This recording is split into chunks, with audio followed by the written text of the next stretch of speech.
Well, what is up, ladies and gentlemen? Welcome back to another day of BGIS, the grind. Of course, my name is Salty, and I'm going to be your host for the day. And joining alongside is going to be Necro. And Necro, I must say that you're looking extremely good, man. I mean, look, man. To be honest, I didn't really do anything special today. Just I had this. This is one of the hoodies that I actually like. But you know what? Getting back Yeah. inside the conversation of the tournament, of course. And Salty, yesterday's day being dominated by blind esports like that, just manhandling every team inside the competition in that group. Absolutely right. I mean, I was always going to talk about blind esports, the way they played. It's something to sort of talk about for days, right? You can make highlight reels after highlight reels, and every single match they were playing were probably a different record. You still remember one map they were getting 37 points, one map they were getting 30 points. It was almost like I saw a very interesting comment in the chat as well. People were like, it seems like Mhm. blind esports is actually playing classic games. But ladies and gentlemen, this is actually not classics. This is round two of BGIS. They're crying. The top teams of the country are playing. And this is what blind does to them, Necro. It's just sheer Exactly. brilliance.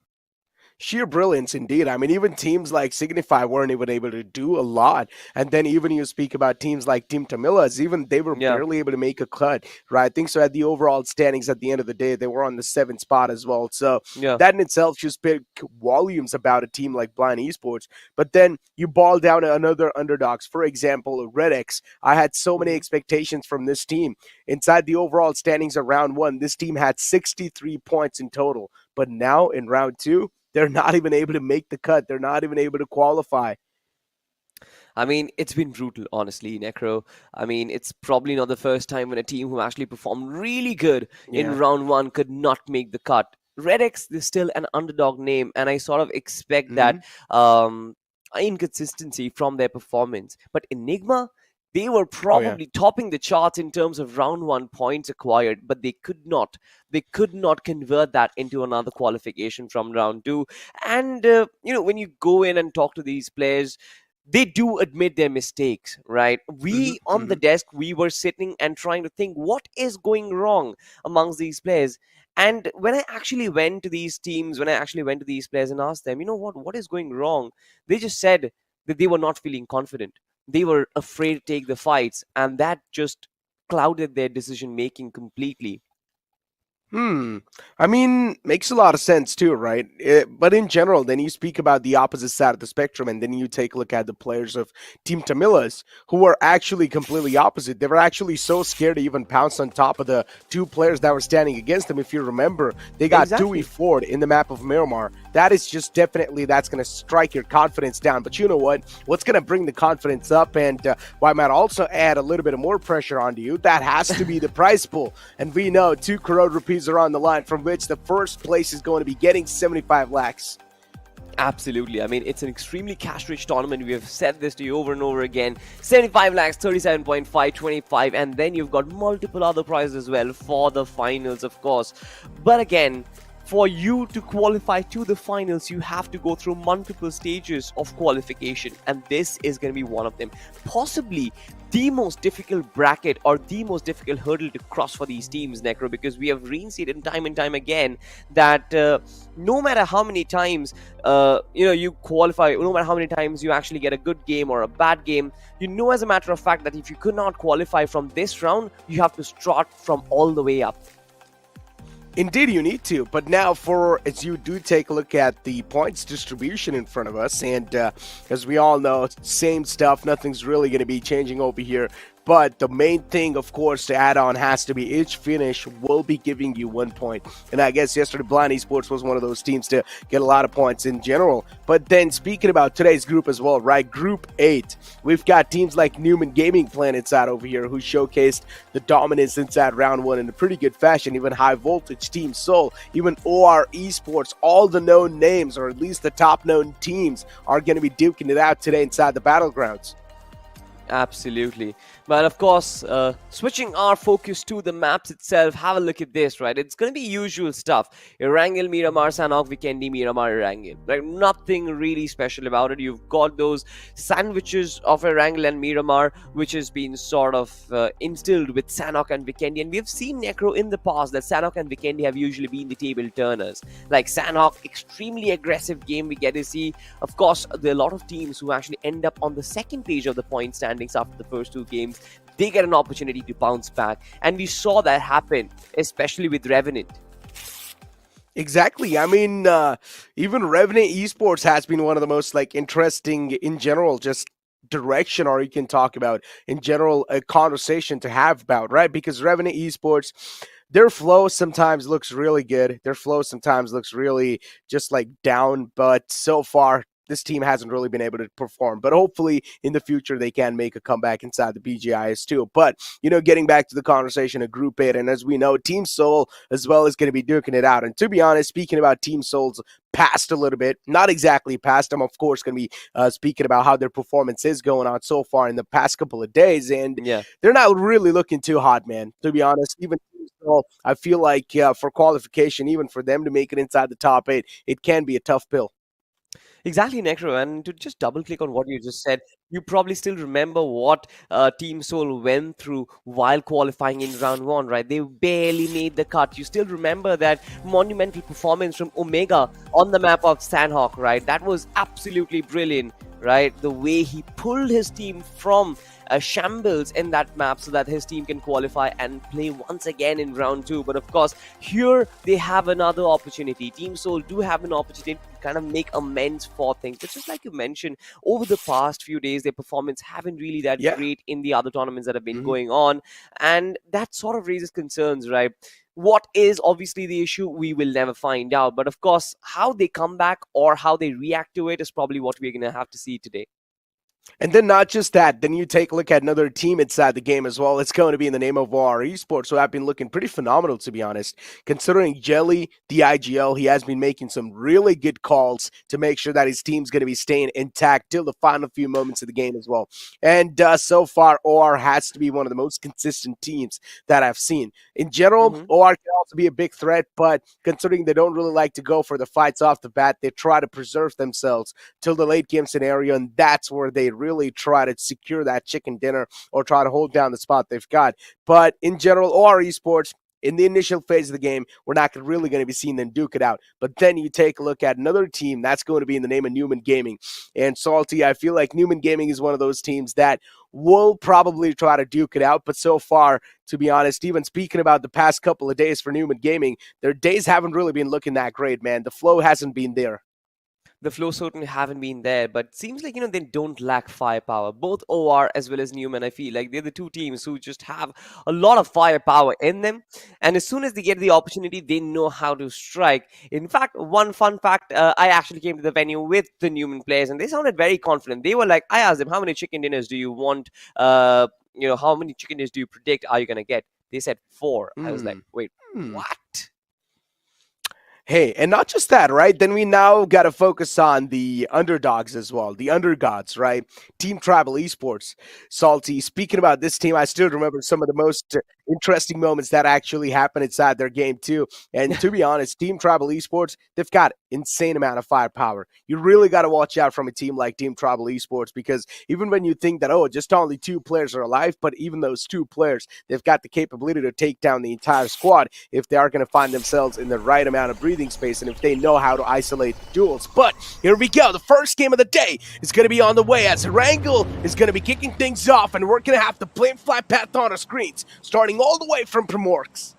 Yeah, it does have a southern part of a southern part of the map itself. I mean, quite dominating towards that region, starting from the right-hand side of Primorsk, just edging past military base and moving towards Lipovka. It's going to be extremely hard for teams to try and go towards the northern fringes, of course. Georgopol, Yasnaya will somewhat be out of reach. Yasnaya, still not that much, maybe, but Georgopol is almost impossible, Necro.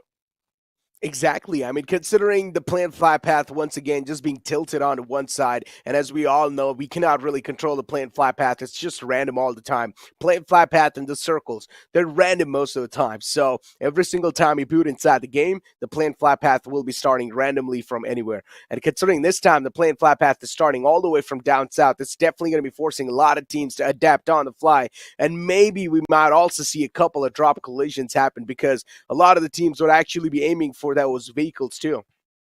Yeah, I mean, it's going to be extremely interesting to find out how many drop collisions do we find, of course, ladies and gentlemen. Now, speaking of drop collisions, as a matter of fact, that sort of happens when two teams drop in very close proximity and they have to go into a fight instantly, right? They pick up their weapons without even having proper utility. They are forced into battle. And that is somewhat the most unorthodox way of fighting, or the most unorthodox way of playing, because of course teams would want to get down onto the map, get themselves looted up, and then eventually engage into battle. But since those two teams are extremely in close proximity, there's always that added motivation for them to go and acquire those finish points, and therefore a lot of collisions happen. But so far I don't see any of those happening. It seems like Solo Mega has actually dropped into an isolated compound all by himself, where the rest of his team is somewhat distant from him, and we just saw a vehicle whisker past Necro. There was a potential chance of a collision here. Exactly. And not just that, right? Team Soul, they wouldn't really want to have early collisions, let's be honest. They would want to take things a little bit more dialed down, a little bit more passive game in general, and that's what Team Soul's going to be off to.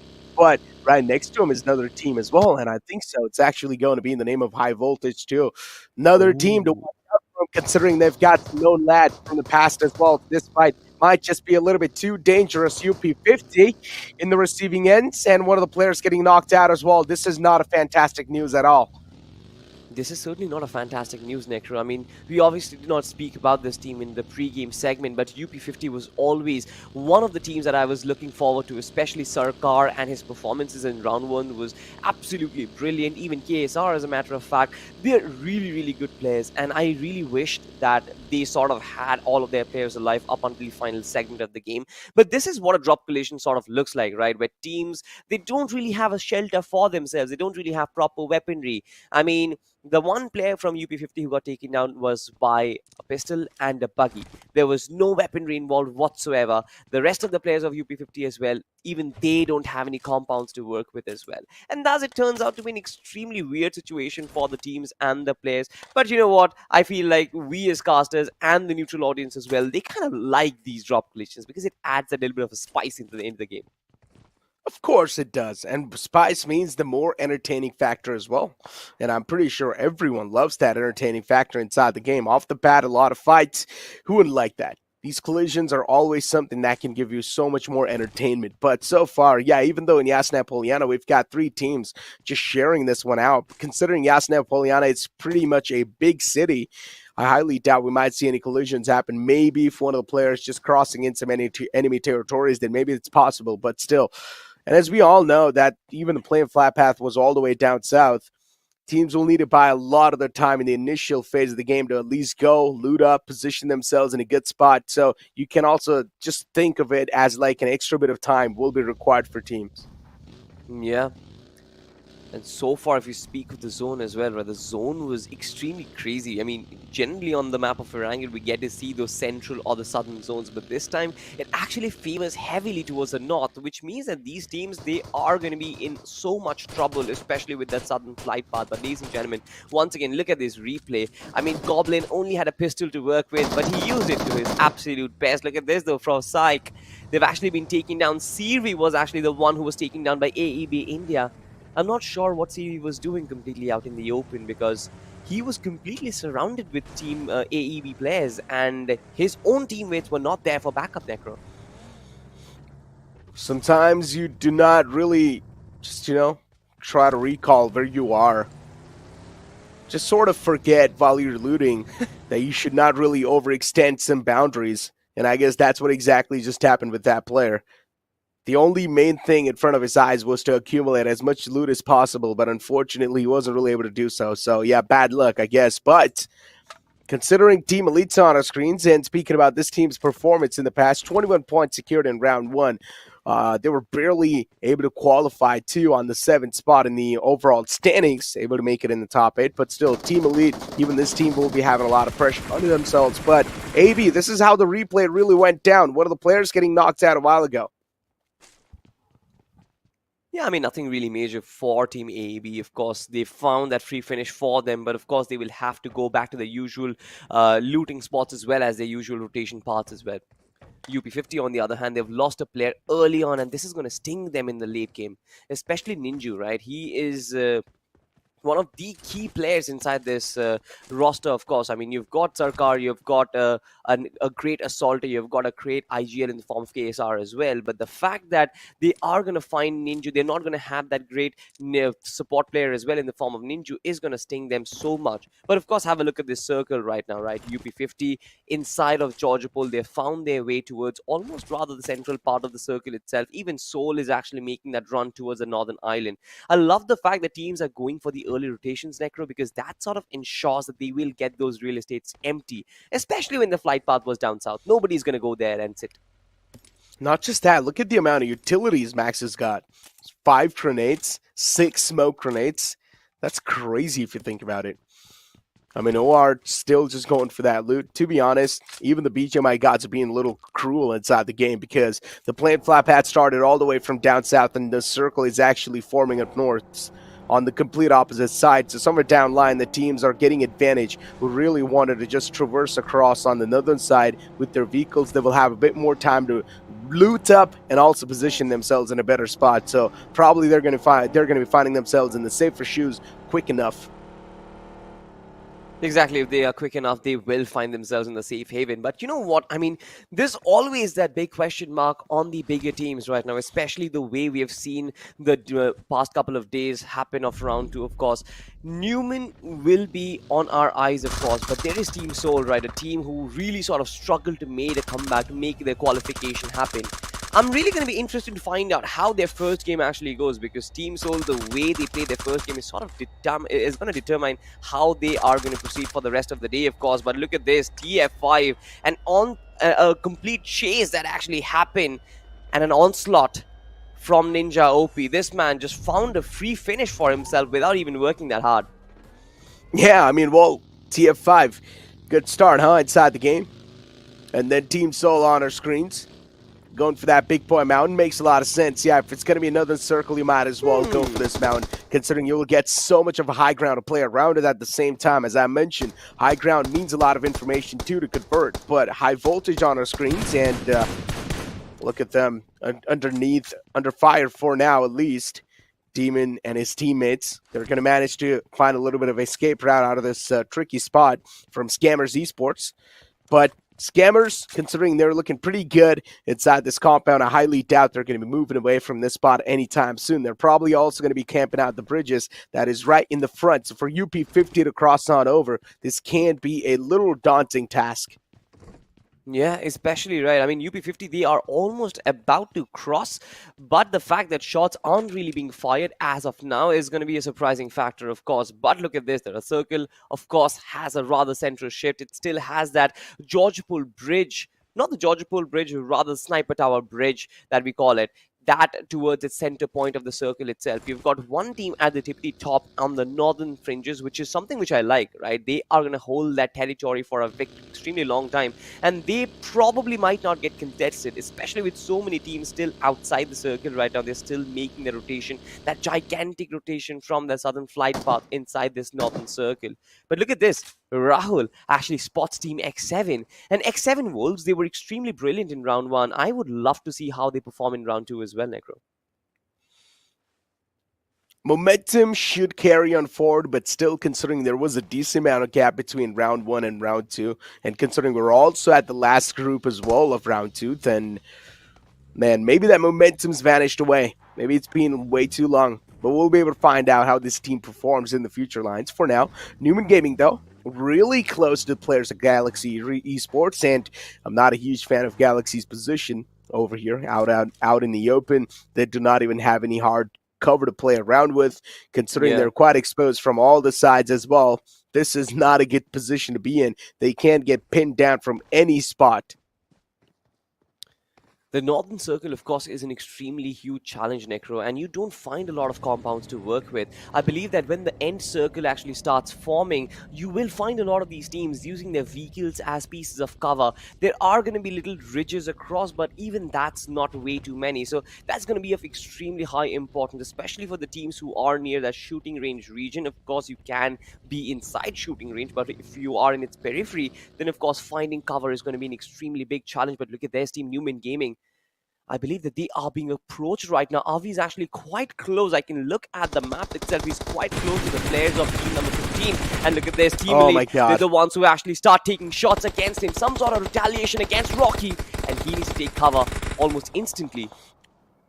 Yeah, and they've also managed to find a knockout, actually. Maverick from the back is going to try to pin down the player in the front. So V knocked out behind that tree. Not a lot of cover to play around it for the players of Numen Gaming, but still going to toss out the smokes. He's able to find that cover, at least for now, but still the constant spam, the constant barrage of bullets just coming through, just unloading the magazines in the front by the players of team. And now considering you've got Numen Gaming as well, just trying to go for that resurrection over and over again, this is going to be a tough one out of here. Exactly right, of course, but they try and put up those soft smokes using the smokes itself. Will try and deny the lines of sight, but of course team number 15, Team Elite, they know exactly where the player was knocked. They know exactly where the players are taking cover. It's that one little tree that is out there, but beautiful stuff from Savitar. What a fight back! Finds a knock on a Hanny, and this means that Numen Gaming, they will buy themselves some sort of time, might just actually get RV revived, come back to full HP, and actually get the hell out of here because they can't fight this battle. Team Elite are the ones who have that little bit of hard compounds for themselves, and I believe that Team Numen, they were just trying to scout out what those compounds were or whose compounds were for, but they know as a matter of fact this is not safe territory. Exactly, those top on the enemy skulls were just perfect from Savitar, but still getting shot at. Team Elite is just not letting go off the tracks of this team, man. And eventually even Maverick once again able to find that knockout. What a spray that was. Numen Gaming making a little bit of tough calls inside this situation, maybe starting to crack under the pressure. And this has been a problem with the players of Numen Gaming all the time. I mentioned this as well. Their past couple of days' performance, the flow hasn't really been looking good. Flow definitely doesn't do good at this point. Of course, they still haven't had a chance to actually get back into full strength. Arvel was knocked out. He was revived and resurrected with full HP. But then once again, that decision making, he tried to change the buggy. He tried to change the vehicle. But of course, that was a very bad misjudgment over there to try and change the vehicle out there. And he was instantly shot down. And right now, I just want to find out, how long can Avi survive and how long will he take to come out of that situation? That'll be a tough one.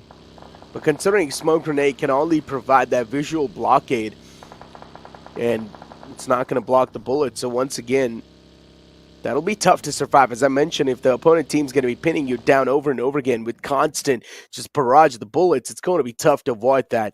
And Numen Gaming Clutch God, look at the separation the players of Numen Gaming are having right now. This is not good. Clutch God all by himself. I mean, considering Numen Gaming's out in the open as well, Clutch God's the only one who's got a decent compound to play around with, while the rest of his teammates are down there. And to be honest, there's a chance Clutch God can be pounced on by any time. Exactly. Especially after being locked down, the fact that they were knocked down in open areas, the only piece of cover, the only piece of utility they could use was the smoke grenades. They tried to use that little piece of a soft cover for 15-20 seconds, but that's about it. Of course, elsewhere, you've got to find the team Tribal Esports. They are engaged into battle, and 3 players are knocked down. Even Neutrino is quite low on HP, and Team Spy, they are doing such a great job. Of course, one of their players, in fact, 2 of them have had casualties, but I believe that Neutrino, if he gets taken down, that is game lights out for them.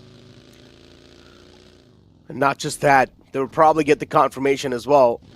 Team Tribal Esports, speak of them, they're already starting to reposition themselves somewhere on the base. Looking pretty safe for now. It's going to be Neutrino. And just positioning himself in this spot, as I was just talking about Team Tribal Esports a while ago. I said this team's actually really good. They pack a massive punch, but it's at this game not able to start things off, not able to kick things off in the way they wanted to. The next circle is going to be in front of us too. It's going to center on up a little bit right next to shooting range, and teams like Team PSY that found themselves in the most prime and the advantageous spot. OR Esports too, now probably going to try to make it in. And to be honest, the rotations that OR Esports always come up with, it's brilliant. It certainly is brilliant, but Necro, it's not just Team Psych. Even Team UP50 have got a prime spot inside the circle, and I told you their IGL is absolutely brilliant. He knows that entry point inside the circle, and as soon as the northern circle showed up, I probably think he predicted the fact that it's going to land up somewhere there, and that is why, in spite of the fact that they lost that player early, they are still at the dead center of the circle. But of course, Necro, we know what are the drawbacks of that central rotation, right? We know how much attention you draw towards yourself. Of course, you might try and stay passive, but in an open circle like this, it's going to be extremely difficult. Of course, look at this here. X7, they are quite close to the players of OR, but do they engage, Necro? A big question that I'm even wondering in my mind. X7 Wolves coming to right next to the players of OR, and this might not be a beautiful fight, to be honest. It's going to be a tough one to get the proper execution on the way as well, considering OR Esports is one of the most known teams inside the lobby. And now even the elimination feed's starting to pop up as Numen Gaming still just driving around. The players of Galaxy Esports are right above them. Things will be taken a little bit slow. Alvi just trying to scout the enemy lines, just trying to find a little bit more better spot for his team, because Numen Gaming so far, they aren't even inside the safe zone. Their backs are against the blue.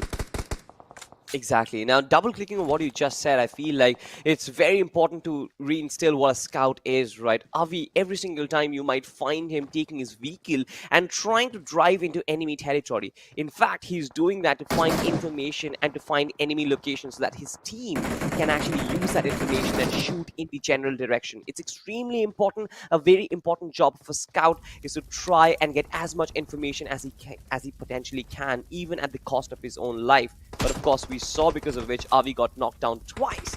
But Numen Gaming, they're still, of course, under comfortable situation outside the circle though. UP50, they are at the dead center. They're trying to use the tunnels for themselves in shooting range. No. But as soon as a nade, that was a mismanaged nade itself. It just blew at his face. But of course, he is going to get revived, Necro. These funny things do tend to happen. Yeah, UP50. But to be honest, not something I expect from a team like UP50, right? Being inside the scene for a really long time as well. OR, we've got him on our screens as well. And considering you guys saw how he blew himself up, you guys should also know one more thing is that you cannot really cook the nade more than 5 seconds. So you need to really calculate and time the nade impact in a manner. Numen Gaming just forcing a fight against the players of Galaxy Esports. Cheyenne's going to be in the close line, but he actually manages to shut down the likes of one of the players from the side of Numen Gaming, but Clutch caught in the close. Will clutch it out. Clutch it out, but problems don't seem to end. The smoke is going to dissipate in about 10 seconds, but there is still another player in the form of Hitesh IGL. Nades tossed in. He does have the UMP and the TP, and look at that, the nade strikes! Clutch God has been knocked out, and now it's a 1v1 for Savitar. It's going to be such a great opportunity for Hitesh to actually clutch this situation out. Of course, a big team, a big name, and they are falling. Savitar actually is going to take his vehicle and get the hell out of here because he does not want to give the chance to Hitesh to try and wipe out his entire team. But what a great comeback from Galaxy Esports. They still survive. Of course, they are 300 meters outside the circle. The blues on damage is going to be critical, ladies and gentlemen, inside the stage 5. But I think rotations is going to come now, and he needs to find that safe spot inside the zone itself. Exactly. TF5 on our screens, and taking a look at this team, at least they've found a little bit of a better spot inside the circle, right? 7 hills. Still just looking at save those vehicles that are currently around that shack. They want to keep them a little bit more in the safer grounds as well. And smoke grenade tossed in. That smoke grenade is going to be lasting for at least 15 to 20 seconds. So once again, it's not really that much. So they need to make sure that every single vehicle is actually being secured as well, because most of the teams, they try to grief your game by just shooting at the vehicles and taking the tires out of the game, so that you cannot really be that mobile inside the battlegrounds anymore in the late game scenario. Exactly, but Necro, look at this, right? This was a circle that I was talking about, completely out in the open. Team Orange Rock, they are sort of in a little bit of trouble right now because OR Esports, Max as well as Jelly, both of them have been taken down, and it's X7 who is actually on the offense. In fact, it's not just X7. With so many teams in the vicinity, it's extremely hard for us to figure out who is actually shooting bullets as whom. OR2 was right there, and somewhere down line, even OR, they found themselves in a bit of a more tricky shoes. X7 Wolves still just going for the shots in the front lines, and Winner just scouting out the enemy lines. He knows that one of the players he was knocked out from his side, so just wants to make sure that his teammates are not going to get pounced on top. But considering X7 Wolves have got a solid spot to play around with, this is something they will need to take in consideration, because that spot a lot of teams would actually want it over as well. So X7, they need to calculate things in a well manner, and they need to hold it down, defend the spot nicely. OR Esports is probably one of those teams trying to go up against the players of X7 Wolves. Might be a tough one. Team Soul 2 finally breaching inside the circle, but they've got a decent amount of control. They certainly have a decent amount of control. The map spread is massive, and that late entry is also going to give them that little bit of space to actually work around. In fact, UP50 right now, they are under fire, especially with SPYDER Esports having caught them off guard. I believe that a lot of shots are going to come in the general direction, but look at Asur. Of course, he knows that a matter of fact that the blue zone damage is going to be massive in stage 5. He needs to avoid that at all costs. Still, 200 meters left for this team to actually rotate, and they want to keep all of their players alive. Team Soul shifting focus onto them once again. They have all of their players, and they have that enormous map control. Look at that 2-2 spread that they have. They cover almost entirety of the sightlines inside the circle, and the BGMI gods have actually blessed them. Yeah, it's like the BGMI gods really do want the players of Soul to win this game. And considering we also saw the split the players of Soul had a while ago, look at X7 Volts, 2 of the players knocked out. Naveen trying to crawl back to safety. Winner's going to be the only man in the clotheslines, at least for now. For the X7 Wolves, though, Evil a little bit more separated out, but he needs to provide that cover fire to his team. One of the players getting completely eliminated from the game by X7 Wolves, but still the other players knocked out. SPYDER Esports, team spotted in the front in the name of GT. Shots taken, knockout found. Bad. He needs to get back out of that position right now. AB, though, Team Soul just pouncing on top of them for now. But that last player from the side of AB is actually inside the smoke in a buggy, and he tried to make the escape, but he will be denied. Team Soul, they are on hunting grounds right now. They are hungry for blood at this point, and this is what they are doing. They're just charging at teams, and they are finishing them one after the other.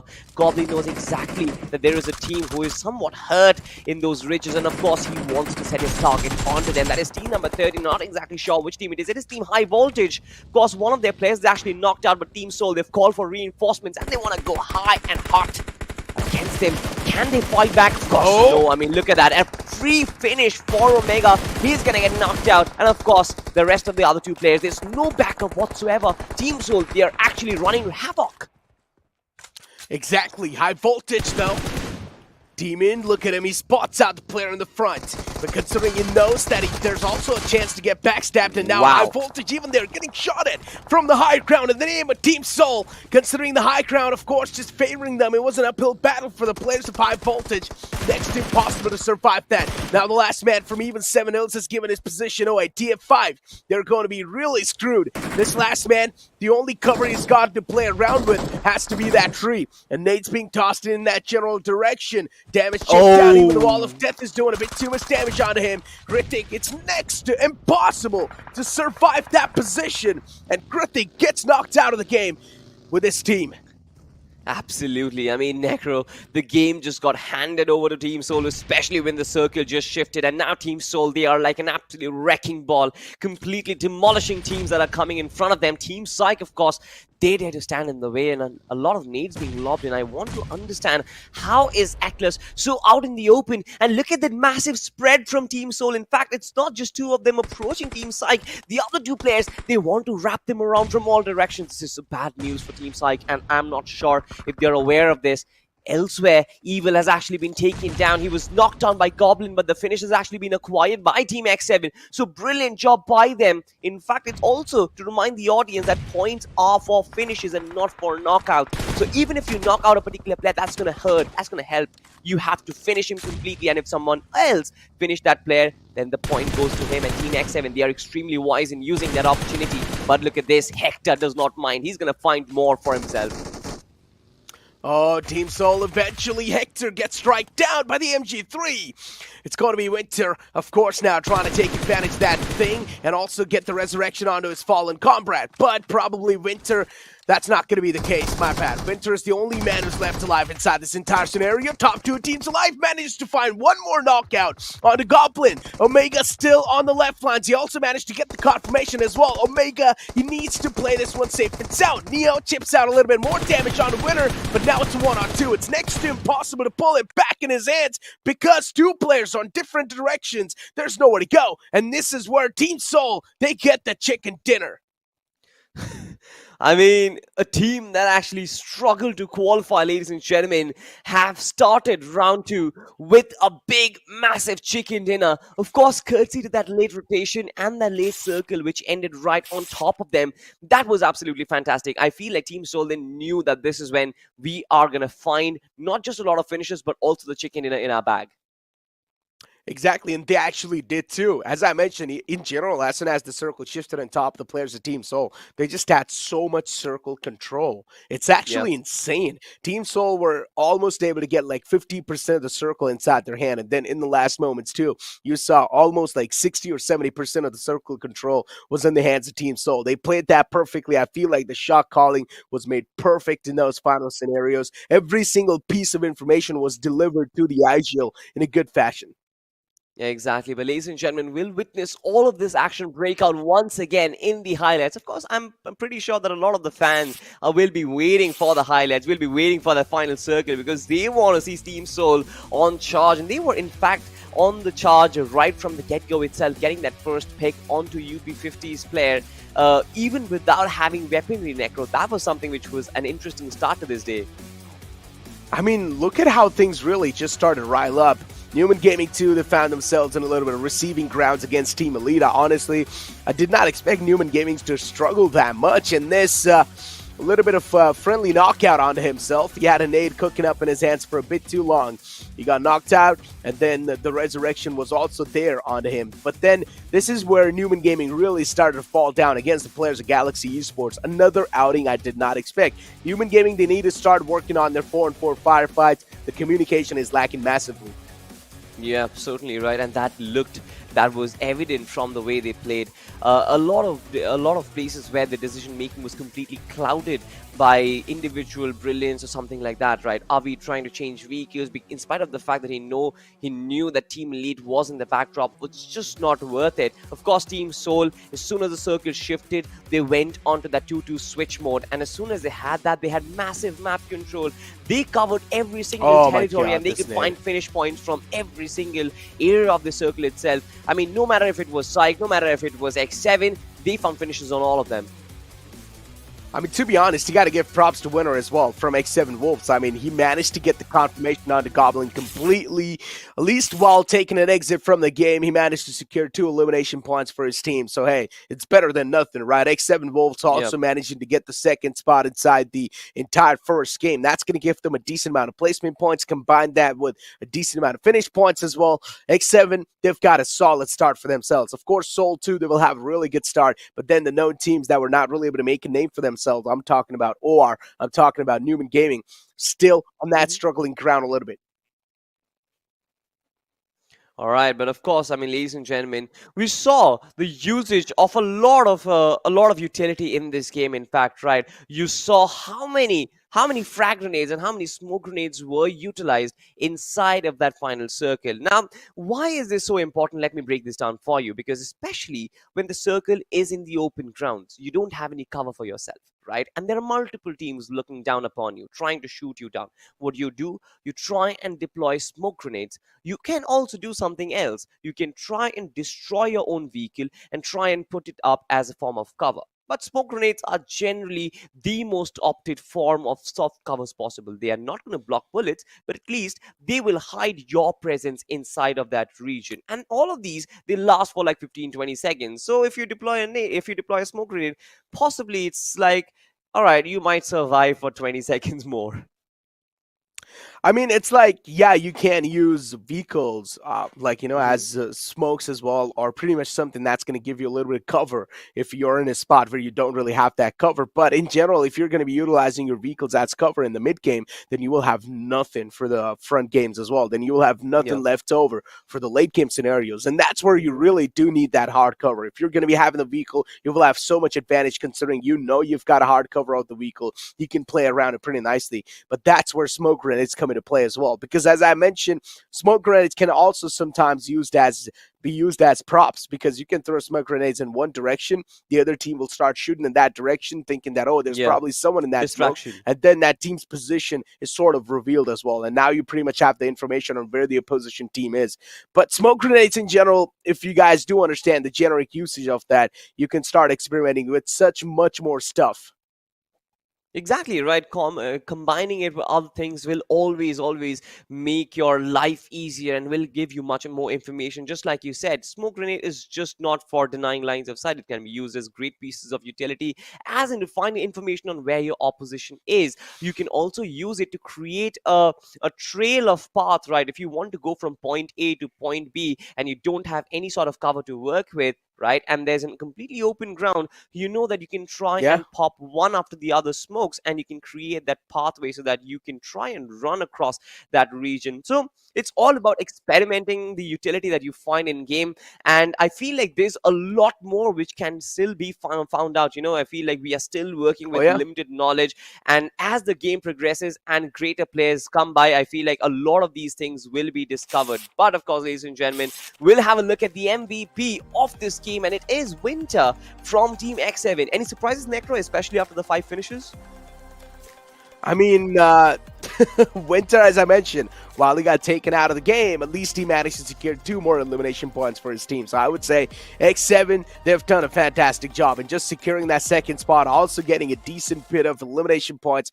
So in general, they're just going to be in a really comfortable spot in the match points that will be seen in the future lines. But as you guys can see, Clutch got as well from the side of Numen. Even he got 3 finishes. So Hector, too, with 3. Soul, they've had a fantastic game for themselves, but now I'm just waiting for other teams like High Voltage, OR Esports, even Numen Gaming to step things up. As we move on forward and take a look at the point standings, we're going to find all these teams over here too. And considering the known teams are at least on the first half of the board, it's going to be a little bit of sigh of relief. Yeah, especially OR Numen as well as Team Soul, right? Especially for all of their fans who are rooting for them. Of course, in terms of the points acquired, Team Soul will be the one who will be most happy. 10 finishes for them, 15 placement points, and 25 total points. This team was actually brilliant in terms of teamwork, in terms of communication lines, and they were flawless in finishing off teams one after the other. Of course, Numen and OR, they might try and get themselves geared up for the further games. Yes, they do have a decent platform to work with, but I don't believe 7th and 8th spot is where they would want to be in. UP50 is going to be one of the teams that I'm going to be looking out for, Necro.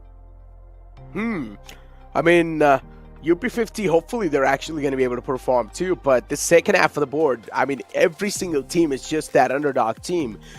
It just makes it seems like, well, probably even in the future games too, the known teams, there's a high chance they'll start to dominate the entire competition as well. But as you mentioned, man, teams like even Galaxy Esports been able to showcase a bit of domination, been able to wipe out the likes of Yeah. Numen Gaming, not completely, but still somewhere down the line, they were at least able to flip the table. I personally thought Numen Gaming had a massive advantage inside that fight, considering they pounced on top of the Galaxy Esports players. But still, Galaxy Esports able to keep themselves alive in that spot. It was incredible. One nade, man. One nade from Hitesh IGL.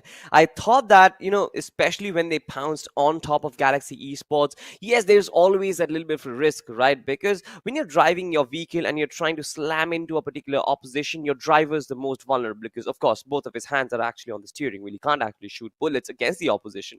He getting taken down is a usual scene, right? We always get to see that the drivers are the ones who get taken down or get knocked down in that process of a fight. The fact that two players got knocked out in that initial skirmish, and then of course Hitesh Yeah. IGL, he just threw that blind nade and that exploded in front of Clutch God. That was unexpected, and that is where I feel like the Mhm. fight completely changed turns, and that is when Numen Gaming, they had nothing else to do but run away from that situation the way Savita did. I mean, Newman Gaming in first place, as I've always been mentioning, right? The rotations have just been shaky. That fight, once again, it was just in a spot where you shouldn't have really even went Yeah. for that fight in the first place. And when you went for that fight, then you should have actually tried to come out on top, straight up. And in general, tables just being flipped on top of you like that, Newman Gaming not really having a good plan to be executed in that fight, sort of, I feel like, just worked against them. As I mentioned too a while ago, right? It just felt like the communication in this team has been lacking. Possibly, I mean, just like I said, there's been confidence issues in a lot of these top tier teams, especially the way the underdogs have actually shaken the competition. They're like, how are we going to survive? And that is a good thing, Necro. I feel like that is a positive direction where a community is heading. But of course, all of these conversations will happen later. I mean, watching this game, I feel like the BGMI gods are sort of warmed up today. They gave us a southern flight path and they gave us an extremely northern circle, and the teams were given a massive curveball. What are your expectations with Miramar? Something of the same sort? I want to see an urban warfare, man. Look, or maybe an Oasis Circle. Let's be honest. Inside Miramar, it's been such a long time since I've seen the Oasis Circle. Or if it's not Yeah, Oasis Circle, at least give us an urban warfare. Maybe a yeah. Lost Leona Circle can be really good. Absolutely. But of course, ladies and gentlemen, we'll have a look at all the teams who are going to participate into this match once again. It's going to be starting off with Numen Gaming, who had a rather decent run. X7 Worlds, great stuff from them. Team Tribal Esports, again, a team that a lot of people are going to be looking out for. SPYDER, OR, as well as Team Soul, right? These are the three teams who had good performances in the first game of the day, of course. But Miramar is going to be extremely important to try and solidify that position inside the top 5. Team Soul needs another massive performance, possibly a podium finish for them with a couple of finishes, might just seal the deal. But of course, speaking of sealing the deal, I think like the journey is going to be continued with Johnny alongside me. Johnny, how are you doing? What was your experience watching this entire game of Erangel from the backlines? I'm pretty sure you were munching your popcorns and doing the thing. Oh wow, whoa! I like the glasses. Yeah, I need them. thank you so much. Thank you so much. I mean, I need to protect my eyes. It is going to get extremely sunny as we're about to head into Miramar. But yeah, I was enjoying the match as it went by, and I definitely was enjoying my popcorn because the story that I expected unfolded itself perfectly. I mean, we were just having the conversation Mm. today before the show began about our expectations from the teams that are playing the matches. We expected X7 to do well. They did. Soul, we expected them to pop off. They popped off as well. And I think this is going to lead to a lot of interesting situations developing as we head into match number 2 and match number 3. Because today being the last day of this round 2 of BGS, the grind, I think, as the saying goes, save the best for last.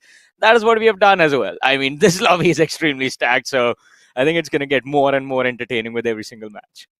More and more entertaining, more and more heated, and I think that you're going to need your glasses for the rest of the day, because it's not just Miramar which is about to get heated up. I think even Vikendi might just start to boil as well, but that is of course after a couple of maps. For Miramar, I think I'm going to go with someone else. I think that it's going to be OR who is going to take the lead for this game, because OR, their positional play is absolutely scintillating. True. I mean, I mean, that, I think one yeah. of the reasons why I feel like they might actually dominate on the map of Miramar is because on Miramar, your finishes come on the basis as a byproduct of your positioning. Of course, it Yeah. stands true for every single map, but on Miramar, it's just way too it's way too important. Yeah, What but what I think along with what protecting my eyes, I need to what see clearly magic as are well. you So I've pulling with your switched over to glasses, normal Johnny? glasses. How is that even possible? See, I'm a lazy man. I don't like to switch my outfits as often, and these sort of just work as 2 glasses in one. I don't have to carry a lot of things because you got to stay save space in your bag, ladies and gentlemen. Equipment management inside the game and in real life is pretty important. You can't carry everything around with you all the time. I wish an option like this was there inside of the game, like a weapon that can switch to AR and a shotgun both. Think about Huh. it. Make it. Wow. We're going Wow. into hypotheticals now.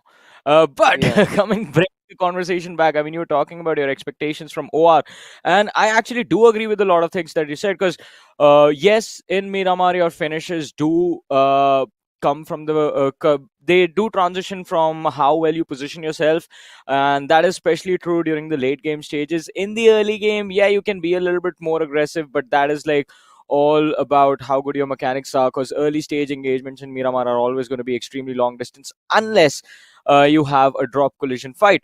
And drop collisions always are complete 50-50s. Depends on what weapon spawns near you, how lucky you are, which weapon or utility you pick up, how much ammo do you have, how long can you sustain the fight, and but again, as we were talking about it, I mean, even in those engagements, I mean, imagine this: we see a drop clash happen, a team running around with the DBS while the other lads just have scorpions in their hand, which is like basically an automatic pistol. uh, the DBS is going to come out on top, even if it's an M4. You connect a headshot, which is an AR. uh, Assault rifles versus shotguns, I think, again, the conversation is mid range, long range battles, but shotguns close range extremely brutal. SMGs work out pretty well for you if your plan is to just pray and pray down the opposition, or just you plan on running and gunning them all along. Then the SMGs can work out wonders for you as well. But again, all of this is very, very situational in the early Yeah. stages. By the Yeah. late game stages, in the mid game stage, within the first 5 minutes, what you can do is just gather your attachments, gather the weapons that you want, gather your utility, and prepare yourself for that mid game long range engagement where you, as you said, positional play can change everything. Because then it's not about these variables that you are just relying on the RNG of the game to give you a preferred drop or give you an advantageous weapon quite close to where you are landing. By then, you will have found something or the other to work with, and then it's just you and where you are planning to go and how you're planning to take those fights. Hmm. Interesting, interesting. I feel like, it's not just going to be position play as well. I think it's extremely important to transition from a positional play to an attacking play. Just like, you transition from a sunglass to a spectacles in a flash. I mean, I have nothing to say about it. I think I am lacking in terms of fashion in spite of my hat and in spite of my sweatshirt. I feel like Johnny is just way ahead of me in that situation. But of course, like, we had a lovely conversation about the weaponry, and something which is very interesting to find out is that the loadouts of these players keep on changing as new updates come by, as new things change, right? You still Yep. remember there was that meta for the SMGs, right? Everybody in the lobby was using the Uzi, which is possibly the best SMG according to me if you know how to aim. The only drawback of the Uzi is probably the fact that its rate of fire is way too much. Like, it just finishes a magazine in a flash, right? If you cannot connect those initial bullets up early, then it's going to be extremely difficult for you to just, you'll keep on need to reload and stuff. But just like you Yeah. said, right, nowadays it's about the shotguns. It's about the automatic shotguns, as a matter of fact, the DBS and the S12K.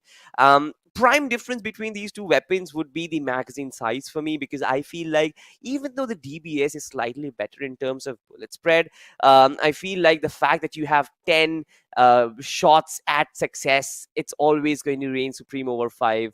And that's the reason why I feel like DBS has been always in one of the backpacks of every single player. I mean, earlier on in the day when DBS was introduced inside of the game and it used to be a weapon inside the airdrop, back then it was, well, honestly speaking, not that great. I mean, you would never see anyone use that weapon. Then an update came out where it was removed from the airdrop as an airdrop spawn weapon, and it was introduced inside of the game as a normal spawning weapon. You find it anywhere in the game, and then Yeah. it became a little bit more useful. But now in the current meta, I think the shotguns are just being incredible, and I think one of the main reasons for people using DBS is the fact that you don't really have to worry about your reload speeds. The mini reload that you have after every 2 shots is like just a fraction of a second, and that is something dealable. But ladies and gentlemen, all of these things we're going to continue to talk about them as we progress through the game. And talking about the game, the action is about to begin, and this is the flight path leaning heavily towards the northern side of the map, starting from Thierry Bronca going all the way towards Ladriela. Salty, are you happy with this flight path? You know what? I mean, I am happy with every single flight path that we get to see, because at least what the players, they get an opportunity to jump inside the map itself and start wiping off the competition, and that is what I love. I mean, I am a cruel person inside, and I mean, I don't want these players to be safe, because as long as they are in the lobby, it's very safe, right? It's very safe and sound. But this is where things actually start getting interesting. Al Azhar to Montenuevo cuts right across the center, gives the opportunity for the players to move towards a drop locations comfortably. Now, this is the conversation which I had a couple of days earlier as well. As soon as the flight path goes towards through the center of the map, you know, your potential chance of going to every single drop location becomes almost even, right? If it heavily skews on one side, then you know that you have to cover a massive distance gliding, which practically is Yeah. impossible. Exactly. I mean, if it's too far away, then you are gonna have to find a position where you can drop, find a vehicle, and then move to your preferred drop spot. But let's see what this game is gonna look like. We do see three teams taking an exit, just a little bit north of Hacienda del Petron, and I wonder if we will get to see an early drop fight towards the northern part of the map. I mean, with Spy and Psych also dropping towards that northeastern edge, I did expect a little bit of a collision, but then Tierra Bronca and Campo Militar are quite close to each other, and both of them are quite decent drop spots to start the early game from. So I think the teams did see the parachutes pop out, and they did decide mutually, like, all right, you go that way, we're gonna go this way, and then after we are done finding weapons for ourselves, we're gonna start taking fights. But switching over to Team Elite, look at them; they are also in an interesting situation, because as you have a look on the radar towards the top right hand corner, you would have noticed a light gray color patch moving around. But this is it. OR Max against two players of AEB India, and I don't think he has anything to work with. He tried to go in for the melee, but of course, I'm not sure if he had a pan or if he had something else, because I could not catch that pixel. But of course, Team AB India, they are just pioneers of finding these off players who are without their weaponry. They did something of similar sort in the map of Erangel as well, once again in the map of Miramar. But this time on the receiving end, it's going to be OR Esports and Johnny. Let's speak of Yeah. the curse that I had last day. I think you've done it for OR this time around as well, because Miramar apparently has been one of their stronger maps. Jerry has absolutely been incredible in the recent days in terms of shot calling and basically reading the zones of this particular map. And this time, the game has started off not in a way that they would have wanted it to go, OR Esports, as they have been reduced to just a three-man roster with Max going down, and it's down to Mac, Jelly, and Admino. Admino, in his recent days, has been absolutely phenomenal as far as his individual performances go, but then the problem arises in the fact that the other three lads also need to step up. And I think OR Esports, again, is a massive name in the Indian gaming community. So we always expect them to finish off somewhere in the top 5 quite easily in a lobby like this. But let's see how this game is going to go. Although, talking about one of the newer names in this particular group, I have to say Team Tribal Esports, they also had quite an interesting run in their round 1 performance. I mean, interesting run for sure, but they were still, devoid of getting too many points for themselves. Yeah, it was. True. It was a big machete. He tried to swing, but he missed it. I mean, that big swing, of course, it's not gonna connect. You've got to be very precise with the aim, no matter how big the swing is. It's more like cricket. You've got to hit the ball. You've got to connect with the ball instead of just swinging it big and wide and expecting to hit a big 6, isn't it? I mean, he did not really have a lot of options over there, let's be honest about it. He had just like that one swing in him. He took it, did not connect. And even if he did, I mean, what could you think he could have accomplished? Absolutely nothing. There were two lads over there. I mean, the other one would have just punched him instantly as a reaction. I think at that point, if I was one of the players from the side of AEB and we knew for a fact that that person from OR Esports does not have weapons, does not have any armor, has just a single machete, I would have put the call would have been simple, like, all right, let's both run in together. We are not going to use weapon. This is a fist fight now. We go on fair grounds. Absolutely. I think possibly if we were playing, we could have done that. But ladies and gentlemen, boys and girls, this is one of the reasons why we always keep on telling you, pick a drop spot where you are going to be a little safe, because drop spots are extremely important, right? You drop down, you find yourself those weaponry to work with. Without that, your situation is going to turn something like OR max. You are going to get spotted and people are going to come at you with guns while you just hold that petty machete in your hands. And that is something which you don't really want to do something, right?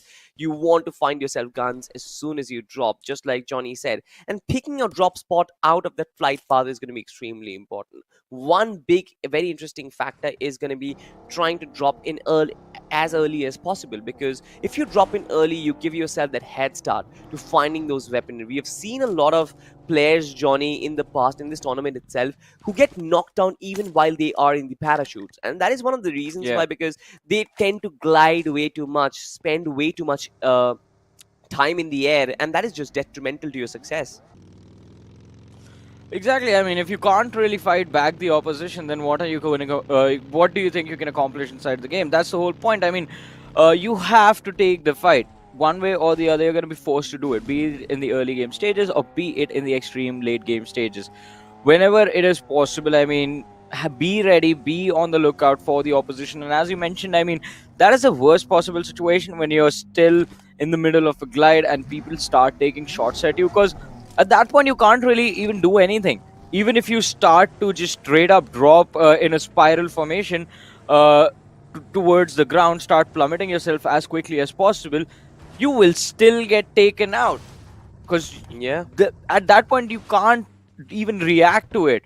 If your teammates aren't nearby, then basically you might as well accept your fate and admit a defeat already.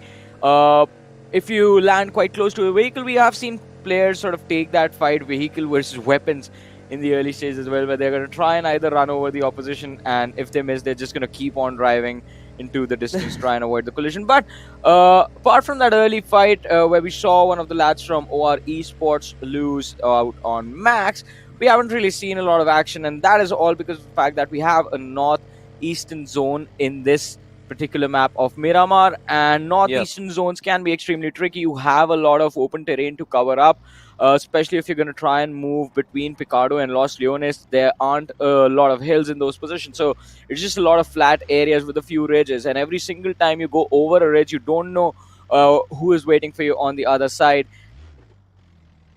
Yeah, exactly.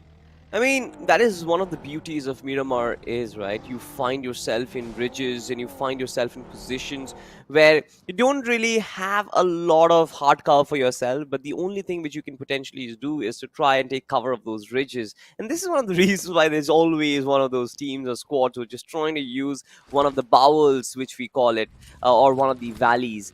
And as soon as you cross that ridge, you're like, oh, wait, there's just 3 or 4 players waiting for me. So it does actually get a little dicey, but this map of Miramar, apart from that one-off finish that we had seen on OR Esports, apart from that, it's been rather peaceful, and we've had a nice little sunny day so far. But as soon as I say peaceful, what is wrong with me? As soon as I say peaceful, UP50 gets showered with bullets in X7. They were almost hunting them down. So apparently you don't just curse teams anymore, you just curse the entire game, Salty. That's what's happening with you. But let's see, I mean, I won't really blame you for this one. I mean, this is a fight that I actually want to witness, UP50 and the players of X7. Because UP50, I mean, they had a phenomenal run during the round 1 performance along with X7. And this is going to be a pretty intriguing fight for me, considering UP50 are in a sandwich situation. And as we look at the map and the movements of these teams, it looks like both of them have the same game plan. Avoid this early collision one way or the other. No. But look at this, as UP50 try to move in the opposite direction of X7, they have been spotted out by the players of Team Tribal Esports. Now shots are being fired by Joker, but hardly any of them have connected on the opposition so far. Exactly, and this is one of the reasons why you should probably try and get yourselves those long-range scopes, you know, probably a 6x or an 8x onto that Mini 14 could have done a much better job than the 3x what he just possesses. But right now, have a look at this. Team PSYCHE They know, as a matter of fact, that Team Elite are trying to wrap around them. They're just in the front lines, a couple of nades being lobbed in, and this is nice stuff, right? They're trying to keep in the distance by deploying the nades itself, not letting them close in way too much. But Team Elite, they are persistent. Then they want to try and push them back. CV actually is on the offense right now, and he's the one who is getting charged in by Hani OG, as well as another one. A nade being lobbed in, it explodes, takes around 75% HP off that man. It's going to be interesting to find out if Hani actually finds a knock onto him. In fact, it's not Hani, it's Maverick from the other side who finds that deadly blow onto him, and now it's man advantage for Team Elite. Well, let's see. It is an advantage for Team Elite, but will they be able to convert this into those finish points? They have secured a knock, and even the knock was on an isolated player surrounded by the lads of Team Elite from every single direction. So he basically has nowhere left to go. Rocky on the other side, as he was trying to delay any rotation from the other players of Team PSYCHE, he himself has taken a lot of damage and was forced to go behind the ridge. Oh my goodness, that is a massive molly blunder over there. They intended to toss it towards this compound, but it did just fall short right on that ridge, and Team Elite were forced to go for a dry push towards the opposition. It is a risky moment, but look at the finish feed. We see OR Esports again in an awkward position, as it is Galaxy Esports that is pushing upon them right now, and Admino, he's trying his level best to avoid giving information to the opposition in any way, as even Mac has been finished off from the side of OR, and Admino and Jelly are the last two surviving players from this team. Yeah, it seems like it's getting extremely difficult for OR to actually sustain this pressure. If there's any fans in chat who are supporting OR right now, pay 50 rupees to me and I'll instantly pick up that curse back. But if you don't, then they are going to suffer. But coming back into the game once again, Team Soul, Team Numen, once again in close proximity, and definitely not the ideal start for Team Numen, especially the way Erangel went by. They were always in very precarious positions, and they could never really find that flow going into the game. Team Soul, of course, they've had a completely blank run, and they were absolutely destroying teams, and once again they have predicted the circle. They are quite well inside, and they've got a good position inside of it as well. This circle is rather the most basic Miramar circle which we could find, especially since it encapsulates a little bit of Al-Hazar. You've got the Junkyard region as well. You don't really have that high of a topographical region as well. Yes, couple of ridges here and there. You have those little compounds and shacks to work with as well. So for majority of the teams, I think it will be a battle or a contest for these little compounds that there is. A lot of teams will try and come in with 4 vehicle slams, Johnny. I mean, that has been an option for a lot of these teams for a long time, but let's look at this. Team Soul Goblin observes the players of Numen rotating in front of his eyes, lets a few of them pass by, and as soon as he sees the third car, he starts taking those shots. Damage was dished out, but not enough to be able to secure a knock or pull off any moves. But Team Soul, at this point, I think they're just happy with just deterring the opposition from contesting them for any sort of control of this ridge.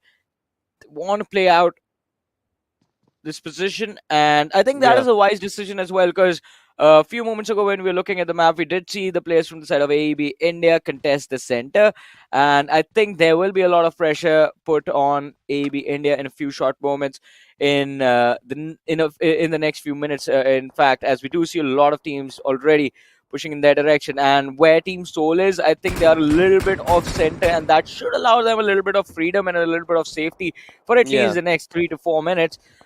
But my concern is, would that be enough time for them to actually be able to reset and think their strategy for the next few zones ahead?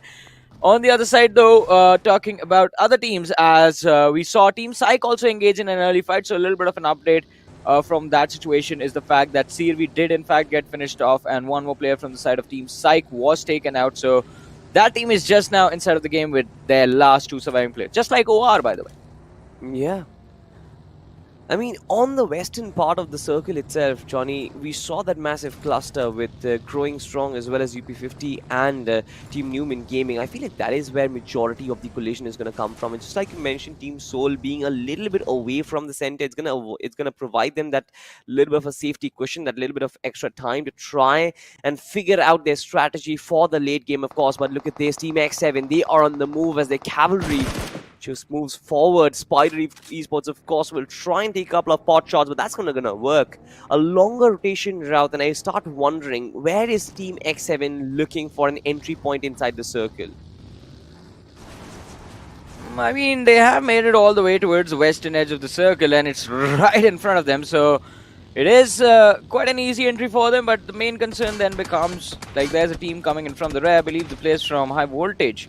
And X7, they are in a position to gatekeep that entire squad, secure the points, and then try and move forward to the next stage of this zone. But over here, X7 Winter, SPYDER Esports, Spy, he's trying to connect the spray, and he has dished out a pretty good amount of damage, to be honest. So Winter, he has to be extremely careful. He needs to heal up as soon as possible. But look at this. I was talking about the players of High Voltage being gatekept by X7, but it is not X7 that has found their number. It is the lads from TF5, in fact, that are on the players of High Voltage at this point. And High Voltage, they are taking a massive hit in this fight. One of the players has been knocked out. Two of them are extremely low. And Seven Hill Esports, they are putting up immense pressure on this entire compound. Look at that Molotov lobbed for the stairs. It's going to force the player to come down and play from the ground floor, and he's being surrounded as well. Shots being fired on all windows, and there is nowhere left to go. High Voltage will just be wiped out from this game in a matter of seconds. And that is the first team to actually get eliminated from this entire map. Yeah. I mean, we've had eliminations left, right, and center for sure, but this was the first squad wipe from this game, and it's been stage 4 already, ladies and gentlemen. There is not a lot of space inside this circle to actually host 15 teams inside it, and I'm pretty sure that there is going to be an absolute bloodbath. For Team TF5, of course, the next priority is going to be to find a place inside the circle, but they are only moving towards Galaxy Esports, and they are under heavy fire, especially from Hitesh IGL from the backlines. Of course, the rear, of course, has been guarded by Ninja OP as well as Karthik, but Reaper and Levi didn't to stay up top, didn't to stay alive. But from the backlines, it's actually Team AEB who capitalize, and this might be life-changing stuff for Team TF5 because they now can find the finish point for themselves, but not just the finish point, but also the territory that Team Galaxy Esports were holding. Well, let's see. Galaxy Esports, expectations from them for this game were massive, but again, in a very awkward position. Seven Hill Esports, my eyes are on them, because this team, with the way the early fight was taken against the players of High Voltage, was absolutely incredible. It was so clean, and they have 5 finishes secured already, so there is an opportunity for them to be a little bit more aggressive, since they know for a fact that this game won't end on a 0 for them. And look at this, they instantly enter that southeastern edge of the circle, stop on the edge, and start gatekeeping the players of Galaxy Esports yet again. And this time, Galaxy Esports, as you talked about them, are in a very awkward position, because as soon as they step out of that dip, it's not just going to be Seven Hill Esports that will be taking shots on them. X7 will also have a line of fire made available. Exactly, Galaxy Esports, they are already disengaging from the fight because they can realize that this is not the amount of pressure that they can sustain, especially in a situation like this, completely out in the open. And look at this, it's actually AEB who are under fire. Polar has actually been knocked out, and that is all because there is another team who is coming in from the backlines and dishing so much damage elsewhere. It's Growing Strong, who is going strong against Numen Gaming. Avi is still on his vehicle itself. Savitar tries to pull off a heroic move, but even he has been taken down. Avi with a brilliant block, of course, and now things are actually changing for Numen Gaming. Growing Strong, this might be a 1v1, and Goodbot changes things up. It actually was a 1v2, but Eclipse was quite low on HP, but that does not matter. Growing Strong, they have completely wiped off Team Enigma Gaming in a flash, and that was absolutely brilliant. But just like I say, problems just never seem to end. Goblin was almost upstairs, and Godbot is definitely not prepared for another fight, especially against one of the best players of the country right now. Well, but if Godbot does manage to survive this one, and in fact, if he figures out a way to take down Goblin, then he might have just ruined the entire game for Team Soul, because Goblin right now is holding an extremely important position. His job is to clear out this entire right flank and secure basically the entire slope for his team. If they get this, they can just push down quite easily, because at least one side of this hill is going to be completely cleared from their end. The straight line push, it's going to be watched for by a lot of these teams, but Goblin, look at him, decides to fall back, join his teammate, and I think now we're going to have to witness what the next positional play from Team Soul is going to look like. Where do they switch to? Where are they going to go? Let's see. Oh, what is this? UP50. That was an awkward moment, just in the middle of nowhere, starts to turn down the players of Galaxy Esports, and yeah, that was a high-risk, high-reward maneuver, and he did get the reward for that maneuver as well. But now look at it, look at him. He is stuck in a sandwich. But you know they have the firepower to back up any position, and as I say that, 3 lads down, I think UP50 are done. UP50, possibly they are done already, but the vehicle tumbles. KSR does have the option of taking down Goblin in the process. Tries to go in for the jiggle. Brilliant movement from either one of the players. Who is going to strike? It's actually KSR who finds that finishing blow onto Goblin. Takes his vehicle as well. Will he be able to escape? No, not really. It's actually X7 who from top, of course, shower in those bullets. And now look at this. Pain trying to dish down pain and death and destruction as much as he possibly can against Team Scan. They're doing it in a fantastic manner. Of course, he needs to hold himself back a little bit, hold his horses, because he still holds the edge of the circle. Cannot take in too much attention towards him. Needs to press forward, needs to clean sweep multiple teams in the process. So it's going to be an extremely hard task, Johnny, for him to try and move forward. Yeah, it's going to be extremely difficult, but I mean, that is what the endgame situations are all about, as we are finally transitioning towards the endgame scenario of this map of Miramar. We're down to 9 teams, 25 players still alive. AEB India, they have been quite consistent throughout this map, but I want to see if they will be able to close out this game as well. Devil IGL, oh, that was a brilliant positional play.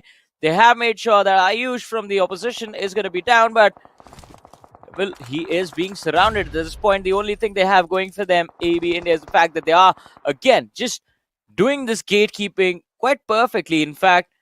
And they find themselves on that southern edge yet again. On the other side of this fight happening outside the zone, where we have Team Tribal Esports down to their last player. Joker is the last man surviving, and he has to go up against one of the last individuals surviving from the side of Team Elite. And as the name suggests, Team Elite, they have been elite in their matches so far, but the first game, not really the finish that they wanted. Maybe this one, they're hoping to make it into the top 4. Ooh, Possibly. That's a nice molly. That was a good molly, of course. The intention was right, but it just fell short, of course, because of the fact that he was proning down. But look at this, Team AEB, Devil IGL on the move right now. He does have the M249, and we know that this weapon can actually bring so much destruction on the map itself. It has the capability to destroy every single vehicle in the process. But thankfully, just before time, Team Scammers, that one player, he disembarked from the vehicle, not giving the opportunity for the vehicle damage to take it on him. But I feel like Team AEB, they are cornered right now. Team Scammers, how many players are alive from this team is going to be the question. From the backlines, of course, there is X7's Pain. On the left-hand side, there is one player, Dexter, from Team Scammers. And up front, there is going to be Team PSYCHE. And amidst all of this, in the smack center of the circle, Team Soul and their Empire. With all 3 players still standing, I feel like they have got enormous map control and one player from the backlines to finish off every single lone player there is. Team Soul would want to try and get this chicken dinner in the bag, but on the finish speed, we can have a look that Evil is still on the move. He's still trying to launch those grenades as much as he possibly can, as Team AEB is taking so much death and destruction right now. Man, it's so fun to see Team Soul and X7 make it into the top 5. There are massive expectations from both these two teams. X7, I think one of the reasons being, again, we love watching fresh faces step up, and X7, they have been absolutely incredible. Team Soul, quite obvious, the biggest name in the country. Who wouldn't want to see this team and how much they can improve in a situation like this? So from 5 teams, we go down to 4 as one of the last surviving players from AEB India is actually going to get picked up by Team Seoul, who have increased their finish counter, and they're up to 8 towards the final few moments of this match. They also have a man advantage against the rest of the remaining teams, as Team Seoul, I believe, is the only team there with 3 players remaining. X7 is the second best team as of now. They're there with 2 players left, and all right, my apologies. I think Spy also has 3 players remaining, because I do see 2 players outside the zone, outside the circle, and that makes me wonder, what are they doing outside the circle at this point? Possibly just trying to stay alive, because inside the circle there's so much happening. Look at this, once again, smokes and molotovs and nades being tossed in, because inside the final circle nobody likes to take those weapon duels. It's 50-50, right? You want to be in a situation where the advantage is onto you, and this is one of the reasons why players try to scout angles and corners and dips with the nades itself. Look at Atlas, right? Beautiful strategy from this man, and I'm not sure if Team Soul is actually aware of it. Hector gets picked off in the process, but Omega still has no idea that Atlas is still hiding. He has a vehicle on one side, and then from the back rise, this man strikes! He gets up, and he strikes once again. Team Soul, he found both of them! He found Neo as well! What just happened in front of us? I mean, it was a massive blunder from Team Seoul. They just charged in willy-nilly without even clearing their surroundings, pushing for the center of the zone with way too much aggression, and that backfired upon them. Atlas was able to just turn things around for himself, but massive props to the players of X7 and Evil in particular, who found the opening knock, brought down the numbers of Team Soul from 3 to 2, and Atlas did play a big helping hand in helping him. And also, Team SPYDER actually secure the win for this game. It is going to be an incredible day, ladies and gentlemen, as Team SPYDER do secure the win on this map of Miramar. X7 also make it to the top 2 yet again. But kudos to that last surviving player from the side of Team PSYCHE. PSYCHE also, by the way, has been quite incredible. They were there in the top 3 of the previous match. Let's not forget. Yeah. I mean, top 3. I'm not sure Team Soul if they're in the top 3 or in the top 4. I kind of missed out on that. If they are in top 4, right? So for Team Soul and for Team X7, it's been a rather good performance. But SPYDER Esports, you asked the question what they were doing inside in the backlines outside the zone. They're just trying to stay away from all that commotion and all that fight. Let's just not participate into it. Let's just watch this fight from the backlines. Let it brew out. You guys destroy each other. I'm gonna chime in with the money in the bank, and I'm gonna find that final finishing blow and get the chicken dinner for myself. But brilliant stuff from Atlas. I was hyped when Atlas just woke up and he chose vengeance. He knew, as a matter of fact, that Omega was there. He knew, right? And Omega had no idea. He stood up and he's like, this is my time to shine. And I'm pretty sure his heart was probably beating at 160 BPM at that point, because when you pull off a move like that against Team Soul, you know, as a matter of fact, that your heart is going to be pumping way too much blood. I mean, Atlas did showcase an individual, a moment of individual brilliance, and he did not have a lot of options as well. I mean, considering he was in the center of that particular circle towards those final few moments, he did set up a pretty good cover, protecting himself between the buggy and the rock. But as I was saying, he did not have a lot of options. He could not get up. There was X7 in the front. There were the players from the side of Team SPYDER towards his left and Team Soul towards his right. His back was clear. That was another great advantage that he had in that fight, but no one was really aware about it, so we will keep that out of this equation and out of this conversation for now. But it was actually Team Soul's push towards the center of the zone that gave the opportunity to that man to actually take the fight against Omega and secure the finish point for his team. Also ruined the game for Team Soul completely, because Team Soul, I think they were a little bit more aware about Evil's position, but they underestimated his capabilities a little bit, and kind of overestimated the fact as to how quickly they would be able to take him down. So we saw Evil take down the first player from the side of Team Soul immediately as soon as the attempted slam was made, and then came the X Factor.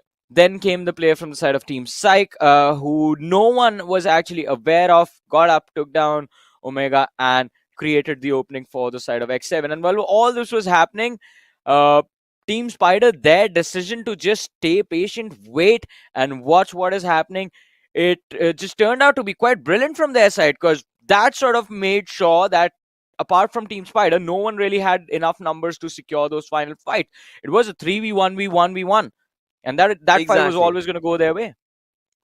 Exactly right. It's always good to actually hold your numbers strong inside your final circles. That's why I've always said, right, having those extra piece of legs, having those extra weapons, and having those extra pair of eyes.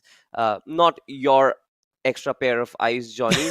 The extra pair of eyes inside the final circle. It's going to be extremely crucial, especially because when you know that you can, mark multiple angles for your Yeah. team, you can try and capture different teams and try and get their finish points for yourself. And Team Spider were very wise in the way they kind of acted upon the situation. They knew, as a matter of fact, that they were outside the circle, and a lot of teams would panic in that situation. And a lot of teams would be like, "Oh, wait, the blue zone is actually approaching. The damage in the seventh circle is way too high. I mean, it'll eat us up in 2 or 3 seconds." But even then, they had the guts to actually stay outside the circle for a while, and they timed the rotation inside the circle itself, and the timing was spot on. As soon as that fight between Team Soul and Atlas happened, in fact, Team Soul and Team Psych happened, they were like, all right, this is our cue. Let's just go in. There's probably 2, 3 players here and there. Let's clean them up and let's get us the chicken dinner. I mean, they have got a chicken dinner for themselves. I think what lies next for them, of course, is probably more chicken dinners. But after that, they probably need to work on getting a better logo, man. I mean, it's just SPYDER Esports written on it with a font. So, just get a logo. Yeah. It'll look really nice. I feel like with a spider on it, I will sort of love that. I mean, unless you're gonna help them with the logo, I don't think you should say that, because I mean, we all know this is how dreams begin. The budget MS Paint logos is what we all start with, and then once we are able to hire graphic designers like you, Salty, we get them on board. But again, I think as far as the performance goes, that's all that matters. Team Spider was pretty phenomenal in this game, but there's the brace between X7, Psych, and Team Soul Yeah. that I actually want to see. Who gets a lead, who moves forward, and how big of a difference are they able to make? Because as far as the first 2 games go from all 3 of these teams, there's not a lot of difference. All 3 of them were in the top 4 in the previous game. All 3 of them are in the top 4 in this game as well. And now, as we head on to Sanhok, I think all 3 of them would have to be extremely careful in the early stages, because you never know. I don't think Team Soul usually likes to do it, but they do have the opportunity of dropping on someone else's drop. At the same time, the other people have the same opportunity of dropping on Team Soul's drop locations and trying to go for an early fight, trying to see if they can get ahead that way. So I think it is Yeah. going to be extremely important that next game, for the top of the leaderboard, for the bottom of the leaderboard, I think once we have the rankings, we'll be able to make a better calculated decision about where the Yeah. teams might go. Knowing you, Johnny, I think you're trying to draw a parallel between one of the top dogs versus the underdogs, trying to battle it out for the king of the hill. And I love that. I love that storyline. But, ladies and gentlemen, the storyline will be asserted from the stats itself. Let's crunch some numbers, huh? X7 Wolves. X7's Evil actually is the MVP for the game itself with 4 finishes. I mean, great stuff from this guy. X7, they have consistently managed themselves to be inside their top 5 players. But look at this, right? You've got Goku, you've got Asur from SPYDER Esports, 4 finishes, 3 finishes respectively, 7 divided between them. You've got 1 player from Team Soul, and that's going to be Neo. Exciting name out there for, and we are going to be talking about this a little while later. But then you've also got Scammers Esports in the process as well, with 3 finishes on 2 alone. But with that being said, ladies and gentlemen, let's have a look at the point standings and let's see where things stand right now. SPYDER Esports with 24 points, Team Soul with 17, Team Psych with 15, and X7 Wolves with 14. Johnny, now give us your thoughts on the points table. I mean, at this point, again, I mean, these are just the rankings for this game. I'm extremely happy for SPYDER Esports because they have kind of made up for their performance in the previous match, and this will put them in a very wonderful position in the overall rankings. Soul, Psych, and X7. I think, I will wait for the overall leaderboard to see actually where these teams are and how they're going to progress. I want to watch their Sanhok game as well. AEB India were very impressive in this game. I mean, their positional play was quite interesting, and the way they were moving around on the map was extremely clever as well. They were avoiding those early game fights one way or the other, not really stepping into unnecessary engagement, and their main game plan was just of protecting themselves and playing for those placement points. It finishes game their way. then if guaranteed finishes came there with, that is the only time we saw them take those fights. But as we move forward to the next page of the rankings, I think I am a bit let down by seeing Numen that low on the 15th position. OR Esports as well. I did expect them to be in the top 5 of this game. Miramar is their map. Miramar is certainly going to be their map, but of course, one Miramar is gone with only 4 points. Next up, of course, they will get another opportunity. But ladies and gentlemen, overall standings of the day so far, it's been at the end of match 2 and Team Soul stand atop with 42 points. SPYDER Esports, a brilliant climb from them, 37 points in total. X7 Worlds with 33 points and Team PSYCHE with 29 points. Not a lot of difference, Johnny. This seems stacked at the tippity top. I mean, that is how we expected it to be, especially Team Soul, SPYDER, X7, PSYCHE, and 7 Hill Esports. As you mentioned, the top 5, an extremely close competition. Yeah, I do realize there's a 20-point difference between 7 Hills and Team Soul, but that can also be covered up if 7 Hills end up having a pretty big game for themselves in the map of Sanhok, or maybe even Vikendi. Yep. After that, if Soul is consistent enough to be in the top 3 yet again in the next 2 games, then I think they will be in a different league entirely. Kind of what Blind did, that is what Soul might just try to emulate from there on out. But as we have a look at the bottom 8 of the rankings, again, a little bit of a heartbreak. Numen, a little far away, just for a few moments from the top 8, but I think they have to convert the next game, and it's not even just winning the game. If they do manage to break into the top 4, or bring their total points somewhere around 15 or 16 in the next match, I think that should be enough to get them in the top 8 bracket, and from there on out, they can just play the last 3 games, playing for survival, making sure they are getting consistently at least 10 points per game, so that at least they can protect their position inside the top 8, and I think that should be enough. Because a team like Numen, they are stacked with legacy players, they have some of the best known individuals in the BGMI scene. I don't think no one wants them to be eliminated this early in BGI as the grind. I mean, to be honest, Johnny, I don't know what to think about it, because we've already said goodbye to so many big names, and hoping that Numen is not one of those, ladies and gentlemen. But of course, that will be a storyline for the future, because 4 games still remain. And of course, it did not really turn out their way. Of course, even for OR as well, the first 2 games were not the best, of course. They're still vying for that top 8 spot. But as soon as Sanhok comes in, I always mention that Sanhok is going to be the one that is going to flip the entire situation of the overall point standings. But ladies and gentlemen, Sanhok will be live after this very short break. Don't go anywhere. We'll see you. Map की जरूरत तो अनजान गलियों में पड़ती है, पर Erangel की गलियां तो हमारे दिल में छपी है। What's up, team? Hey, guys, rich पे बंदा है, रिच पे। अरे यार अभी हम स्मोक कर रहे हैं, साइड मार किया मैंने। लाइफ में हर जीत है important. Thank you. Nice one, perfect. लेकिन जीत का असली मजा सिर्फ अपने स्क्वाड के साथ ही आता है। Yes! ये बैटल ग्राउंड ऐसा कंफर्ट जोन है जो कभी भी रेड जोन बन सकता है मेरे भाई। भाई प्लीज रिवाइव कर दे। अबे यार नू। युद्ध के मैदान में बड़े बड़े MVP भी कर जाते हैं भूल। Noodle soup. पर चैंपियन बनने की मंजिल में क्या नूब क्या pro. Come on guys, compound hold। कोई नहीं है सामने। Centre slam. स्मोक कर कवर ले। 1 HP है भाई।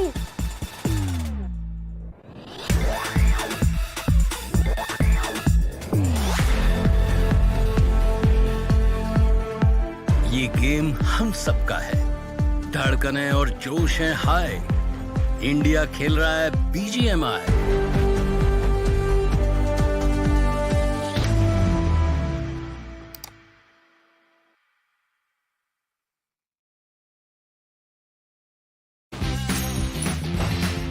It's my turn now. Fire away. I shall protect my kingdom. Thunder, lightning. Woohoo! You can do it. Looks like you need my help. Go down. Let's go. Water clears the mind. Soldiers, give me strength. I'll take care of it. I shall protect my kingdom. Trust my shield. Stop right there. Come at me. Ha! All right, here we go. Hey-ya! surrender to the power of the dragon. Go away! Back off! Now, shall we fight? Fire away! Rapid fire! May lightning always be with you. Get struck by lightning! Thunder, lightning! Oh, is it time to go? Ah, the power of the land! My heart is burning up. Go to hell! I'll show you overwhelming power. My turn! Take that!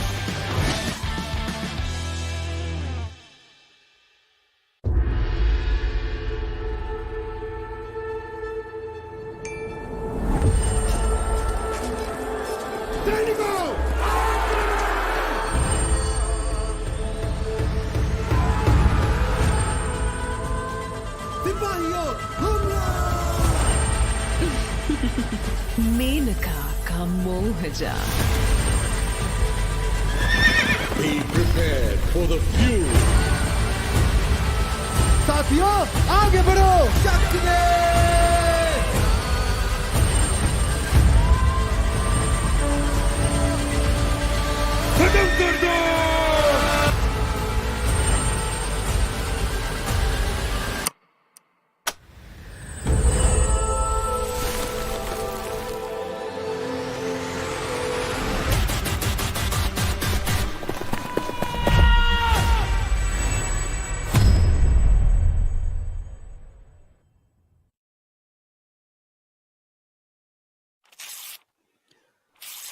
Well, ladies and gentlemen, welcome back once again after a very short break as promised. And of course, I have some extremely exciting news for all of you.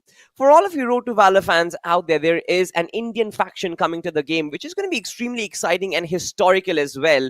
And for that, Crafton has arranged a great event coming up where you can win amazing prizes. There's going to be chests which are worth 2,500 gems, which is a lot. You can get mythic items out of it as well. All you've got to do is go to their event, Guess the Guardian. First of all, follow their social media page as well. And then in the comment section, apply the names of the garden, guess the name of the garden which is going to come in, and also put in your ID, because this is where you are going to find your reward. So if you're lucky, 5 lucky winners are going to find themselves with the chests with 2,500 gems, and that's going to be massive. Hoping that you guys win. I'm going to try my luck as well, but considering the fact that my luck hasn't really been all that good, Johnny, I think that I'm not going to win. But coming back to the J, Johnny, how are you feeling? This is going to be exciting because Sanhok, we were talking about this map itself. This map is probably going to be the last resort for a lot of the teams in the second page of the point standings. Yeah, I mean, last resort for a lot of these teams, because this is the only time where your differences with the top 8 teams are going to be in a manageable position. From here on out, if you're not able to keep them in check, it's just going to go, the gap is going to go bigger and bigger and bigger, and then it will reach a point where you won't even be able to think about qualifying to the next stage. The teams like OR Esports, teams like Team Travel Esports, they need to step their performance up, and it needs to happen on Sanhok itself. One more team that I want to watch and I want them to do well in this game has to be UP50. I'm being a bit let down with how the first 2 games have gone for this team. I want them to, well, finish at least, at minimum, within the top 3 of Sanhok. Yeah, I mean, should be, right? UP50 was probably one of my expectations as well, because even before the pre-game segment, I was like, UP50 is going to be the one who is going to perform today, because not just individual brilliance, their team comms is spot on. And of course, then you've got players like KSR and Sarkar who are just, just great underdog players, to be honest. And they have been knocking on the doors of Tier 1 BGMI for a very, very long time. It's not today when they start part. They've been playing since ages and they've been trying their luck out. So this is probably the time when they've gotten this far, and I would really love this team to actually qualify. For that, of course, they need to find that good game on the map of Sanhok. And just like you mentioned, a top 3 finish would possibly do. Maybe rack up a couple of finishes alongside it would just help your cause. As you mentioned, I mean, I'm going to start from the first few points of your conversation. As you said, talked about players like KSR and Sarkar. I think I do agree with you. I mean, both of them have been absolutely incredible. I mean, we all remember KSR's clutch that we got to witness. Just a DBS, and it goes on to destroy an entire team. That was incredible. And this is the map it happened on. So I think, again, X7, sorry, not X7, UP50, they find themselves in an opportunity where they can go for those big moments yet again. But the momentum is not really, it hasn't been really going their way so far. So a major point of concern has to be that mental aspects of the players, like what is going through their heads. Are they able to reset themselves? Are they able to feel confident in their old skills? Because if they start doubting themselves in those team fights, start guessing their own decisions, then it's already over. So hopefully they can convert this game and build upon that momentum. But with Sanhok starting from the southwestern edge of the map, just a little bit north of Tambang, and Flight Path sticking to the southern side, ending on Kampong, I think we are off to a very interesting start of this game. And look at that, Team Soul, 4-man split drop, and they're drop clashing the players of UP50. You know, whenever a team actually goes for that split drop towards the southern island, I am always left wondering, are they playing for the heal battle? Because this is essentially why you would split up, right? Try and get as many first aid and as many loot as you possibly can. And Team Soul, of course, they are trying to dish out as much damage as they possibly can up against the sides of UP50. KSR would avoid all of those bullets, and now he has found some sort of utility to actually fight back as well. He's got the shield, he's got the vest and the helmet to actually fight back, he's got the weaponry as well. So it's going to be interesting to find out if these two teams are actually going to duke it out on the lands of Sami, or is it going to be something different? Well, let's see. We expect for new things, different things, but look at this. Again, UMP, nothing but the iron sight on top of it. Dino is trying to spray down Admino. Admino is extremely far away, so I don't think there's an actual realistic possibility of Dino actually connecting any of these shots. That's way too much distance to comfortably aim on the iron sight. And Dino does not have enough ammo as well. That's what, like 45 bullets in total? That's a massive gamble, but Admino, he has a few shacks, and I think he's just going to be praying to the BGMI gods. Please let there be a weapon. Please let there be anything inside that I can use. This is one of the reasons why we have the concept of different weaponry inside the game, right? And you have to be extremely wise in choosing a loadout. Whether you kind of double down on short-range weapons like SMGs or shotguns, or do you want to keep yourself one of those long range or mid range options as well, like the assault rifles? Of course, a lot of people only prefer the M416 when it actually comes to the mid range and long range encounters, because of the fact that it has multiple attachments to it, which reduces a lot of its recoil. And then, of course, the weapon is much more stable than its other counterparts, be it the 7.62 counterparts of the M762 or the AKM, or probably even its 5.56 counterparts like the SCAR-L. The M4 has just been the staple throughout the inception of the game. And, usually the loadout has been one weapon being M4 for the mid and long range encounters, and the other just being the DBS for the close range clutch situations. Yeah, I mean, DBS, every single time we talk about the weapon, I think everyone would unanimously agree this is the perfect map for it. And I think for now, though, the players are going to have to settle with the other options that they have available on Sanhok. We did see the QBZ in action. Neutrino on our screens, armed with the M4 and the AKM. Quite a wonderful loadout as well. Has taken the scope of the AKM over there. Let's see, when will we actually get to see him utilize the weapon? He did take a massive hit from the opposition from the side of Team Elite, and his HP was dropped to quite low. So Neutrino, for the next few moments at least, is going to just stay indoors, find some heals, bring his HP back up, and be ready to counter engage against the opposition. Team Elite on the other side, taking control of Painan is proving to be a massive challenge for them, because the opposition, it feels like, does not really want to fight back. It seems like Team Tribal Esports, they are sort of looking to not give away any sort of space to Team Elite, of course. But Team Elite, they've been heavy hitters, haven't they? I mean, they've always punched above their weight, but look at this Prime once again. The DBS coming into the action. One player knockdown, an advantage for Team Tribal Esports. And need to be lobbed in, but I believe it's not the right time. The shotgun might just be looking to save Prime. He's almost knocked out, barely surviving by a sliver of HP. Hanny needs to actually get saved, but Team Tribal Esports still have their 4 players. Nate being cooked in extremely close proximity. Rocky is playing by fire right now, and he's gonna get punished for it. Well, he is getting punished, and the defensive approach from the side of Team Tribal Esports is working out quite wonderfully for them. They waited and waited for Team Elite to step into their trap, and then as soon as the bear trap collapsed upon the players of Team Elite, they realized as well that they have nowhere left to run. One after the other, their players are falling. They're down to their last man surviving, and he is also stuck. Maverick does not have any HP to work with. Richie has put him out. Just lands a shot as Maverick was the one who ran inside the spray, and the shot connected on his body. He was finished off. Team Tribal Esports, an impressive squad wipe in the first few minutes of the game, and they do not lose a single player in that entire collision. A lot of errors in judgment from Team Elite in that particular fight. Of course, the first one being not sticking together. Maverick was denied entry into that Painan complex right from the get-go itself. And that is courtesy to the fact that there were players stationed to deny that little bit of a space. He was constantly being shot down. But look at this, though. Elsewhere, it's actually X7 Worlds. Winter is trying to charge in. But is he aware of the fact that multiple players from Team AEB is actually out there?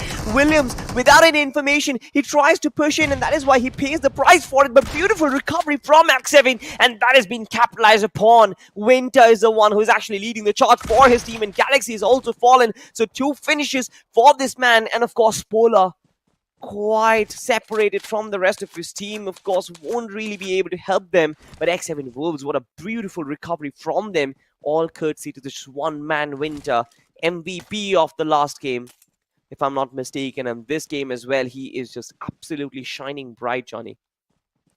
Wasn't the MVP of the first game as well from one of the players from the side of X7? My memory is short, Johnny. Don't test me. Wait, like, we'll have that confirmed in a few moments, ladies and gentlemen. But I believe, X7 in this match in particular, they're done with just keeping their heads down, keeping their bodies to the ground, and just like playing for those points, I think. And they have sort of earned this for themselves as well. I mean, being extremely consistent in the first few matches does, in fact, grant you the opportunity of just going absolutely YOLO in the next few games. And all right, so I believe the MVP for game number 1 was Winter, and even the previous game, I think it was Evil from the side of X7 who became the MVP for the previous Miramar match. Right. Yeah, but that sort of goes on to show X7, they have been consistent on an individual front and on the team front as well. And I think the only thing that is not really going their way, it is they haven't put up big numbers on the board, the kind that Team Soul has done, and that is why they are a little bit behind Team Soul. If they can cover that up in Sanhok, I think it's good enough, but that is more sort of a personal achievement for X7. They don't really need to do anything more. They are playing incredible. They are being consistent so far, and I think if they keep this steady approach, they will easily finish the day in the top 3. Yeah. And I think that is something which they should do, right? We've seen a lot of these teams get complacent, especially after those first couple of good games. But for Team X7, for an underdog team like them who is just starting to make waves, you would want to try and shake up the entire stratosphere, right? And for that, you need to perform throughout the 6 games that we've played so far. But what a lovely little boat that they've got. This is so cute, Johnny. I mean, I love this skin, SPYDER Esports. They're very innovative with the way they approach, and their boat is way too good. Their rotation was also pretty decent as well. They landed somewhere near the shorelines of Kampong, but they still need to make that entry. But look at this, Team Orange Rock. They're the ones who actually drive in with the DBS, of course, OR Esports. On the offense, they have infiltrated the compound, and Max, in a flash, they have wiped off the entirety of their opposition, Johnny. That was brutal. I think OR, they came into this game just extremely mad about what has gone on down for them in the first 2 matches. Look at this. This was just an execution on the opposition. Jelly finding the first 2 initial knocks, and then OR Esports just running towards those shacks, going for the push. They do not lose a single player, wipe out the entirety of the opposition. That is the best case scenario you can hope as an IGL when you're engaging in a fight like that. And kudos to OR Esports. I mean, this gives us signs of hope that maybe in this match we're going to see OR make a comeback, and after the game ends we will see them in the top 8 for sure. Definitely, they've breathed life back into the squad. Of course, but that one squad wipe is not going to help them get that big chicken. They need to retain all of their players, enter the final circle. Rotation is going to be of prime importance. They're still trying to make their mark towards that northeastern territory of the circle, but right in front, there is going to be Team AEB, who is also under fire, if I'm not mistaken. So, should be easy pickings for them. But Numen, on the other hand, they're trying to make a rather unorthodox rotation, maybe trying to cross the river, go to the other side, maybe move towards the Camp Alpha Island. I'm not sure what they're trying to do, but definitely, at least for now, though, they're trying to scout out the surrounding location so that they have as much information as they possibly can. Even if they go for that water rotation, they won't get shot down because the shores have been checked, the compounds have been checked, and information is there that this region is secured. It is safe, at least for now, but what about the next few minutes of the game? The zones have started to collapse. In stage 2, the players have exactly about a minute remaining before they're going to have to reanalyze and reassess their positions and where they want to go. But growing strong on our screens, it seems like the opposition from the side of High Voltage has been spotted out by Godbot. And now he sits there behind the rock, waiting for his team to show up so that they can look to see how they want to engage this fight. It's not going to be an easy one. High Voltage, they have the cover of the shacks on their side, while if Growing Strong wants to go for the push, they will have to make a run out in the open down the slope, and it won't be an easy one. Yeah. Exactly right. Going downhill, especially without any sort of vehicles or movement utilities, is always going to be difficult. You might even try and want to use one of those smoke trails, but again, that's a risky investment. That's a very heavy investment, especially for a squad battle so early on in the game. But these are moments where, I sort of miss a particular style of weaponry, a particular category of weaponry, Johnny. Do you miss the sniper rifles? The bolt actions. I mean, yeah, the bolt actions. Not that much. I mean, to be honest, so I've found using bolt actions extremely difficult for me because I lack patience. I'm not a guy who's just going to sit there, hold an angle for a while. And once your FOV reduces as soon as you scope in, we all know 8x's and 6x's are extremely important when you are playing with bolt actions or even DMRs. The scopes are your best friend. And when you're scoped and your field of vision is extremely reduced, I do not like that as well. So it feels like I'm reducing the amount of information that I'm getting from the map, from my surroundings and everything.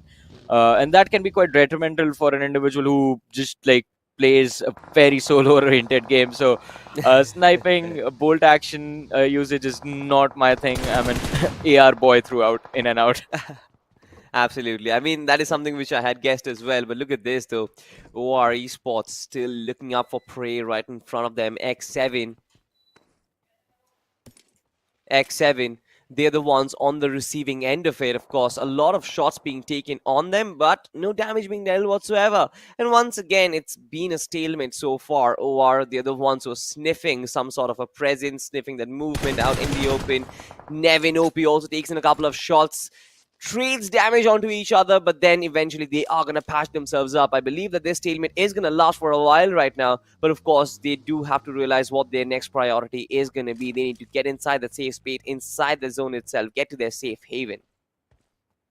Well, let's see. They are trying to reach their safe haven, but it won't be easy for them. In gaming, they have this bootcamp position all to themselves, and what I've noticed so far, especially in the round 2 of BGIS, positions like Bootcamp and Paradise Resort, where you know for a fact a lot of teams do like to drop, are kind of left alone in these particular maps. I have no idea why. I think everyone just ends up playing like a double mind game with themselves, where they expect, competitive where we might see like 2 teams drop here, but then everyone has the same thought, and because of that, no one really goes towards Bootcamp. Look at Numen. They came in so late, but they still get the control quite easily for themselves. Yes, the zone has moved away, but the shift happened just a few seconds ago in front of our eyes. Now, AFB is trying to push in on their position, but we'll come back to that position conversation in a few moments, ladies and gentlemen. Feels like 7 Hill Esports are in an awkward clash against OR Esports. OR was rotating down the slope. 7 Hills Reaper, we saw him spot out the lads on the vehicle. Shots were fired. They did not connect. And OR just were forced to move towards the players of X7, where, by the way, they did find an opening, but Seven Hills, they're not letting them go that easily. Yeah, they certainly are not. But look at this, though. Levi, in fact, from the backlines has been taken down. Jelly, beautiful stuff. Some sort of retaliation from Team OR Esports. It's good to see that they are not dying down as of yet. And they are looking for fire once again. Painan has been in the region of control for OR for a long time right now. Spots a pixel, dishes a little bit more damage, and I believe that it's lights out for Levi. There's no way he's going to survive. Yeah. He is bleeding out, and he has no teammate who is coming in to save him. So, sad for you, man. I mean, imagine being his teammate right now. You see your lad just bleeding out in the middle of nowhere, and you can't really do anything to bring him back as well. OR Esports, though, I believe in a worse possible, a worse situation than the lads of Seven Hills, because at least the players of Seven Hills will have escape options available. If they want to go anywhere, they can do as so when they please as well. On the other side, OR Esports, the problem with Sanhok and taking a fight inside of those shacks is the fact that there are just like 3 or 4 exits depending on the size of the shack that you are holding. And the first fundamental of the game when taking a fight from the outside against a team that is indoors is mark the exits. You're going to mark the windows, make sure you can you're holding a position where you have or can safely maintain vision of as many windows as possible. Your team is going to cover the other positions, and then you just wait for the opposition to exit. You use your Molotovs, you use your nades to try and flush them out, and the moment they are mid-animation jumping out the window, you finish them off, man. They won't be able to fight back. That is exactly the most basic things we have seen these teams do, and I think because of that, OR Esports, they're going to have to get a little bit more creative with how they want to escape.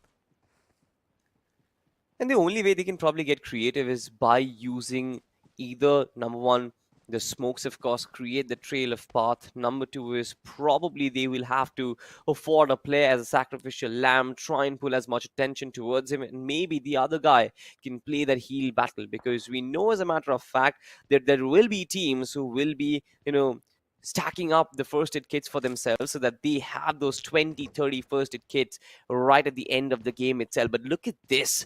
The circle is enormously big, but majority of the teams are in the Painan territory and they are fighting amongst each other. There's probably 3 teams who are still surviving at Painan, and all of them are under Cold War. But of course, as soon as the circle throws in a curveball, I feel like all of these teams will be flushed out, and just like you said, they will have to be creative to try and make their way in. Team Soul, early movers advantage. They are now guarding the bridge. And this Painan fight needs to be settled quickly as well. I mean, we have Team Travel Esports over here. We have Get Strong, the lads from Get Strong. Growing Strong, sorry, are here as well. And then there's another team trying to make an approach. And guess what? That is Team Soul, ladies and gentlemen, trying to approach from the... Oh, no, that is UP50. Who have actually made their way towards Painan from that southern side, but they will have at least half of the city all to themselves, and I think the only thing that can make UP50 panic is just like too much of gunshots that they're going to hear from Growing Strong and Team Travel Esports going against each other. But let's see how this fight is going to play out. On the other side, X7, what is Polar doing? It's a 1v2 situation. He opens the door, takes a few shots, realizes he's outnumbered, closes the door back. That was hilarious. But you know what's even more hilarious is the fact that Wolf Winter from the side of X7 just steps out, finishes him off with the help of his Groza, and now X7, I think, are again looking quite strong in this matchup as well. Yeah, probably aiming for the top 3 finish as well. Look at this, Team Growing Strong. One of the games where they looked extremely confident. I feel like this is where they can actually convert a little bit of the numbers as well. The DPS singing the songs of death. Team Tribal Esports, the other ones who dish out some early damage. Joker gets back immediately, does have the medkit, heal himself up, and Richie Whitey confirmation comes in through him. 2 finishes already on this lad, and it seems like Team Going Strong, they have been cut by 50%. Let's see. Still quite an interesting situation. Joker, Eclipse. Oh, Joker waited for the perfect time, and Eclipse, he had a similar plan, but Faith being there turned out to be the game changer. And look at this. The hunt is on. The DBS going on reload, but Fate doesn't realize there's another man waiting for him behind the cushion over there. He's going for a revive. It was his own teammate, my apologies. Squadbot was the man who was waiting, but Richie Whitey, he was allowed the opportunity. Jumps down, goes for a hero play, but heroes don't always make it to the end. Sometimes they're going to get finished off. And, well, that is exactly what happened over there to the side of Team Tribal Esports. But Numen Gaming, look at them pop off. This is what their fans were waiting for. And finally, Numen, they have started to deliver. Yeah, I like this rotation as well. This little bit of a creative route that they have taken to try and get inside the circle. They are still on the other island, not on the mainland whatsoever. And they are fighting across the river itself.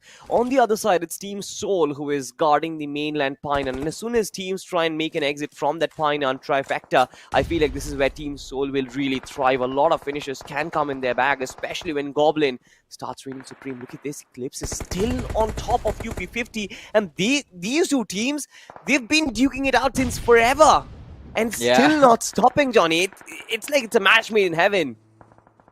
UP50 though under heavy fire as they're down to their last two surviving players, and I think Goblin, he's just here so that he can delay them as long as possible. He wants to allow his teammates to make a getaway and find a better position, find the entry inside the next circle.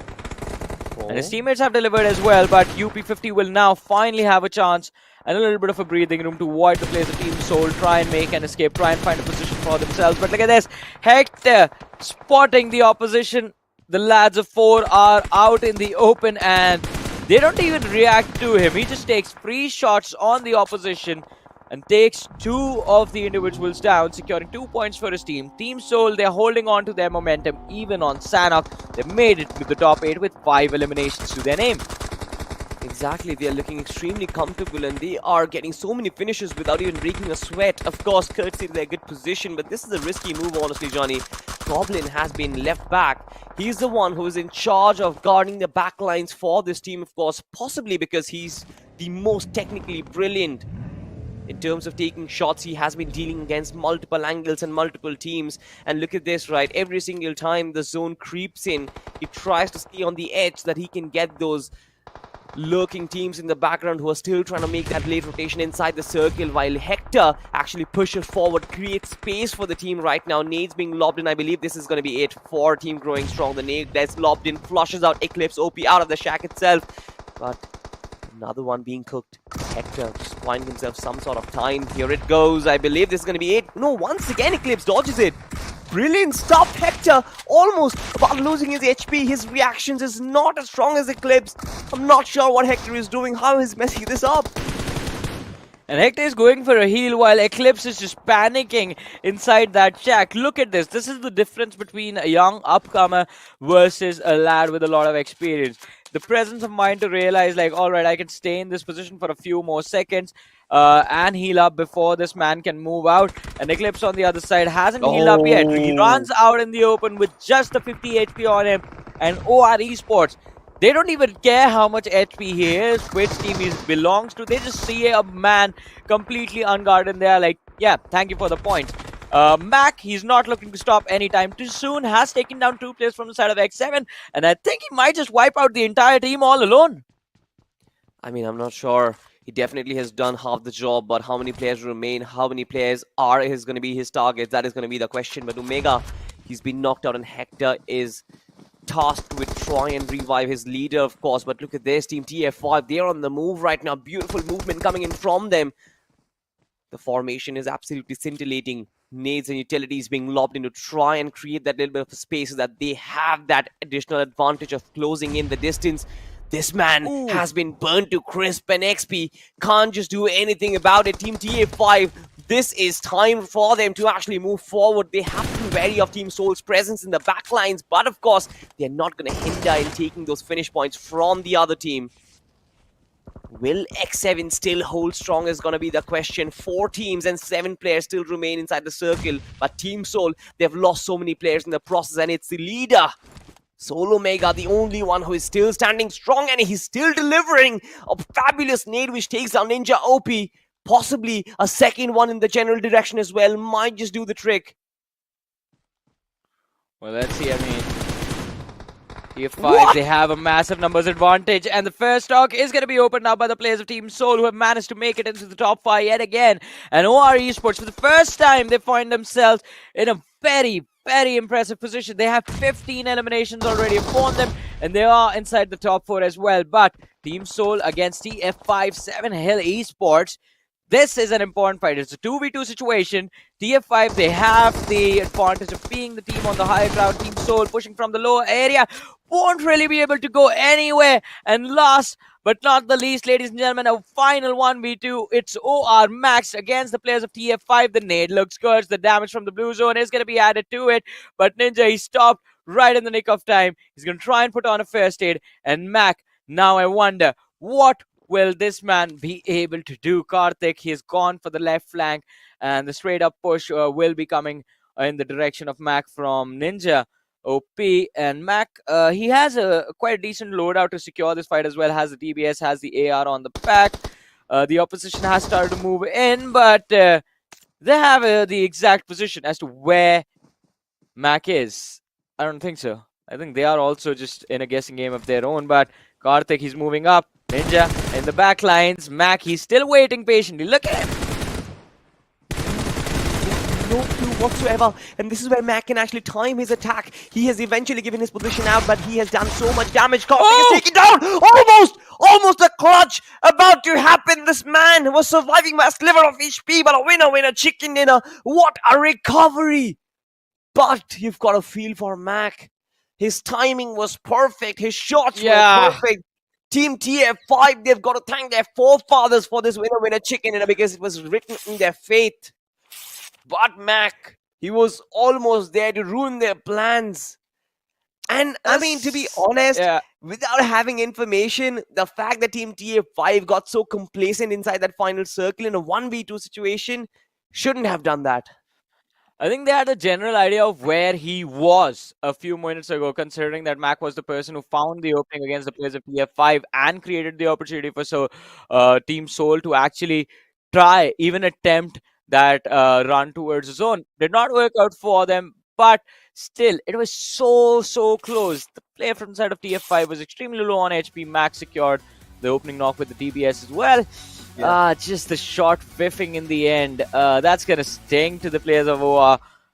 Maybe not actually. They're going to be happy with what they've done. They have 15 finish points. They have 50, not 15. Well, they will have 12 placement points from this match. And that is actually a wonderful game overall.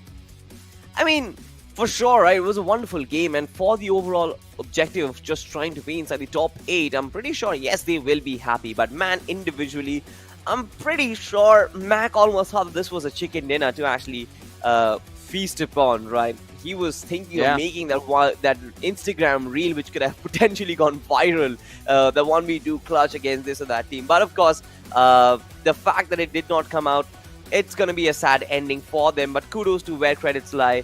I feel like Team TF5, they've had an awesome game as well. They were extremely brilliant in taking their battles. They were wise in their positioning as well. So they deserve that extra bit of credit as well. Having two players inside the final circle, giving yourself that man advantage is something to actually crave, right? Every team wants to have that inside the circle. So if a team does that, if a team manages to do that, especially on the map of Sanhok, then they definitely have done something right.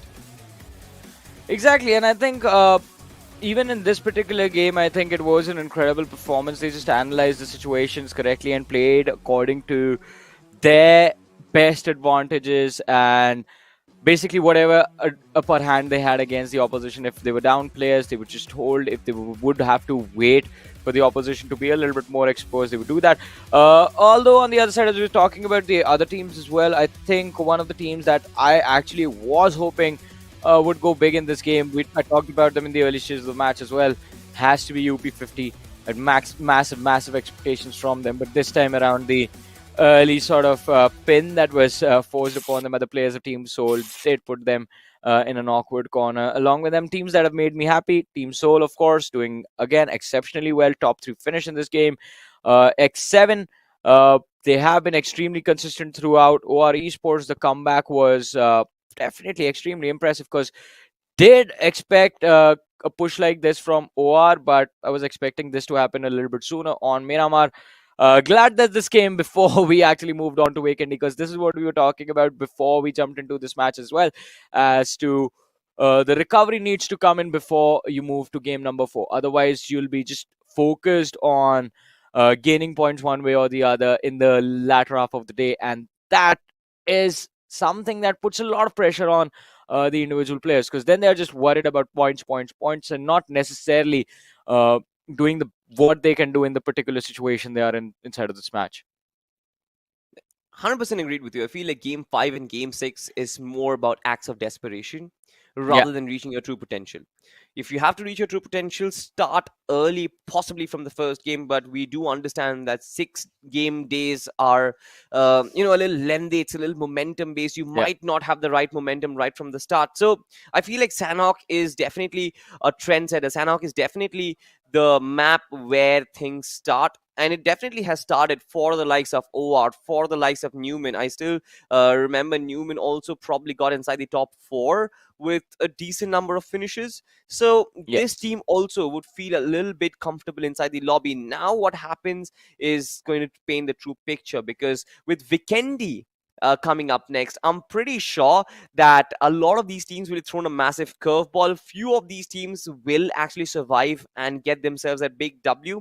I'm not sure if Team Soul would have that same run of consistency, because they've been doing it for a long while right now. But Vikendi is a completely different ball game altogether. It seems like your face, you have a different opinion, by the way. I mean, I think no one to give opinion. I am just cursing teams at this point. I think Team Soul's playstyle actually fits perfectly for Vikendi. It's them and OR Esports who are like just built for that particular map. And I'll tell you why. I mean, Team Soul, their entire rotation plan and with how they approach team fights, I think just by holding themselves back a little bit extra, that sort of works out quite brilliantly for Vikendi, because mid-game fights, you can't really even step out of your building to secure a finish. You peek a window, you get shot at. So you will have to be extremely patient and be very analytical and very critical of what particular angles you're using to engage against the opposition. Or, I think, just brilliant positional play, what we saw in Sanhok right now, because they were in a very awkward position compared to the zone. Their entire approach was, all right, let's find a safe spot. If we have to take a fight, we'll take a fight. If we don't have to, we'll just play for placements. And there were majority of the times you would see them like try and avoid fight to the best of their ability. It wasn't until the opposition was literally just right in front of them where OR would just engage upon them and try and finish them off. If the engagement came from any different way, they would first prioritize their safety. And I think that sort of approach also benefits on that map. But we have a look at the MVP of Sanhok, and it is going to be the IGL himself for the team of OR Esports, Jelly, having secured 8 eliminations in this game. When the leader leads from the front like this, you possibly don't need anything else. 8 finishes is mammoth, ladies and gentlemen. Almost 800, 900 points of damage needs to be acquired if you need to have 8 finishes. Mac with 6 finishes and almost a clutch out there as well. Winter, of course, from X7 has been so super consistent. Every single game, this man is racking more than 5 finishes for his team. Just getting those finish point marker up and up for his team itself. And Team TF5, of course, have got the chicken dinner. Of course, there had to be one of the players inside the top 5 players. And Team Soul also find a place, Johnny. Well, yeah, I mean, Team Soul, they have been impressive. We have been talking about them throughout the day. Just like Winter from the side of X7, this team has also been consistent to a whole nother level. But look at this, OR Esports. This was a massive game from their side.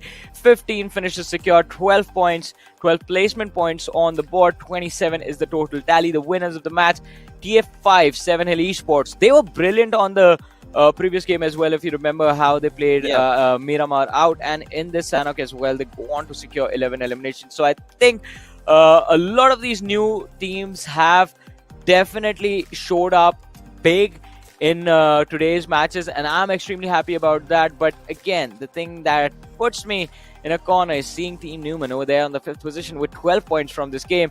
I think it should be enough to get them a little bit more close to the top 8 and maybe right on the verge of top 8 as well. But moving on to the next page of the standing, UP50, again a bad game. I mean, I have nothing to talk about this team at this point. I mean, 2 points, 1 placement, and 1 finish. Definitely not performing to the best of their capabilities. Hoping they actually make a big comeback somewhere down the line, of course. But we'll have to find out if those are going to be the maps of Erangel or Miramar, or is it going to happen right in Vikendi. But ladies and gentlemen, we have had 3 games so far. 50% of the day has been completed, and now, of course, we are going to find out how things stands and which are the teams who are making the name at the very top. Of course, your fan favorite team, Seoul, with 27 finishes and 33 placement points, 60 points in total. Brilliant stuff. They've got the buffer between them and the second place team as well. TF5, 7 Hill Esports, 48 points in total. There is that gap of 12 points. But of course, it's been absolutely brilliant. A brilliant performance coming in from 7 Hill. X7 Wolves, 46, closely followed by SPYDER Esports, 38, OR Esports, 35, Team PSYCHE, 29, and Numen Gaming on 20. Team Rusher on 12 points. Now, this is where things get interesting, because look at this, right? Up until the 6th point, up in the 6th position, 29 points. That's still decent. But 7th to, I believe, the 12th or the 13th position, it's going to be extremely dicey and extremely close. I have a feeling like we're going to see like, alright, I have been proven wrong before I even finished my sentence. What I was about to say was, anyone outside of the top end might just be on single digits, and we have Tribal Esports and UP50 on the 11th and 12th position with 11 and 10 points respectively. So, even hitting double digits so far, but AEP on the 12th spot, on the 9th spot with 12 positions, growing strong on the 10th with 12, and Team Elite and Galaxy Esports, look at them, on the 15th and the 16th position with just 6 points. This is not turning out to be what we thought it would be, these rankings. There's a massive vacuum being created by the top 5 teams, as they are being consistent, and they have been consistent in the first 3 games, and I believe they're not going to stop. Seoul is not going to stop again in the next 3 games. I expect them to be in the top 4. X7 is not slowing down anytime soon as well. OR Esports, I think they have a momentum, pretty decent momentum being built up as well, so I think they are going to move up as well. Rushers, I am a little bit concerned about. I don't know what's going to happen. I'm a little bit concerned about Numen as well, because we do see them there with 21 points, 12 of which came in this just the last game. So that means in the first 2 matches, they secured like 9 points total in the first 2 games. That's not that great, especially for a team like Numen. So expect them to go big in the next few matches. And not on Vikendi though. I expect Numen to show up on the next Miramar. Possibly. But ladies and gentlemen, I mean, it's extremely manageable. Teams at the very bottom also can make that big climb. It's not that big of a difference. But of course, we progress to the map of Vikendi, where it's going to be the snowy fields. And Johnny going to be the captain for the map itself, as I'm going to take a little bit of a break. Well, yeah, I would love to lead the audience through the map and how these teams are going to go. But let's see. I mean, right now we're just going to have a look at the teams. And I want to actually hear from our viewers, like, what are your expectations from your favorite teams? Do also let us know what your favorite teams are. And along with that, have the teams lived up to the expectations that were set by them after round 1 of BGI's The Grind? And I think one of the teams that everyone actually wants to talk about is X7 today. I mean, I especially want to talk about X7 Wolves, because they have been so impressive throughout the entirety of the day. And my new co-pilot, as we have kicked Salty, not just of the panel, we have kicked him off the plane entirely. Yeah, the man's just dropping down. How are you doing, Necro? I'm doing pretty good, man. I'm over here doing some interesting stuff. You know, I'm looking like a wizard as well, Johnny. And I'm here to predict some things, you know, because so far with OR being able to get that nuclear performance on their belt, and even teams like TF5 now are really starting to show themselves. I guess the overall leaders are starting to get heated up. Yeah, and I think all of this inspiration has come from what Blind Esports has done yesterday, and I think that is what the teams are going to be focused on, because Blind Esports, I mean, we all remember the 133 points that was secured by them yesterday was a record-breaking performance. And Team Seoul, I believe, one more thing, they're trying to make up for what they did to their fans in round 1. If you remember, they gave us a massive, well, they put us in a very difficult position emotionally, let's just say. I mean, we all remember them just pushing through to the other side. Everyone was just wondering what is happening, what is happening. And then towards the end of the day, we are like, oh, all right, they made it. They have made sure that everyone's going to be happy today. But I think they are just making up for that by just popping off in every single game, just destroying the competition and having a nice little safety cushion while doing so as well. But Necro, what about you? I mean, Numen and OR, are they living up to all the hype? I mean, to be honest, for OR, that game that they had on the previous map of Sanhok, it just catapulted them once again in a really good spot in the overall standings. If that game wasn't really there, then OR would have been in a really, really bad spot. But speaking about Numen Gaming, they'll still feel like there's a lot to see from this team because considering, as you asked me a straight-up question, are they living up to the hype? And I would say, no, absolutely not. This is not the performance I'd like to see from a team like Numen Gaming. I want them to just go like an absolute wrecking ball and start wrecking the entire competition. But that's not been the case so far. Speaking about the opposite side of the spectrum, though, then comes into play is going to be OR Esports. And we know OR Esports is one of those teams that does not like to go really for those early game battles. But in that previous game, they managed to get 15 elimination points. So I really need to start thinking on my words once again, I guess, because OR Esports going aggressive inside the lobby. I mean, they are going extremely aggressive, but the next map does not really allow them to be in that position for long. I mean, we all know we're going to jump into the map of Vikendi next, and it is an extremely slow-paced map. So, OR Esports, I think that actually might be the thing that breaks the momentum for them, so they might have to be careful. If they do manage to make it into the top 3, even on Vikendi, then I think they are pretty much set for the last two games of the day as well. Although, as we did talk about the two teams that kind of are having a shaky day, even though people expect a lot from them. Let's talk about a few teams that we do not really know that much about, but their run so far has been impressive. And I'm talking about it's H7 Hills and the team of X7, especially Winter in particular, has been impressive. He was the MVP of the previous game, and not previous game, he was in the top 5 players of the previous game. He was the MVP of the first game, and his teammate Evil was the MVP of game number 2. So X7, they are stepping up on an individual level, and they're stepping up on the team level as well, considering like whoever from the side of X7 survives, he makes sure that he is at minimum walking into the top 4.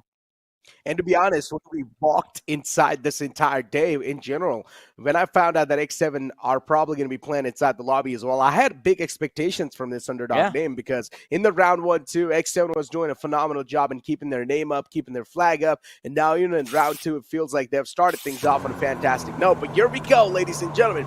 Vikendi's going to be on the way as the plane's going to be hitting the skies once again on the snowy lands. The plane flat pad starting all the way from the top left side, I guess, off the map towards the northern side.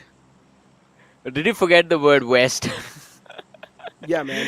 To be honest, it's okay. Sometimes the compass, I'm not really good at that, I mean, it doesn't matter. In a few short moments, every single position in this entire map is going to turn into a Bermuda Triangle. You won't really be able to tell where you are and where you are looking to go. But as you mentioned, the trajectory of the flight, it is starting from the western side of the map, the southwestern side to be a little bit more precise, heading towards the northeastern part. And I think because Vikendi is, just like we say about Sanhok, I mean, an extremely small map, you have the option of dropping where you feel like and going wherever you want to. But what you have to be careful about the early zone formation, because the zone does form a little bit early on Vikendi. So even mid-glide, you will be able to see the circle. And a lot of decisions are made as soon as the circle forms. So now you will actually see teams switch their drop spot, and we might get to see a few early fights if we are lucky. I mean, not just that, right? Vikendi's considering much more fresher map inside the competitive scenes as well. A lot of teams do not even have their drop locations just pinned down. They haven't even pre-planned their drop locations. So in general, just walking inside the game with a blank slate sort of just makes these early collisions really do happen. And speaking about the early collisions, a possible collision inside the lobby, Numen Gaming in front of us, and the opposition side is a little too far away. So for now, at least the threat's really not going to be present on the sides of Numen Gaming, so they should be chilling. Considering the plane flat pad started all the way from Dobro Mesto towards the opposite side. So in general, the plane flat pad 2 sort of really favoring a lot of these teams. So I highly doubt the early collisions. There aren't going to be a lot, but still the elimination feeds starting to pop up. Well, the elimination feed has started to dance right in the early stages of this map, and I wonder who will be the first team to get wiped out. But so far, High Voltage. Necro, I'm going to be honest, I did not expect this to happen to High Voltage. They're just getting absolutely destroyed in the entirety of the day. But in this particular game, at least, they have off to a decent start, picking off 2 individuals from the side of Team Elite. One of the players has been picked off, though, so it is a 2v3 situation, and Hani OG has that perfect combo to work with. And also the line of fire available on the lads of High Voltage. Do they know where he is? I highly doubt, because Henny isn't really making a lot of sound in general. And speaking about High Voltage, right, as you mentioned, he didn't really expect this sort of performance from the side of High Voltage. And I actually did too. I did expect this sort of performance from High Voltage, because if you remember in round 1 as well, High Voltage was super inconsistent. It was that one single game where High Voltage was able to wrap up a decent amount of points and sort of like just saved themselves barely in the top 8. So High Voltage, that's sort of a performance where we saw such a little bit of inconsistency hit up, and somewhere down line inside the round 2 as well, I just expected that momentum flowing as well, and that's the exact performance we're seeing so far. And I mean, we are going to be hopeful that the team just picks up the pace, even if it's a little bit in the next few matches. But then there are teams like Team Soul on the opposite end of the spectrum. Extremely consistent, extremely brutal on the rest of the competition. Every single time able to find the perfect position, the perfect way to engage against the opposition. How do you think, Necro, they are able to pull that off? I mean, even on Sanhok, at one point, I thought they were done, but still being able to secure the top 4. I mean, in the top 4, still, they're there. But they need to be consistent to pin that spot down. Because at the end of the day, as I say, top 2, they're probably going to be secure over there. But still, the mid pack from the 8th position is probably going to be pretty sensitive. There's not going to be that big of a leap, right? One single good game from any of their teams that are currently on the latter half of the board, they're probably going to be propelling themselves on the top 5. And speak not just that, then you talk about a team like Tribal Esports, and this team, we know what this team showcased inside the round one as well, Johnny. So there's a lot of the names that can be feared by the other team, but so far it just seems like they haven't really found themselves in that groove. Yeah, true. But let's see. I mean, this is going to be an interesting game of Vikendi. We are all hoping for this. And apart from the first early engagement that happened between High Voltage and the players of Team Elite, the other teams have figured out a way to avoid themselves in the early stages of the game. We did have a look on the players of Team SPYDER, and it looked like they did find a pretty decent safe haven for themselves, at least for the early stages of the match. But now we switch focus and we've moved forward to the players of UP50 Esports. We had massive expectations from this team. I mean, their run in round 1 wasn't that great, but I mean, the way they were looking at those fights and the way they were approaching those team fights looked extremely entertaining. But look at this, X7. They find their first target, as it is going to be OR's Mac, who is going to be picked up by the lads of X7. Yeah, X7 Wolves just making it look pretty easy. And to be honest, a team that won that previous game, or almost about to win that game, OR already starting off with a shaky start, but it's completely fine though. As I mentioned, they're looking pretty okay inside the top 8 anyways. All OR needs to do is now with the left 3 players, they need to start playing things a little bit more passive and safe, as usually they like to do so. As long as Jelly's going to be alive inside the game, Johnny, I feel like OR, they should still be okay. Because Jelly being the IGL, he does a fantastic job of directing his team to victory. And right now, we did see Jelly a while ago on our screens. Maybe Spy are actually trying to move towards that spot. And they can try all they want, but in a few moments, they're going to have to prepare for the opposition to head in their direction. Because look on the radar, OR Esports, their hunt has begun. Even though they are down a player, they do not really care. They're going to try their level best to secure at least a few finish points in the early stages of the game. Team Rusher on the other side, barely on that 8th position. Their objective is quite simple. They have to make a safety cushion or build a safety cushion for themselves in the mid-game stages. But yeah, let's see, how successful are they going to be? We had Neymar a while ago on our screens, and I mean, all the players just inside this compound looking pretty comfortable so far. looking pretty okay. But in general, Johnny, getting back to the OR conversation, now they had that one single pop-off game, right? Off the bat, they just propelled themselves so high inside the overall leaderboards. But before that game of Sanhok, they were somewhere on the latter half of the board. They were not really able to perform that well. Considering and taking that stat in consideration, other teams as well do have a chance to make it up top in the top 8 with just one decent game. So all the time, just staying in the mid-pack of the top 8 is never going to be safe for you. True. Quite true, but over on the other side, 7 Hill Esports. Oh, yeah, the Zima is not that great in terms of its balance. You have to be a little bit more careful with this vehicle. It's a small, tiny, compact car. Minivan. Can go up to a decent speed as well, but again, the maneuverability is not really there. But still, I mean, 7L Esports, they do make it to the other side. And they have quite a wonderful position as well for themselves. I think they should be able to make it to the mid-game stages quite easily, considering they have already moved quite close to the center of the zone. Although, talking about the other teams, we have on the center. UP50 has made it. Team Soul, Numen is there. I see the players of Get Strong. Team PSYCHE has made it. X7 is moving close to the center. And in that particular spot, I think that one position where I want the zone to end is Dino Park. I mean, we saw that actually happen yesterday as well, if you remember, where Team Tamilas was playing as well. I don't exactly remember which team got that chicken dinner in the game of Vikendi. My memory is not that sharp. But to be honest, I was looking at the overall standings a while ago. Team Soul on the first spot. And I'm honestly surprised with the amount of impact Team Soul's been able to show inside today's day, because even this team, right, speaking about the momentum, they're not really having that momentum. Past few days, Team Soul's been struggling. But still now it seems like gaining that momentum over here can really just give them so much more of that confidence booster in the upcoming days as well. Confidence boost or not, you have to perform no matter what.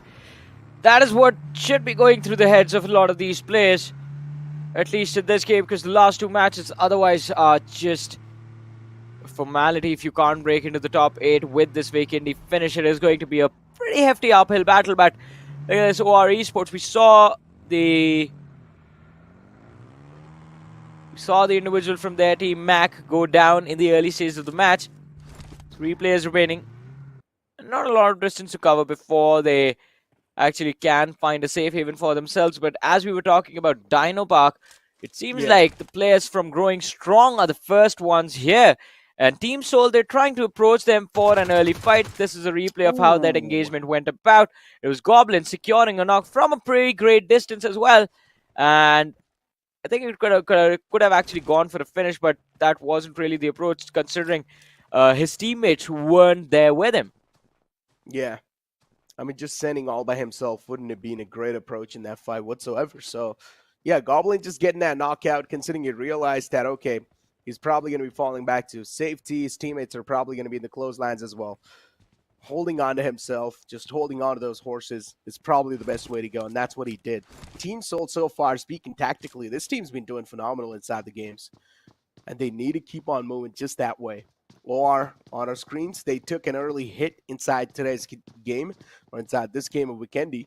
So even OR, you can clearly see how passive they're starting to play. Late rotations being made on the board. But these moves soon enough will pay out. And this is what actually happens in the map of Vikendi too, right, Johnny? Early phase of the game, podcast hours. I mean, on Vikendi, the podcast hours, I feel like last much longer than they do on Miramar. Because Miramar, at least you do expect a lot of mid-rotation fights, because the line of vision on Miramar is a little bit more bigger.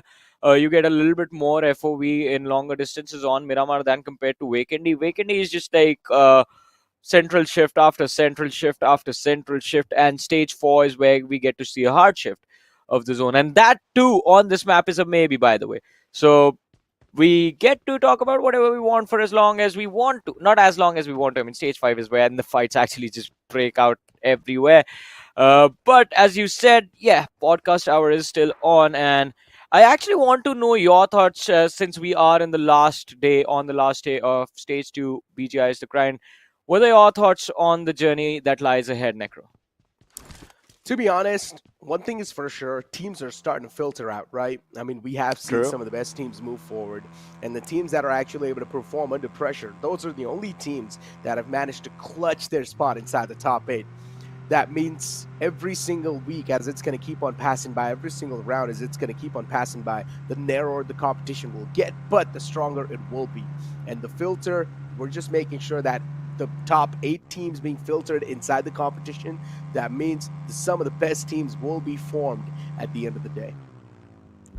Exactly, and I do completely agree with you on that. I mean, the process, the journey, it was brutal, and it was brutal for a reason. It's like the trial the Witchers were put through. Only a few of them made it on the other side, and I think that is what's going to happen to all of these players. Whoever makes it through, though, to the finals of BGIS, we know for sure, as you said, some of the strongest individuals, some of the strongest teams in the entire country will be on that stage all together, and it will be an absolute ball just watching them perform. But for now, we are still in the process of figuring out who actually makes it through to the other side. And as we were talking about the big teams and the big names, it feels like it has, well, the time has come for Team Soul and OR to settle their differences on this map. Not a good news for Team OR, to be honest, going up against the likes of Team Soul. I mean, they've already instantly just fallen assumed short on the man. I mean, look at Team Soul. They've been looking in form. It's just like Team Soul is waiting for an opportunity to pounce on a team. And OR Esports, for now, it seems like they're just sort of tickling to the players of Team Soul, giving them an invitation that, hey, we're over here, come and pounce on top of us. And I'm pretty sure Team Soul, as soon as they're going to find that one knockout, probably the go call is going to be made. So OR Esports, they need to be super cautious. One single knockout, OR Esports' firepower will be down to 50%, and you do not want to be in that spot. One of the players was sort of separated out as well from the side of OR. He's not really there, so they're having a 2-1 split going on inside the game. SPYDER Esports on our screens, and just tying out the team in the front lines. They know somewhere down the line, the surrounding lines need to be cleared up. And this is what I like from a lot of these underdog teams, right? At the start, if you remember, Johnny, in round 1, we saw a lot of these teams making a lot of rookie mistakes. But then in round 2, they've started to iron those out. And one of the rookie mistakes was to just hard focus on one single target, just tunnel vision on that place. True, and I think that, as we've talked about a lot of other things, like you learn from your experience, you learn from the mistakes that you've made in the past, and I think that is what also separates these experienced teams. That is kind of the basic difference between why we call a few individuals in these lobbies veterans of the scene, because they have been there, they've made the mistakes in the past, and they know exactly what to do to counteract a situation like that. As you mentioned, focusing too heavily on one aspect of the game might not always work out for you. You have to make sure that you're maintaining a balance, unless you just pop off quite nicely in every single game, just like Blind Esports did yesterday. If you have that big of an advantage against the competition, keep going for it. If not, try and at least play for survival early stages of the match until you see the player count drop to, well, I think 20 is a pretty decent number, until you see the player count drop to 20 inside of the game, and then you can try and approach those fighting stances, try and take a few individuals off, bring your finish numbers up to a decent 4 or 5 finishes per match is good enough to keep anyone inside of the top 8.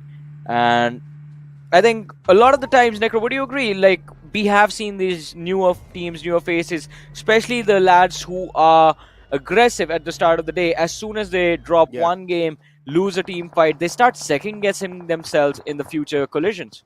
Oh, speak about the collisions, though, right now, Johnny. It's not in the future. We've got the collision happening in the present. Ovi just getting burned to his death, or at least knocked out so far. But the resurrection can be possible. But the problem is with the players of Numen that every single player right now is inside the same single building, and soon enough, they will also be starting to suffocate to their death. Team Soul starting to surround that single building, and now it's going to be all down to that last man alive from the side of Team Numen Gaming. That last man is starting to cause a lot of problems, though, but eventually Team Soul's going to put a full stop. Well, I mean, I almost thought Team Soul was going to get wiped out, and lucky for them, I think they had a massive numbers advantage. It was a 1v4 towards the end, so they were able to secure the win. But let's see can they actually secure this chicken dinner as well? They have racked up a lot of eliminations, but Team Numen, I don't understand this. I mean, it looked like they were going to start the fight off in a decent manner, but I did not really see Team Soul face any resistance as they pushed indoors. They were so comfortable in securing those knocks. I mean, Team Soul, but still that one less man from Numen Gaming, right? He tried to showcase a little bit more resistance, managed to find 2 knockouts, but in general, Numen Gaming, once again, as I mentioned, rotations being a big issue for the side of Numen Gaming, and once again, we're able to see that same thing. Not really having a lot of information on what exactly is going on, and just because of that, straight up just ramming inside a compound where you don't even know, or where you don't even have a proper information, or what sort of angles a team's going to be holding onto that compound, just blindly rushing onto a spot will just get you taken out of the game, and that's what exactly just happened with the players in Numen Gaming too. They need to start thinking things a little bit much in a better manner, and they need to start sending out on a scout first to scout out the information, to get the information as much as possible, and then maybe start making those decisions. Well, let's see. I mean, having taken control of Numen's compound, Team Soul, they're going to have to prepare for the other teams looking in their direction. One of the names is their old rivals, at least in this lobby, the lads from the side of OR Esports. I wonder if OR might actually go for a push, considering they are playing a 3-man wide split formation, and they have the players from the side of X7 to worry about as well, who might close in on their compounds from the rear. So that is going to be another awkward collision that one of these teams might not be prepared for. But look at this, SPYDER Esports, a team that has been extremely impressive in the last few matches. I want to see what their strategy on Vikendi is going to look like, because on the radar, I just see 2 players from the side of SPYDER Esports. You were talking about scouting, and this is a kind of a different approach. You do not send that scout alone. You send like a backup player with him. Just in case something goes wrong, you have the option of taking the fight, or at least delaying the opposition before your lads are picked off. It's more kind of like if your scout is found in an awkward position, the second player you're going to send with that scout will help him to get out of that position. Will give him the utility support, maybe toss in a couple of more smokes to help him get out of that spot. But in general, sometimes we do see even the scouts tend to overcommit. And I think so one of the prime examples of that can be Godlike as well. We've seen Shadow, considering he's one of the players who does tend to sort of scout things out for Godlike, but sometimes he tends to overcommit. And then when he gets taken out of the game, his team just falls in a massive state of discomfort. I feel like Numen Gaming, somewhere down the line, they should find a little bit of sweet tuning between actually scouting out, but still trying to keep themselves, or trying to scout out things in a disciplined manner. I mean, along with that, I think there will be a lot of other things once we go back and watch the matches and see exactly what Numen was up to. I think there will be a lot of things a lot of different things, if I'm speaking correctly, that you might notice in their performances. Because as you mentioned, the lack of information is there. That is quite detrimental to the results that we have seen from the side of Numen. Along with that, I think there's a lot of miscommunication happening as well, because the approach to deter the players of Team Soul from approaching their compounds.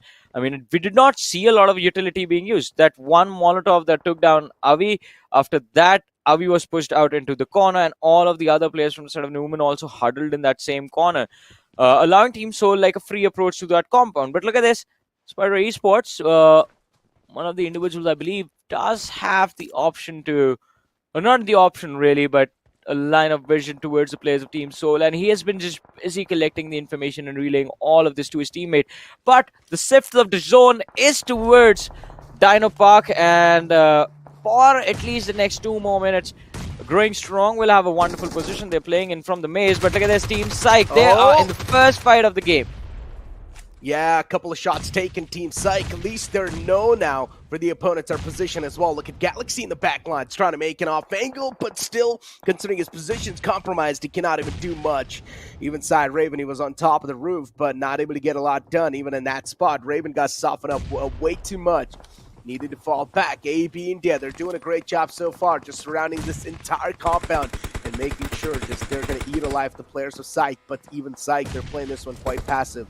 AB India, they need to start breaching inside that house as quick as possible, because right now all they're doing is just burning through their own utilities, and as long as that's going to keep on happening, they're attacking on top of each other. But even PSYCHE, they're able to find a couple of return knockouts, but Galaxy, he finds one knockout with his utility, which is his nade.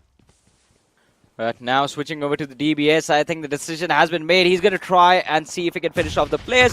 But the delay in the approach to run towards the first floor does allow the opposition to get the revives in. And AEB, as you mentioned, them just overcommitting into this situation with a lot of utility being just lobbed, blindly lobbed, in fact, towards the players of Team PSYCHE can be detrimental to the players of AEB, considering they were the ones who had two of their individuals knocked out just until a few moments ago. Yeah, the revives have been successfully executed, but PSYCHE has managed to make sure that the lads from Team AEB are not going to have a lot of healing utility available to sustain themselves in the fight. But look at this.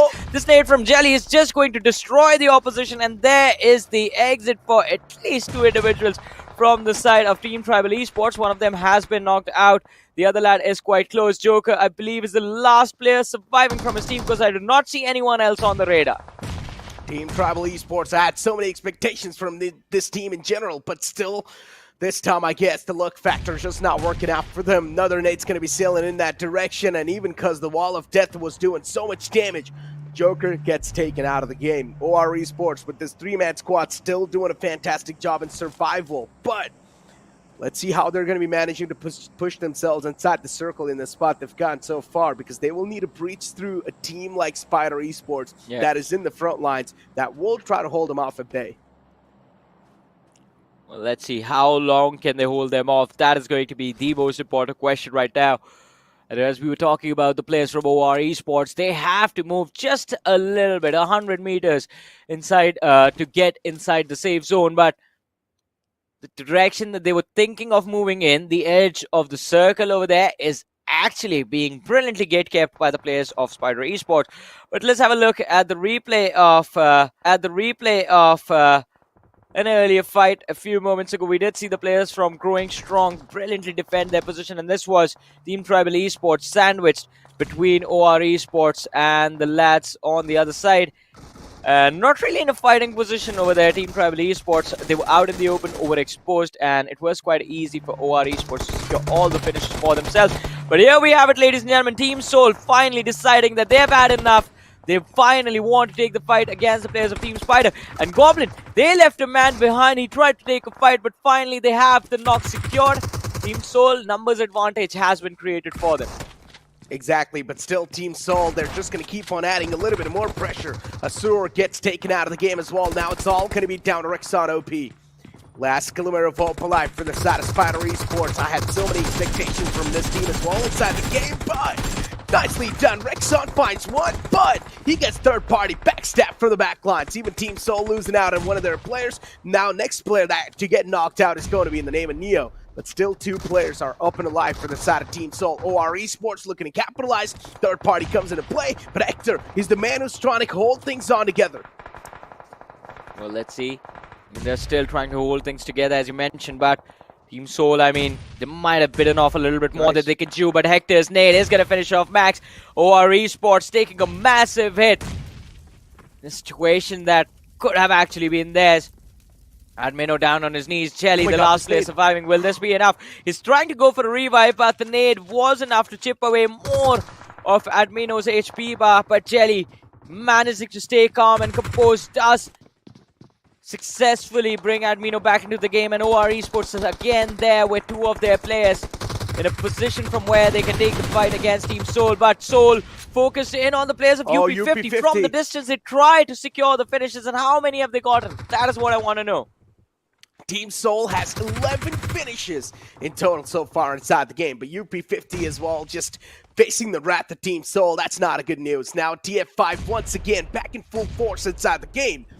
Even looking to name the Vikendi, even looking to name this map of Vikendi onto themselves. TF5 with 4 players, they must have a decent amount of visual on the players of OR, but still they haven't strike just yet. Team Soul still looking to find that initial knockout against the players of OR. As soon as the first knockout's going to be found, OR will be pushed on. But Jelly is still in the back line, so Admino can be rest back upon his feet.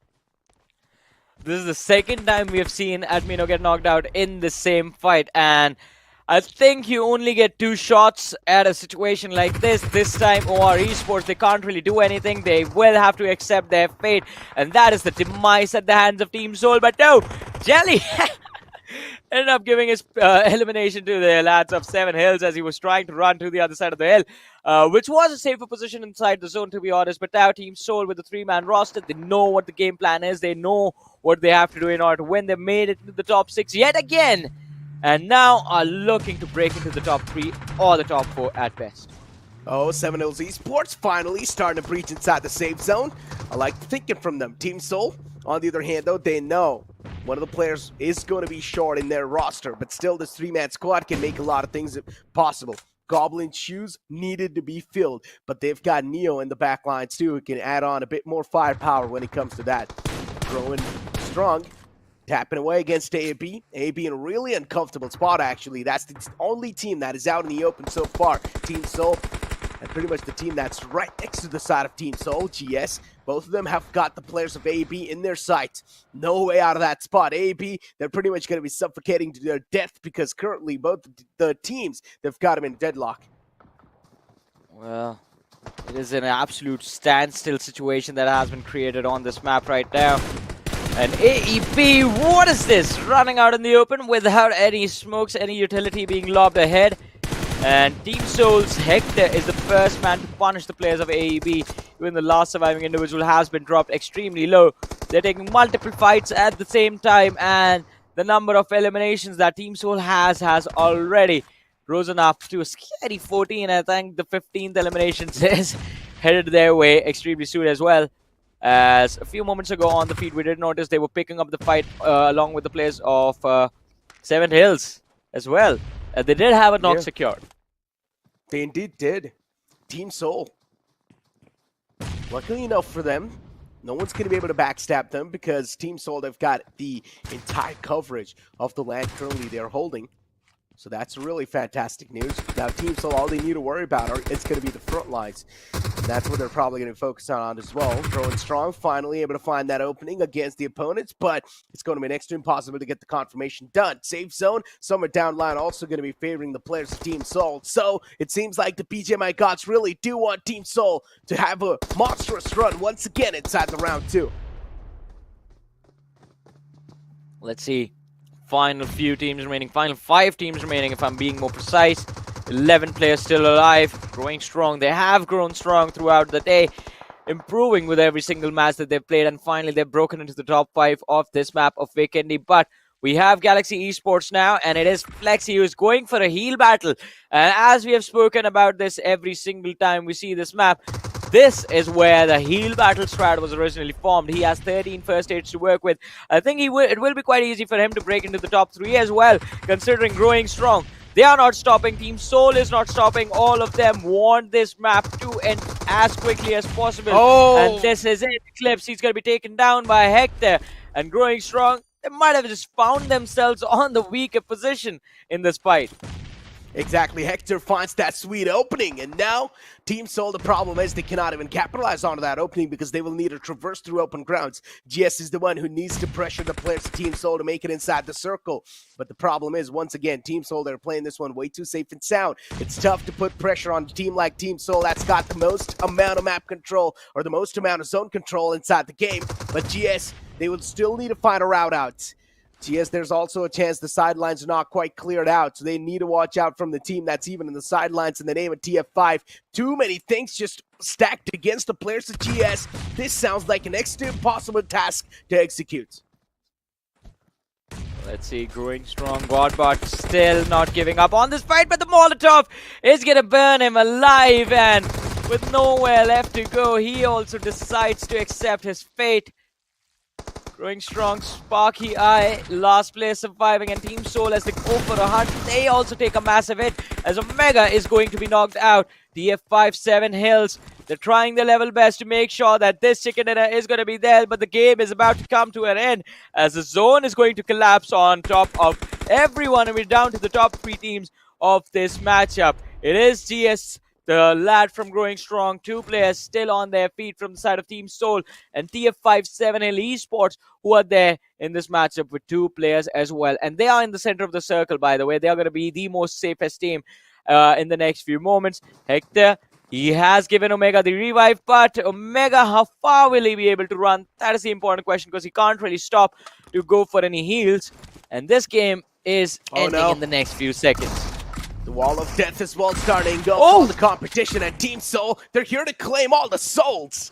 Growing Strong is going to be the last man alive. Sparky, he's just barely hiding behind that wall, and the circle as well is going to be closing in. Maybe Sparky can actually out-heal the players of Team Soul. This is way too interesting. Team Soul, at least they've got a couple of first aids. It's all going to be down to Hector. Let's see if this man's going to be surviving or not, but it's a heal battle going on between Hector and Sparky, and Team Soul, they managed to somehow clutch it out. Oh, this got way too close for comfort in the end. This is the first time I was so hyped to watch a heal battle. I mean, both of them had 3 first aid, but Sparky just a little bit delay on the input, and his first aid wasn't popped up in time. But as you said, it was a little too close for comfort. It could have been a massive mistake from the lads of Team Soul. Sparky had the alternative of just switching to his weapon and taking a few shots on the players of Team Soul, and he would have secured those finishes that way. So, again, that was actually a viable option that he could have taken. Lucky for Team Soul, he did not decide to go that way. But also, Team Soul now have an extremely consistent necro. They are having one after the other game. They are just popping off quite nicely. 4 matches, and they've had good number of finishes in all 4 of those games. This team is building up the momentum quite nicely.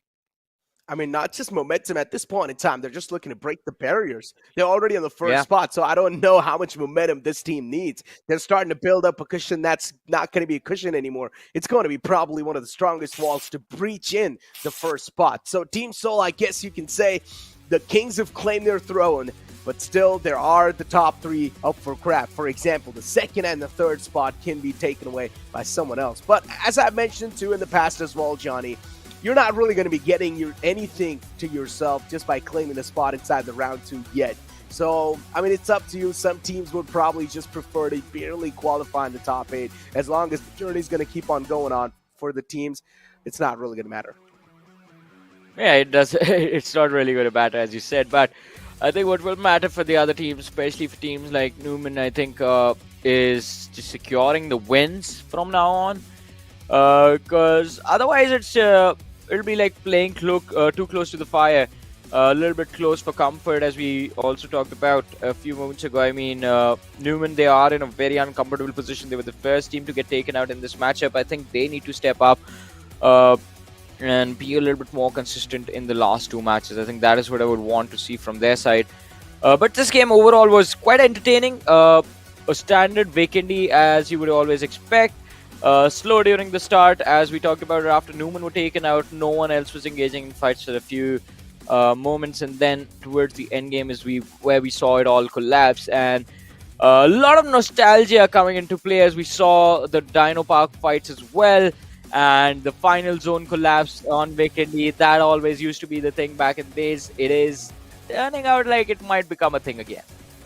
Exactly. I mean, not just that. Then you take a look at this heal battle that was going on. I mean, Team Soul, even though they had showcased so much hard work, but still in the end, the hard work did not end totally. Yeah. The man had to win that heal battle as well to claim that chicken dinner once again. And as I mentioned, at this point in time, Team Soul is already in the first spot. Now they're looking to break the barriers and maybe set a new record, because yesterday as well, we saw Blind Esports setting a massive record. They were already crossed on over, 3 digits? And they had so much more points compared to the entire competition so far in round 2 we've seen. So maybe Team Soul really wants to break that record as well. We don't know exactly what's going on, but it's really not necessary. Now, the main point of concern is going to be the teams like Numen Gaming, not able to perform. They're not even able to showcase even any signs of or any glimmers of hope for the fans. Numen Gaming, they really need a big resurrection over here.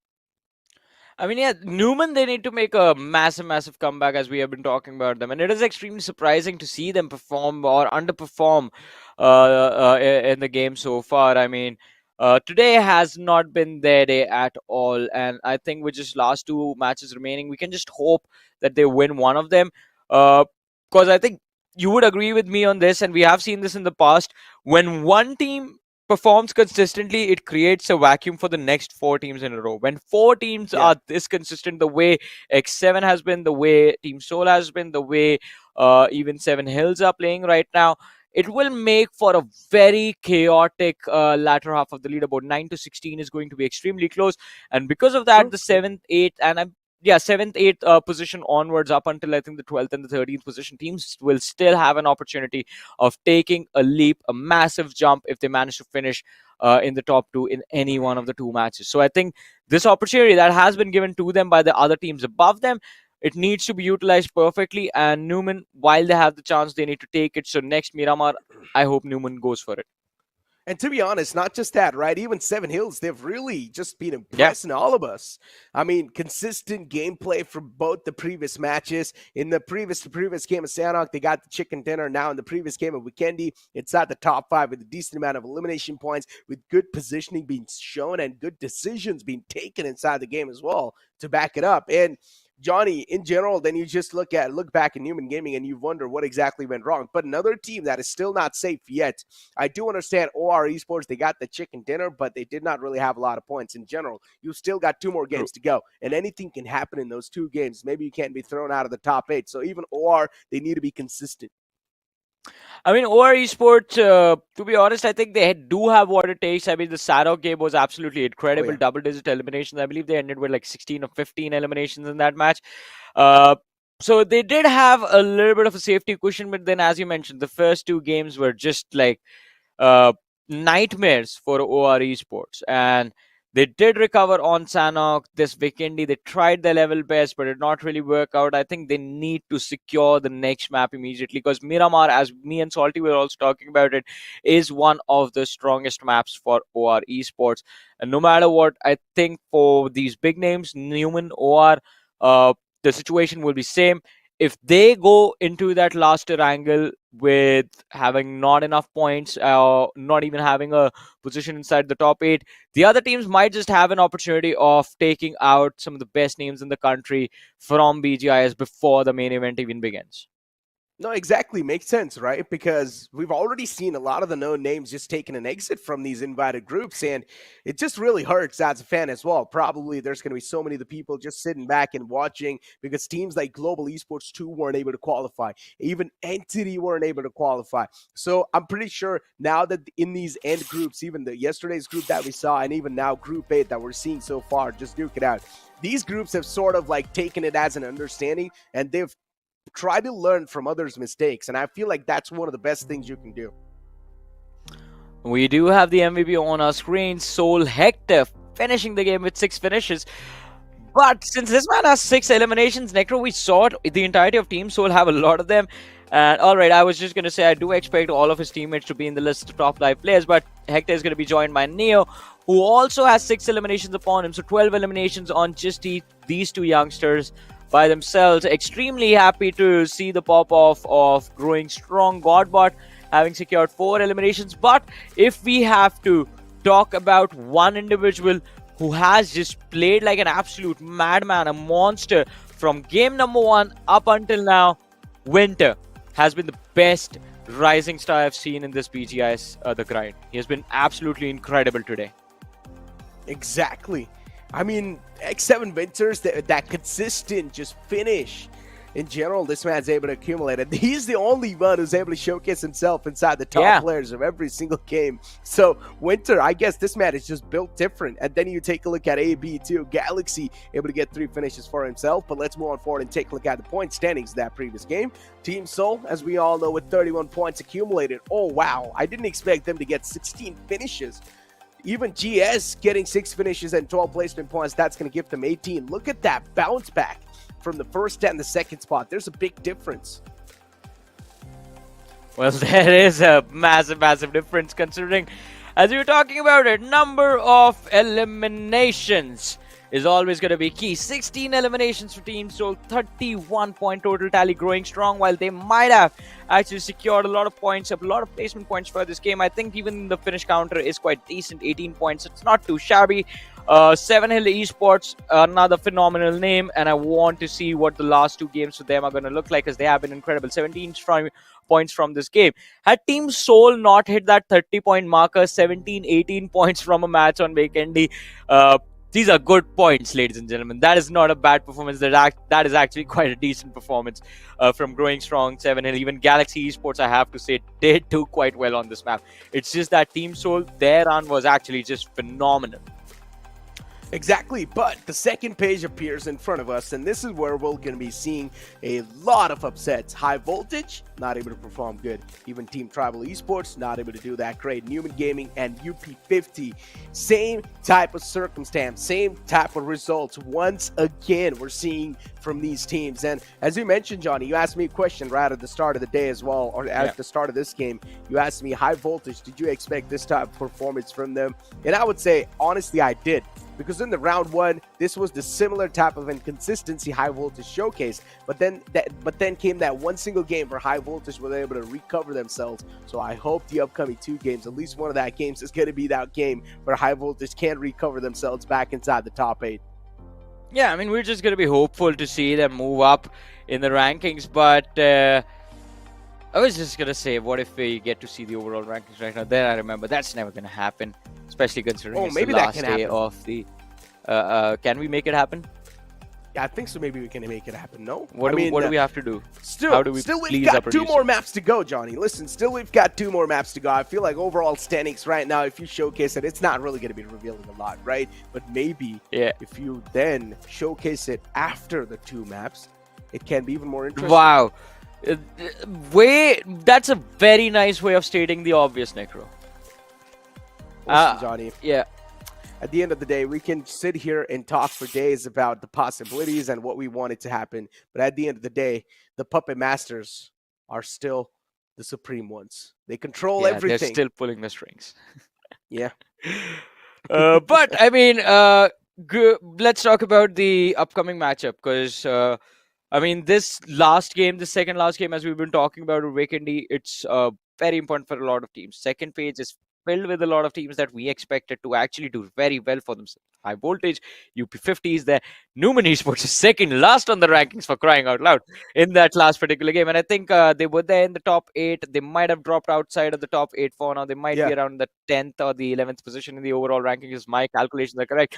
So, next game, either you win it or you just end up eating the biscuit.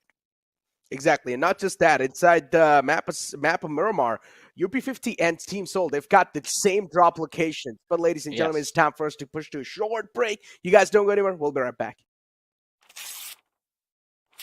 Map की जरूरत तो अनजान गलियों में पड़ती है, पर Erangel की गलियां तो हमारे दिल में छपी है। What's up, team? Hey, guys, rich पे बंदा है, रिच पे। अरे यार, अभी हम स्मोक कर रहे हैं, साइड। मार किया मैंने। लाइफ में हर जीत है important. Thank you. Nice one, perfect. लेकिन जीत का असली मजा सिर्फ अपने स्क्वाड के साथ ही आता है। Yes! ये बैटल ग्राउंड ऐसा कंफर्ट जोन है जो कभी भी रेड जोन बन सकता है मेरे भाई। भाई प्लीज रिवाइव कर दे। अबे यार नू। युद्ध के मैदान में बड़े बड़े MVP भी कर जाते हैं भूल। Noodle soup. पर चैंपियन बनने की मंजिल में क्या नूब क्या pro. Come on guys, compound hold. कोई नहीं है सामने। Center slam. स्मोक कर कवर ले। 1 HP है भाई।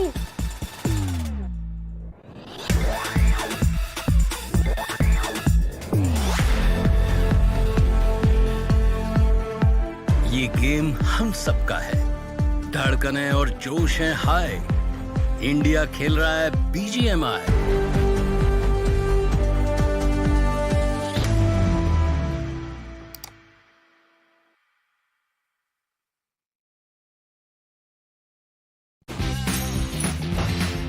It's my turn now.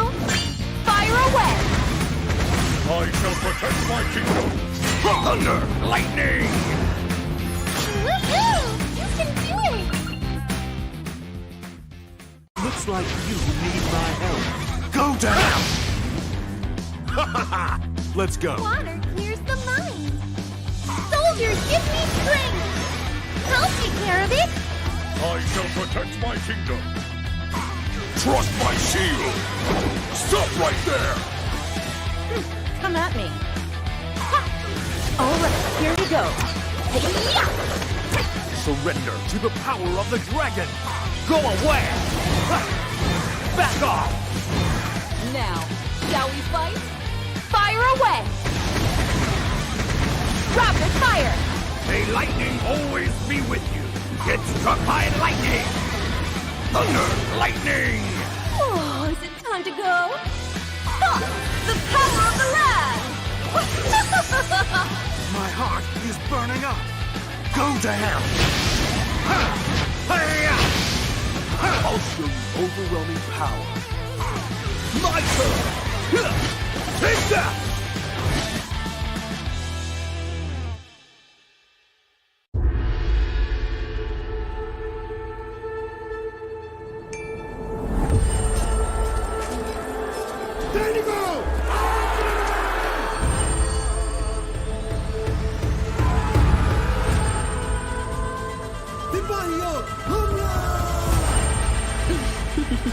Maneka का मोह जाल Be prepared for the fury. साथियों आगे बढ़ो शक्ति दे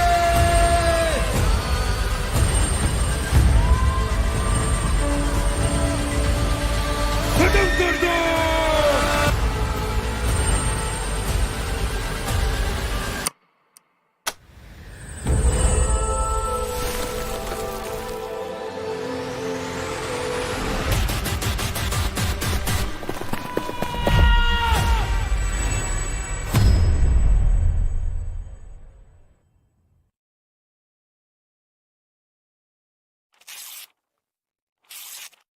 Welcome back, gamers, after that short break. And yeah, you guys saw what exactly happened on that happened on the map of Vikendi. Team Soul did get that chicken dinner, but they needed to go for a med strat in the end. And Salty, my friend, welcome back.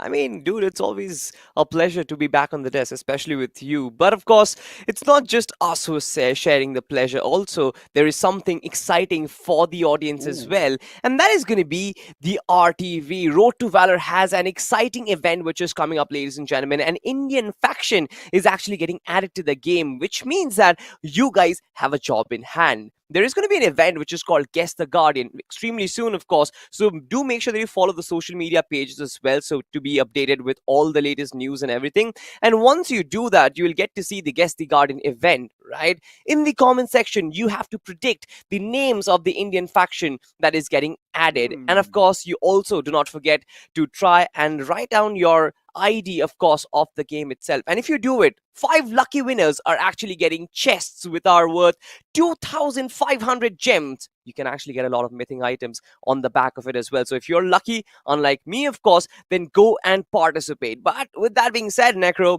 of course, coming back to the day, it's been a hell of a roller coaster, to be honest. And right now, with the last phase of the day in hand, Miramar and Erangel, tell me, what are your expectations?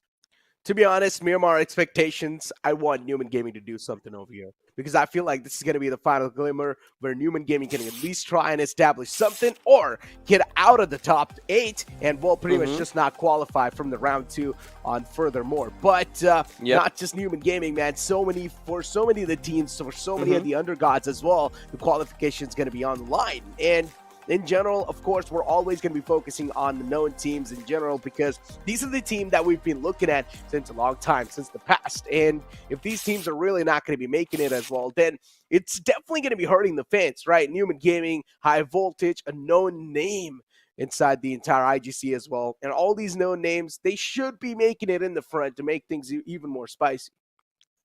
Exactly. And of course, just like we said, right, our producer is not going to give us any cues. Our producer is not going to show us the overall standings. We are going to be completely blind into this. You guys, the fans out there, you are in the same page as we are right now. So we're just going to hope for the best, you know. But speaking of facts, I feel like yes, for sure, the last 4 games haven't really been ideal for Numen Gaming, and all that they have to do right now is to try and capitalize on the 2 games that remain. Of course, the other big names in this lobby itself, Team Soul, they have capitalized perfectly, right? Oh yeah. Brilliant performance. They are at the tippity top. They are just trying to extend that lead even further, trying to pull off something which Team Blind did yesterday. And I think that is going to appease a lot of fans as well. But of course, we'll have to find out if Team Soul can actually continue this roller coaster in the last 2 games as well, ladies and gentlemen. Miramar is going to be up next. Of course, me and Johnny, we had this discussion that maybe OR Esports might just be looking to capitalize onto this. But with that being said, I feel like there is going to be no delay for the flight takeoff. I'm going to be your captain for the day with the co-pilot, Necro. Mr. Necro, where are we heading today?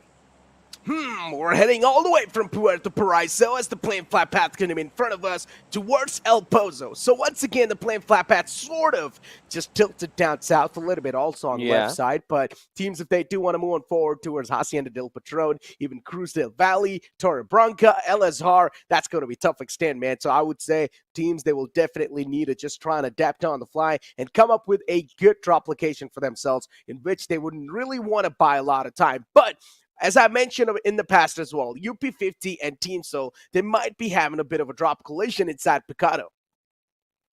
Interesting stuff. I mean, Picado is quite close to the flight path as well, so it is going to come down to who actually lands first and gets those weapons on board. So far, it seems like Team Soul, they've already ejected from the flight itself and are trying to go there as fast as possible. Numen also have actually ejected themselves as well, probably moving somewhere towards Power Grid or San Martin. We'll have to find out though. But Team TTE on towards Impala, no competition whatsoever. Team GS as well, moving towards the Los Higos Island as well. It's going to be interesting to find out if they find themselves in the southern island or are they going to stay inside the mainland as well. Well, I guess UP50 really just improvising. They do not really want to go for that early collision against a team like Team Soul. Makes a lot of sense too, right? Because UP50's old drop location has been Picado in the map of Miramar, but UP50 realizing the fact that Team Soul in general, they're on a massive spree, and you do not want to go up against a team who's having a great momentum and a great day so far inside the tournament. You might want to just take things a little bit more dialed back and a little bit more in a chilled fashion. Another team that is doing quite consistent actually in every single game, I would like to mention X7. This team, they have been doing pretty good when it comes to the eliminations aspect of the game, but somewhere down the line, sometimes the placement isn't really coming true. But hey, as long as you're going to be staying consistent in the game, that's all that's going to matter. Yep, staying consistent is the key, ladies and gentlemen, because we've seen teams like Team Fatality who get a chicken dinner, get some astounding performances in certain games, but due to the lack of consistency, they kind of get thrown off guard and don't actually make it inside the top 8. But look at this, Team Soul. They actually come quite close to team number 10, and right off the get-go, there is a drive-by happening. XP on top is under fire, and he's not going to survive. From 3 directions, 3 players just absolutely gun him down, and this is so brilliant. Team Soul, what a start they've had, Necro. Indeed, man. Team Rusher, way too close for Team Soul. And considering Team Soul, as I mentioned, it's not a team you want to go up against. And Team Rusher, they realize the fact that it's better if we just keep our position anonymous against Soul. It's going to be a better option. Team Rusher losing out on that player. Hector was the one to get his hands dirty off the bat inside the game. He's got some blood on his hands, and now he's going to be looking to cover himself in blood. Absolutely. Look at this.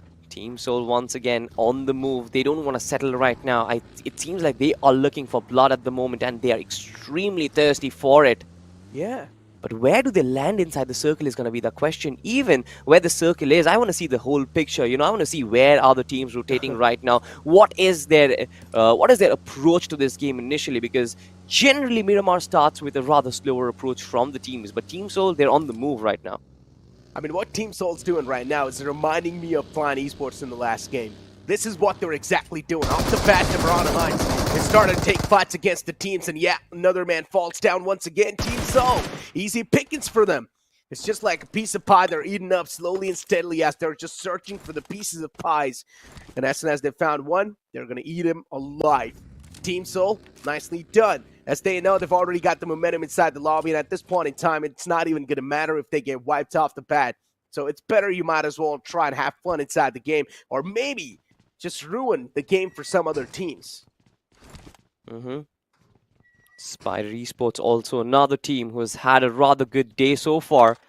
I really want to see if this team can actually continue that run of form and actually make sure that they are inside the top 8, because it seems like they are comfortable. But of course, to solidify the position, they still need that one big chicken. And the kind of gameplay that they have shown, it seems like this team is very much capable of that big chicken dinner. And look at TF5, another team that has been one of the most consistent so far. High voltage. Oh, this is way too close. An anxiety-inducing moment indeed. As Hydrox way too close. Yeah, it is. Both of these players, they're way too isolated. None of the teammates are quite close, but I'm pretty sure Hydrox is conveying a lot of calls towards his teammates.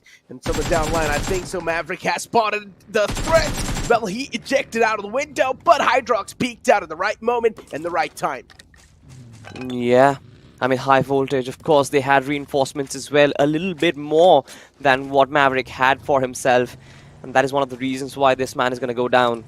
Team high voltage finding themselves that early advantage, but this is not going to be enough. They need a lot more of these finishes and probably a lot more placement points as well if they want to qualify, because just like I said, the stakes are extremely high, Necro, especially at this stage. 2 more games to go. And you know, as a matter of fact, your qualification to BGIS is on the line.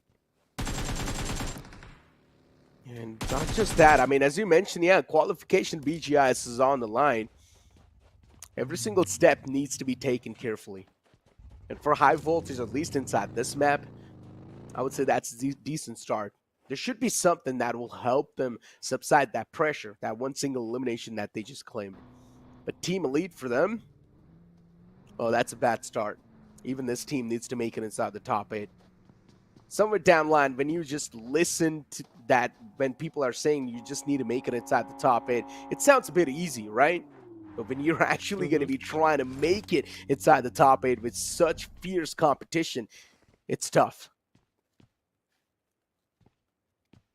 Certainly, it is going to be tough for Numen Gaming as well to come back from the clutches of death that has surrounded them. Every single time this team has tried to do something, they've been dominated by teams. They have been completely overwhelmed with that aggression. What is Savitar trying to do out there? That vehicle, I mean, optimistic move to try and climb that mountain like that, but it's definitely funny to see that vehicle tumble down. Of course, physics do exist in this game. Of course it does. You will be getting fall damage if you fall from a higher echelon. So that's why you got to be careful, man. When you've got the high ground to play with, don't spread your wings too much. Maybe you can just fall down. But UP50 on our screens, another one of those teams that is such a known name inside the IGC, but still struggling. It's tough to know.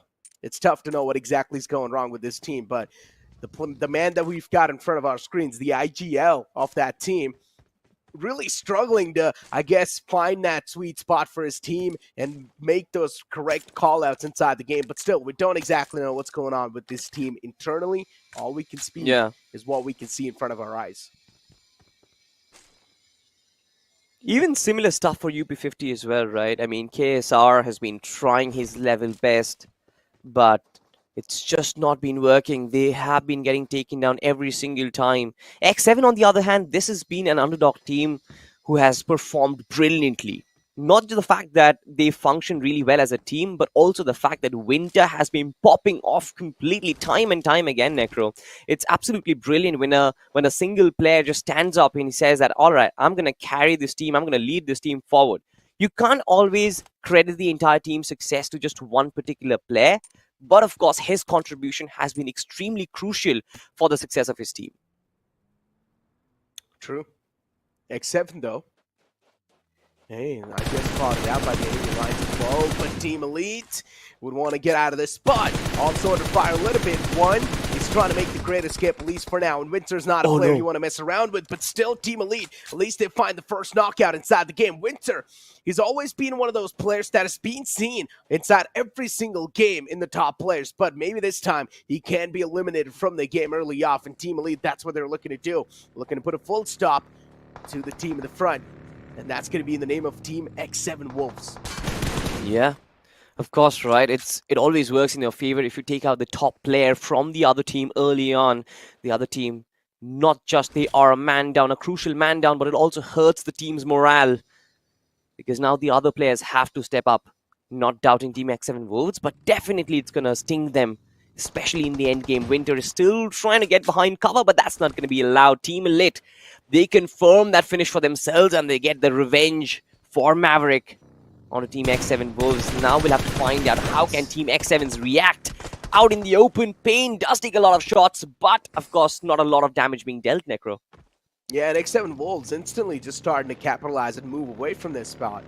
I like this. It's a wise option. X7 Wolves, they've realized now the firepower is just dialed down to 50%. It's better that we're going to try to move away from this spot.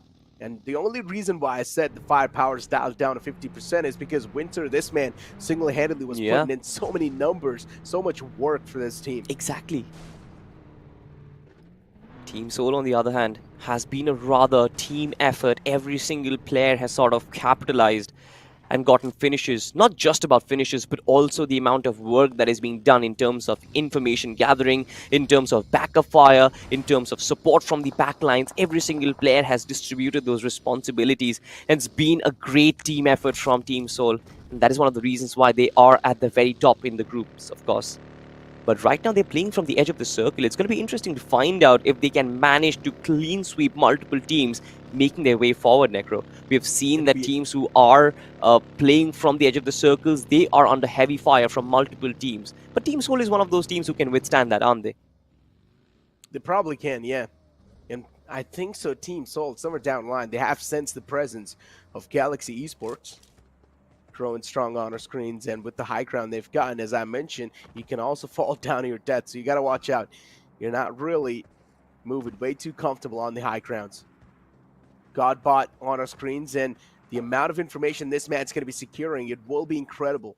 But still, the circle's way too big, so the problems are not going to be stacked up just yet. With Team Soul unloading so many max onto FDW, one of the players. He's at least trying to make an escape route for himself, but Hector is not letting him go at all. On the other hand, though, still the team in the front's just caught in a massive fire. Team Soul not stopping, just barraging these bullets straight up, just unloading as many mags as possible. And now Galaxy Esports on the verge of getting eliminated from the game. What is going on? Team Soul not even scared of the competition. FDW as well, about to be wiped out of the game. And if this man gets claimed, that means Team Galaxy Esports will be eliminated from the game as well. Team Soul absolutely on a rampage right now, and they have consumed the likes of Galaxy Esports, and I loved what they did, right? Hector from the backlines, always providing that support, always providing that little bit of a cover fire for the rest of his teammates to actually push forward. And of course, Neo and Omega, they are great assaulters, you know, who can take charge of the front lines and who can completely extinguish the opposition.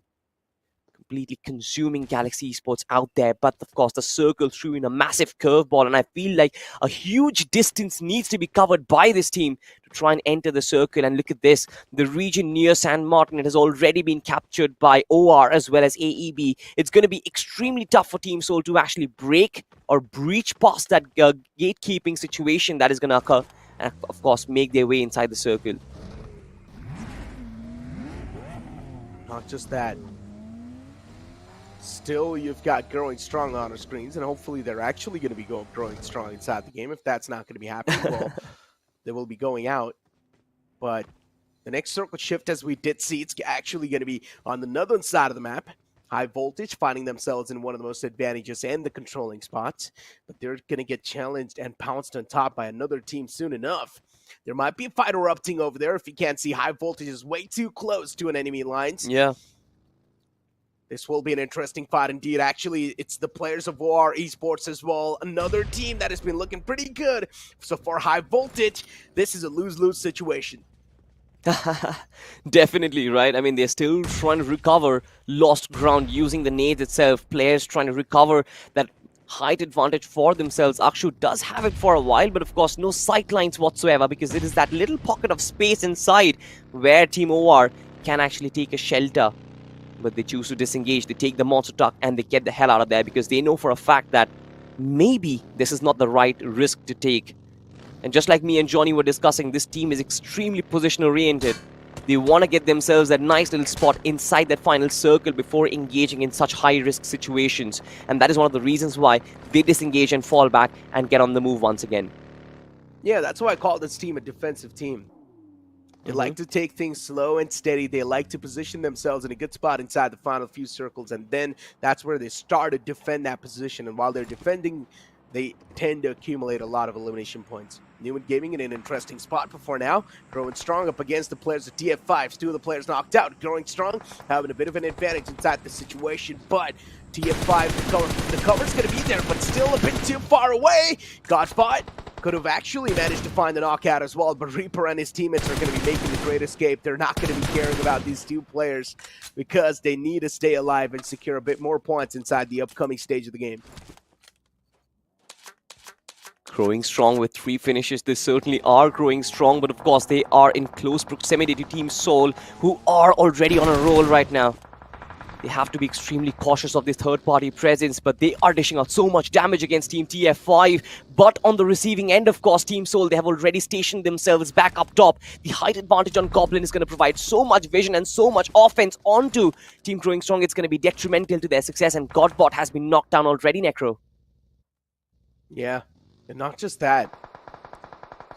Look at this entire commotion that's going on so far. Growing strong, somewhere down the line. It just felt like they had the advantage, but Team Soul, they're here to steal that advantage and claim all the souls in this nearby vicinity. Goblin and Hector were knocked out, but Neo is way too sensitive for now. Growing strong, still somehow those 2 players that were all the way out in the blue zone, they're still somehow making it out alive. Faith will be claimed soon enough. Omega will make sure to put that nail in the coffin, but still Team Soul, even they have caught a little bit of damage onto themselves. Actually, Team Soul able to move around so freely and so strong. Godbot gets knocked out once again, and I guess Growing Strong will be out of the game soon enough.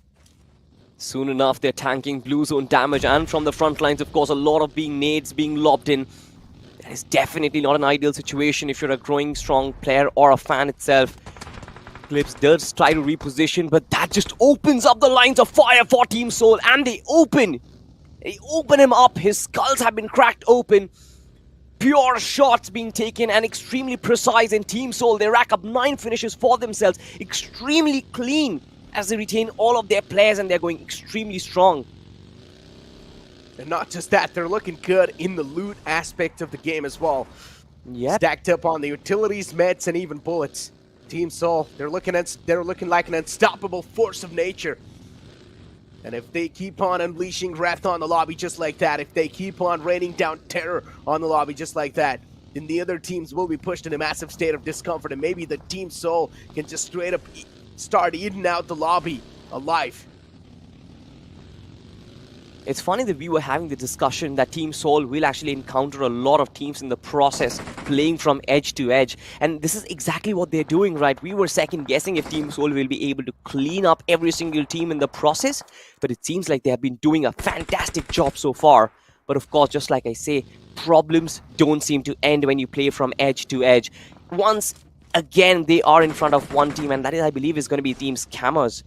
And how they deal with the situation is going to be of utmost importance. There is still a player in the back line just trying to hold back the backstab region as well. They have the exit strategy so that if anything goes wrong, they can still fall back and try and take a different rotation route. But so far, Team Scammers, they are holding their ground, not moving an inch.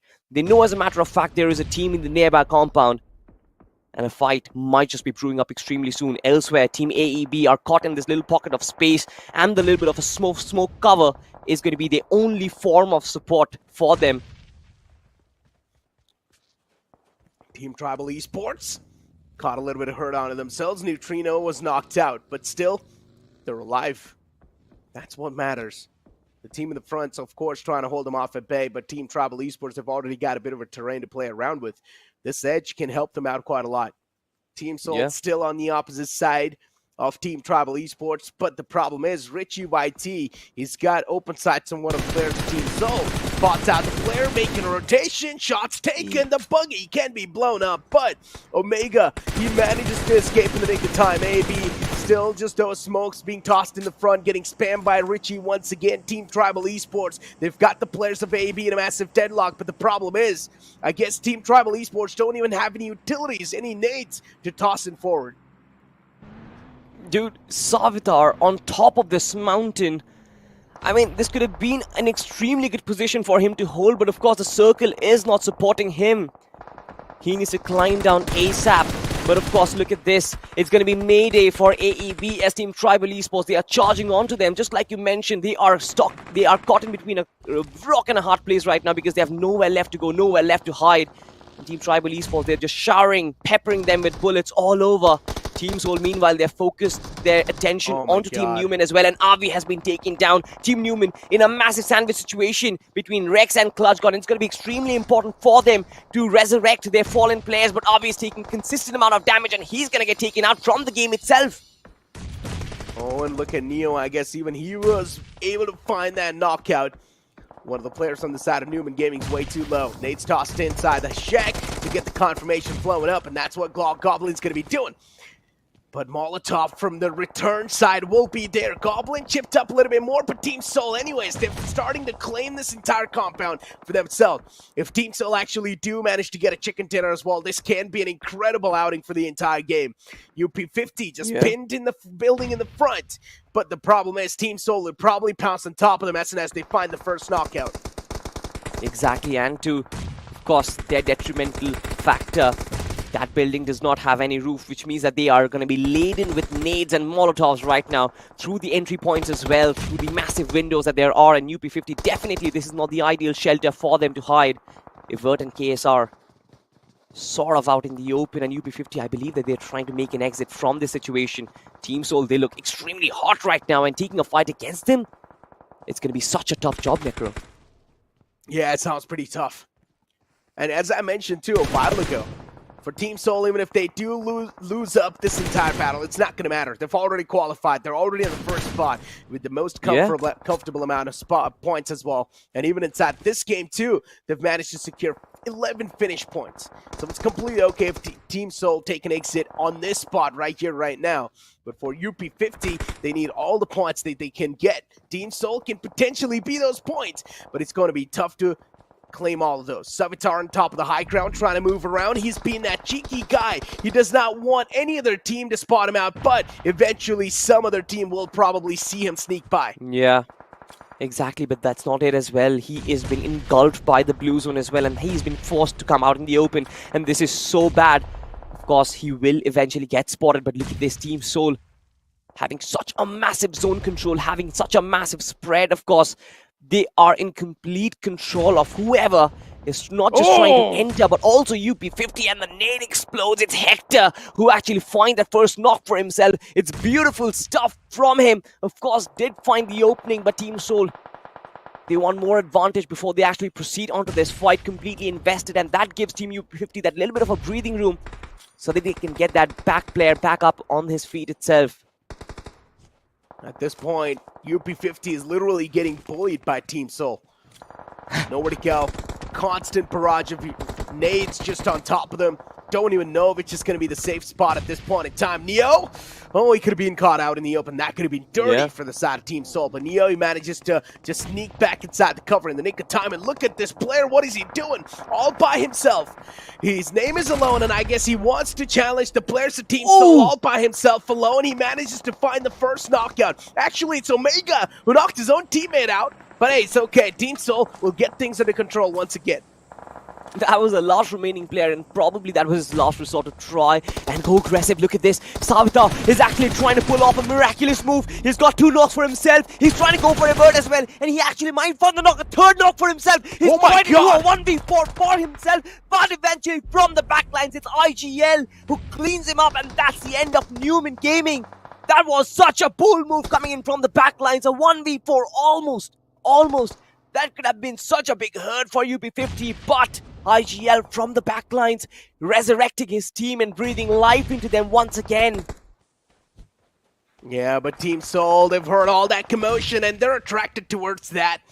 They want to get all the elimination points stacked up. They want to claim all of those souls. Well, let's see if Team Soul's going to be managing to do so or not. All the players of UP50 are grouped up. One single nade in this exact spot. Every single player will be knocked out once again, and those can be free elimination points up for grab. Finally, the push is going to be made. UP50 once again, the hurt's going to be there onto these players. Omega falls down, but UP50 as well. They're doing a great job in fighting back. Two of the players standing in the front lines, but Team Soul are on the verge of getting wiped out, and they actually do get wiped out of the game.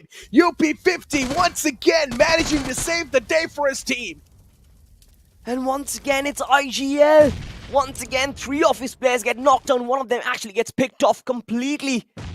But this has been such a roller coaster ride for Team UP50, and now they're getting picked apart from the top, of course.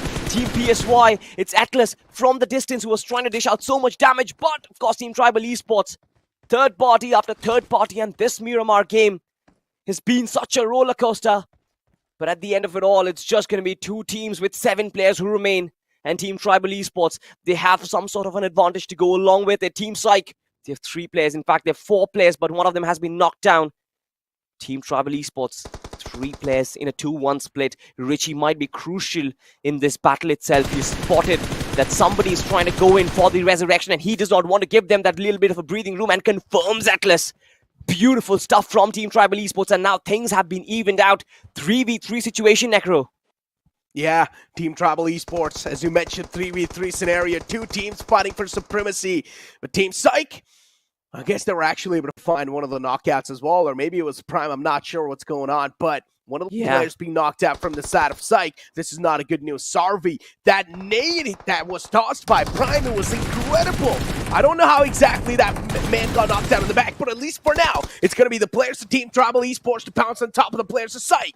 Another player's going to be softened up a bit too much, but still, this man named Saad is trying his best to hold the teams off at bay. And out of nowhere, Team PSYCHE, they flip the odds, they flip the tables, and they get the chicken dinner in their hands. Team Tribal Esports, what a big blunder. What a big blunder. It was a 2v1 situation onto Saad, and this man just cleans up both of them. Beautiful movement, beautiful jiggle, and the shots were precise. I mean, I'm not sure what just happened over there. So, the man was softened up in the clotheslines. He fell back, and somehow, from Team Tribal Esports, he was not even able to take down the guy who was just 1 HP. And then Saad, all by himself in the clothesline, managed to 1v2 the players of Team Tribal Esports. And this is a massive problem, once again, surrounding awareness. They didn't even know that Saad could be in the clotheslines, and that's where Saad just had the striking advantage. He was the one who first started shooting. With good movement, he was able to also dodge all the bullets in the clotheslines in Team Tribal Esports. Well, they got screwed up. Well, let's move on forward and take a look at the highlights of the previous game, because it was definitely quite an interesting game, because it was just Team Soul unleashing terror, just raining down bullets on all the teams. Yeah, they certainly were peppering every single team that came their way. And Necro, you might remember we were discussing about this, right? The edge of the gameplay strategy, edge of the circle strategy, which we always talk about. Team Soul had to clean up multiple teams in the process, and they were doing it absolutely brilliantly, right? They were precise every single time. The teamwork was scintillating. Hector knew what he had to do from the back lines, and knew, of course, was absolutely brilliant in the front lines. But of course, speaking about Team Soul, you always think of sheer brilliance. You always think that this team, not just they're expected to clean up multiple teams in the process, but also will go the entire way and get the big chicken for themselves. But somewhere down the line against that fight against UP50, I felt like they kind of threw it away. Exactly. I mean, look at this battle right here from Team Tribal Esports. We were speaking about this entire situation now has been brewing up since such a long time, considering Team Tribal Esports, they did not have any frag grenades left over. Imagine if they had. This wouldn't have been elongated that much for that long. AB would have been eliminated from the game a while ago, because AB had a little dip to play around with, and the nades, they're pretty much at the end of the day just going to be rolling down in the center of that dip. So AB, the spot they were holding, it was not really that good of a spot. The only reason why AB was able to survive was because the opponents did not have any utilities to back him up. Team Soul in general, though, as I mentioned, just raining down terror and fear on the entire lobby. Yeah, they definitely were, but look at this, right? Savitar, the moment of brilliance that we were talking about, spotting 2 players out in the open. He gets those knocks for himself, but just could not spot IGL at the back lines. That was the moment of brilliance. I mean, it could have potentially been a 1v4 squad wipe, but Savitar, I mean, it was definitely a good try, but this is where Team Soul kind of threw it up, right? They had no extra motivation to try and go up aggressive against UP50. There were trades happening back and forth, but it was IGL who actually could clean up the rest of the crew. Of course, his comrades were fallen, and because of that, they could not recover. But UP50, it was a brilliant showing. Not just the fact that they took down Team Soul, but also the fact that IGL clutched out for his team multiple times. And not just that, now this type of outing is just going to make the overall standings even more interesting because, as I mentioned, even Team Tribal Esports, they needed to breach inside the top 8. And even the team that was standing up against them, even they needed to breach inside the top 8. UP50, quite a decent outing for themselves too. A lot of the teams that are on the latter half of the board, they're starting to make some moves inside the overall standings. So I'm pretty sure the top 8's going to be well contested and way too close. I mean, definitely, right? The top 8 right now is sort of starting to get dicey because we always talk about it, right? That little bit of a mid-pack is the most volatile region of the overall standings. Had it been top 4 qualifies or top 6 qualifies, we would have had solidified these are going to be the teams moving forward. But that 7th to 8th spot, it's so dicey and nobody knows who's actually going to make the cut. And everybody in that second stage is only contesting for those 2 spots. One good performance, I believe their ticket to BGIS will be confirmed.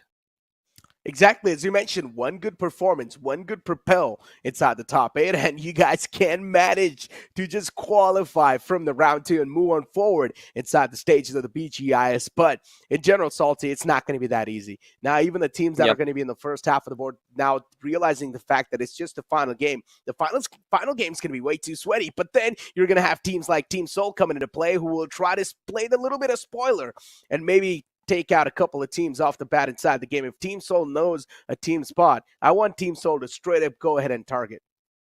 Yep, possibly, and that is what they did on the map of Miramar as well, because they did not look to try and hold, right? At this point, I feel like they're just practicing for more firepower. They're just practicing for the further stages of the BGIS because they know their positional play. They know that their rotations are spot on, of course, because of Omega's experience and the fact that these players have been sticking together for a while. They know their rotations. It's just about getting your hands warmed up for the main event itself. And I feel like that is what Team Soul is doing right now. Moving inside their compound, just hunting for teams out in the open. When they see a compound filled with players, they're like, all right, boys, let's just go ahead, head them with all we have got.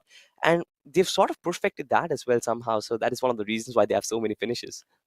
I mean, it's just that they've got confidence at this point in time, and they're able to instill fear in the opponent's minds. Now, you saw in the previous game of Miramar, too. They dropped on Picado. They got some basic loot, like a couple of first aids, a couple of bullets, and the guns that they really wanted to find. As soon as they found all of that, they secured vehicles, and they started to go on a hunt. This team was on a patrol to find other teams and take them down out of the game. But then you move on forward and take a look at the MVP of that previous game. It's going to be Richie YT from the side of Team Tribal Esports, who managed to put up the most amount of numbers when it comes to the elimination and the damage aspect of the game. We move on forward and take a look at Team Soul Neo with 6 finishes as well. Interesting. I thought Team Soul might be the one to have or to showcase themselves inside the top 5 players, but that's not the case. Instead, it's Team Tribal Esports and PSYCHE. Absolutely, but of course, the last 3 players, Team PSYCHE, is it going to be enough for them to actually solidify that spot inside the top 8? That's going to be the question. Their hard work has definitely been answered. 14 or rather 13 finishes shared between these 3 players, and Richie Whitey, of course, with 6 finishes, and Neo with 6 finishes. And now, ladies and gentlemen, we'll have a look at the point standings. Team PSYCHE, 15 finishes, 15 placement points, 30 total points. I believe that they've done the job, Necro. I feel they've sealed the deal. Done the job.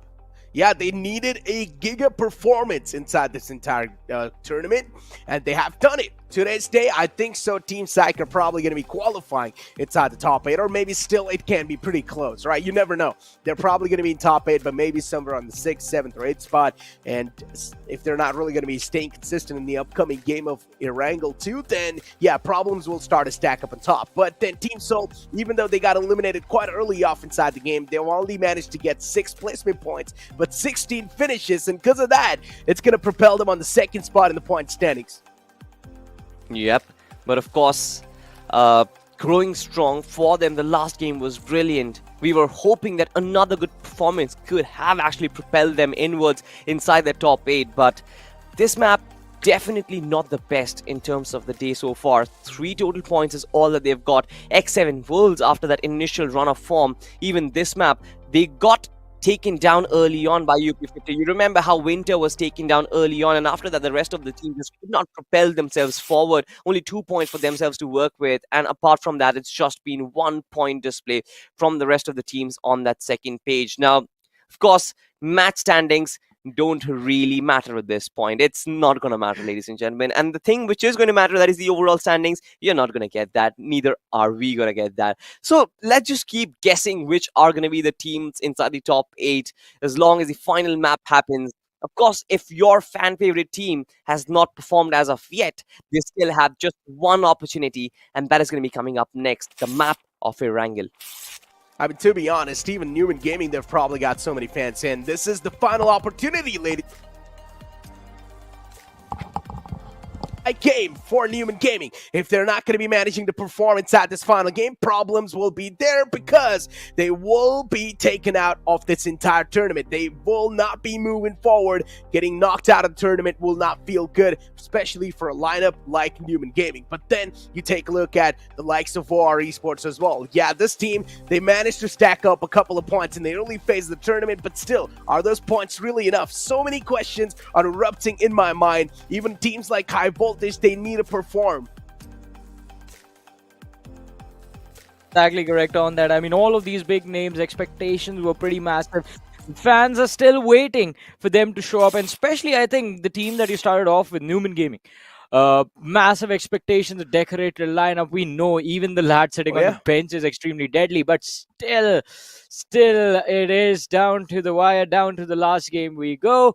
And this is not really a position we thought Numen was ever going to be in. So it is kind of heartbreaking for us, for the fans, but hopefully, the last opportunity of the day is going to be seized. That's the best we can hope for. Hopefully, man. At the end of the day, as humans, the only thing that keeps us going is the hope. But you know what, Johnny? Yeah. Today you look like my maths teacher. Oh, really? I'm not going to lie. Yeah, like the hair. Where's like your the homework, hairstyle that Necro? you've got. Sorry, when I was on my way to the school, sir, my homework just got thrown away somehow. But yeah, you know what? You could have just said Salty took it, man. Salty has left. Maybe, yeah, that could have been a good excuse as well. But you know what? Speaking about excuses, I mean, what happened in Numen Gaming's homework? It seems like they haven't done it as well, just like me.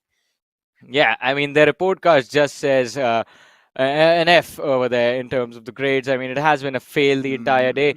But that is still us just like calculating where the point average will lead them. I mean, even if they are on the verge, I think the expectations that were there simply have not been met. So best case scenario is we see them move to the next round. That is what we need to hope for. I mean, sometimes even as we are just talking about our good old school days, I mean, sometimes when you know in a subject you weren't really doing that well, you would just hope to secure the passing grade and hope to move on to the next year, promising yourself that you were going to be better. And I think that is what Numen also need to do with themselves, just somehow, one way or the other, even if it just means going completely passive, vanishing from the map and just surviving till the very end till the top 2 if they can possibly do that. Secure the points one way or the other, and then just work upon yourself, fix the mistakes that have been made so far so that the next round does not go this way, because the next week is going to be of the utmost importance. That will decide whether these teams that qualify, whoever makes it to the next stage, the 5th week of BGIS, the grind, how will those teams be divided once they end up moving to the BGIS? So next week is those seeding matches, and I think they will be extremely important, because who does not want to get a bye for an extra round? Who does not want to start the BGIS from round 3? I mean, you won't have to face a lot of the competition in the early stage of the event, and that is a massive advantage to have. Exactly. Massive advantage itself, and you were just invited inside the grind. So that was a chance for you to convert into even a bigger advantage. Not a lot of teams were able to do so. Of course, we saw a lot of the known teams as well get eliminated. But at the end of the day, it's going to boil down to some of the best teams that will be forced to maybe be victorious inside the upcoming BGIS tournament. But for now, as we're still inside the grind, we're still here to find out this last group, which will be those teams to barely make the cut in the top 8, Johnny? Numen Gaming, even for them, the qualifications on the line. High Voltage 2, not able to showcase up to the occasion. Even UP50, not really having that good of a game. Yeah, in the previous game of Miramar, we saw a little bit of improvement, but is that improvement really enough? That's my question. I'll be honest, man. UP50, I expected a lot from the individuals. I mean, we all were talking about KSR after the incredible clutch we witnessed from him in round 1. And we were, I think, a little bit more surprised by the fact that, all right, this team might not be doing that well on the team play aspect of the game, but as far as the individual skills are considered, these players are incredible. But in round 2, things are not looking good at all for UP50. Hopefully this last Erangel is going to go their way, but it's not going to be easy for sure. But ladies and gentlemen, I hope you guys are also as ready as me and Necro for this final match of the day to begin, where the flight path is starting from the western edge of the map, heading towards Novorepnoy, the southeastern end. This is a very short flight path, and it's heavily tilted towards the southern part of the map. Yeah, I don't know what's going on with these southern plane flat paths inside the Erangel game, too. If you remember, even the first plane flat path that occurred on the first Erangel map, it started from the southern side of Primorsk and somewhere down the line, I think so it ended near Lipovka. So these southern plane flat paths are really just putting a lot of the teams in a massive state of discomfort. But you know what? This also adds on to the spice a little bit more, because I like to see these teams just duke it out off the bat. We might see things get heated up off the bat once again. Team Seoul dropping towards Gatka and probably going to split themselves out in those small compounds. I'm just hoping that Team Seoul finds the guns they really need to take down the competition, and I want them to hunt down some more teams.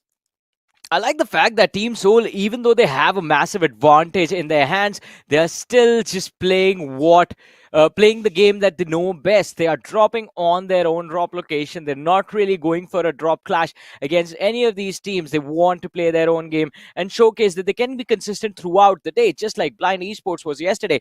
But still hopeful for an early fight, Necro. We are waiting for the chaos to ensue. And I think it might just begin on the eastern side of the map, because we do have one team that's dropping towards the southern edge of the military island, and we have a hybrid circle that is approximately, I have to say, 40 to 45% just water at this point.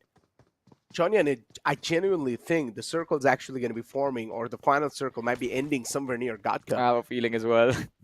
Yeah, it's going to be like a hard shift on another side, and then Gatka will be in contention. All the teams that are probably going to be thinking that, oh, there's a possibility that the circle might end towards the shorelines, they all will be pranked.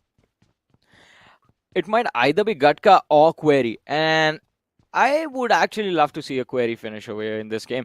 They are extremely tricky to tackle, and in the final fights, it becomes extremely important to realize exactly where the other teams are situated and decide whether you want to take the valley of Query or the higher grounds around it. Also, considering there are 3 teams very early in that position, it might lead to some interesting moments in the next few minutes, as we do see Team Seoul have already moved south of Gatka. Team PSYCHE is also there, just a little bit north of Query, and AEB have taken the eastern and the southern sides of Query for themselves, including Ferrypier and Primorsk. So there might be an early fight in that western side of the map. Eastern half, as we are seeing, these teams have just dropped onto their comfortable position, but there's a mid-rotation fight that's happened, and it involves the players of Growing Strong. I mean, Team Seoul, once again, as I mentioned, that's what they're going to be doing. The same thing they did even in the previous map. And that's what they're doing once again. Team Seoul, as soon as they get their hands on the comfortable amount of guns, they're instantly going to be a hunting pack. But for now, tables being flipped against the players of Team Seoul. And to be honest, Team PSYCHE, when it comes to the firepower, this team's really being outpowering a lot of the teams. Team PSYCHE managing to take down all the players of Team Seoul so far. And maybe Team Seoul can also be eliminated from the game. But Hector still somehow is making it alive. Oh, this man's on an escape mission. It's a mission impossible. Yeah, it is a mission impossible, but I think it's not going to be too stressful for Hector, considering the hard work that Team Seoul has put in the previous 5 matches. Now it pays off. They do not care what the result of this last game of the day is going to look like for them. They're going to be extremely comfortable no matter what, because they know that they have done what they came here for. They have made a statement that, hey, we might have underperformed in the last few days, but we are still the same team and we still can dominate any given tournament that we are a part of. And I think just moving forward with this strong momentum is what they intended to do. So that box has been ticked off, but I think I would like to see what actually PSYCHE is going to be up to, because now I think they also might realize that, all right, it wasn't just Seoul next to them. There's another team in the distance, and they might go looking for a fight against the players of AEB India. And not just that, I mean, they're already off to great momentum, so they're chilling. Yep, true. For a long time. And Team Seoul, yeah, as you mentioned, it's really not going to be stinging them at all. It's not going to be affecting them. But you know what? Hector now will try to fall back, patch himself back up, get a better amount of loot towards Gatka. And once he does that, he'll probably try to play a little bit of spoiler in the sport in the late game stages. And that can add on a little bit more pepper and a little bit more salt inside the entire competition. Just season it up nicely before now. AB pushing up against the players of PSYCHE. And this time, actually, it's going to be the players of AB who strike one down. But that's all it's going to get. DBS in the close. The advantage will be probably stacked up with Galaxy. And that's what he does. Puts a full stop to the players on top of the roof. But still, the competition's not eliminated completely just yet. Peeked up, but the pre-fire is going to be perfect from Saad. This is such a chaotic fight. None of these teams have had time to reset themselves. As soon as the first player is down, the next lad from the opposing side just shows up. No time given to get those heals on. And because of that, AEB, they're down to their last player. PSYCHE as well, not in a situation that's any better. They have 2 players remaining, just one more lad left. And I think winning the game away is going to be a close to impossible situation for both these two teams. I think they're just going to go looking for those placement points, especially AEB India. They need them more desperately. PSYCHE, on the other side, still have overall been quite phenomenal throughout the day. They were consistent in the first 3 matches. The 4th game as well wasn't as bad. They were securing placement points. They were securing finish points. And even in this game, 3 early finishes, I think they are going to be feeling pretty happy about themselves. You think AEB is going to qualify? Not AEB, I was talking about PSYCHE. Oh, I thought you were talking about AB. But yeah, Team PSYCHE in general, to be honest, another team that has been really impressing me when it comes to the firefights, right, Johnny? 4-4 firefights, this team's been doing phenomenal. But look at AB with how things really started to form up, and this is the problem with the double-barrel shotgun. It does pack a massive punch, but the problem is it's not going to be containing a lot of bullets in it in the first place to make something happen. But then this pre-fire from Saad as well, considering he knew that Galaxy is quite softened up. All he needs to do is find a couple of more connections from the bullets, and the man in the front will be taken down, and that's what he does. That pre-fire was just perfectly placed, and the crosser in general was just utilized nicely. Well, I think it was just like a good reactive fight from the players of PSYCHE. The fact that they were a little bit closer. I think the only mistake AEB India made in that entire situation was the fact that the last player was a little too far away from his teammate. And the second last lad that just charged upwards onto the rooftop with the DBS in his hands, he also did not wait for the backup to arrive. He went in a little bit too quick, and because of that, he was just able to secure that one knock and secure the finishes that were lying upstairs. Then he got finished off as well. But let's talk about this team, X7. They have been quite phenomenal in terms of how they take fight in the early stages of the game. Game 1 to Game 4, we saw Winter just show up in that list of top players every single time. Previous game, they did take an early exit, but again, that was just one bad performance. Overall, X7 have been quite incredible. Exactly. And X7 Volts, I mean, these 3 players, as long as Winter's alive, you're good to go. If Winter's going to be eliminated from the game early off, then X7's going to have a bit more problems. That's how the storyline's been looking like. Because Winter got eliminated in the previous game of Miramar quite early, and X7 wasn't really able to achieve a lot. Maybe he's sort of like the backbone of the team at the same time being in the front. So he's like a front backbone. What is a front backbone, my friend? I don't know, man. You study anatomy in school. Johnny, listen, a man who likes to stay in the front lines of the team, but still, he's someone that keeps his team's lifeline going. What do you call that? Definitely not a front backbone, I think. I don't know, man. Just try to came up with an analogy, right? But I guess it wasn't really right. I'm pretty sure you're... now. Yeah? I was just going to say, you're going to get a call from your biology teacher today. I mean, technically, bones are all across the body, so you don't end up. But for now, we've got the players of 7 Hill just pouncing on top of the competition for now, and also getting that elimination cheeked up. Well, nicely done. Nicely done. He's managed to keep his team in a wonderful spot. A few extra moments, but now they might have drawn the attention for the rest of the lads from the side of Spy, and it is going to create an interesting set of moments for the side of 7 Hills Esports, because they are on that eastern edge of the zone, and as you also mentioned, I also have the same feeling that as soon as the northern shift of the circle occurs towards Gatka and Query, that is when things will get extremely intense, and it won't even take like 2 minutes for all the chaos to just ensue upon this map. But let's have a look at Growing Strong now. Still a holdout against the lads of X7. Both the teams not willing to move out. I mean, Growing Strong. Indeed, they're trying their best to grow strong. Sometimes they do, but then sometimes they grow quite weak too, Johnny. But if they're not going to be growing strong enough inside the game, well, they will be going out, that's for sure. So they need to keep on doing good. DBS in the clotheslines is there. Every single player, actually, from the side of Growing Strong is holding a shotgun in their hands. But look at Williams' FPS. He's just waiting for them to pop inside this room. AKM in the close is, of course, going to be dealing a lot of damage, but shotgun can be more superior. But still, Williams' FPS is trying his best to hold on to this room, but eventually he will be claimed and eaten alive. Well, he has been finished off over here, and Growing Strong do find themselves with a upper hand in a future fight against... Oh, they punch him to death. Alrighty, but as I was saying, I mean, X7 Wolves, they do not really care about this game as well, because similar situation for them as it is for Team Soul and 7 Hills, wherein the consistent runs, consistent performances earlier today have paved the way for them already to move on to the next stage of this tournament. Growing Strong on the other side, they're going to be grateful for the 2 points that they've secured and the fact that they did secure those finishes without losing a single player from their side.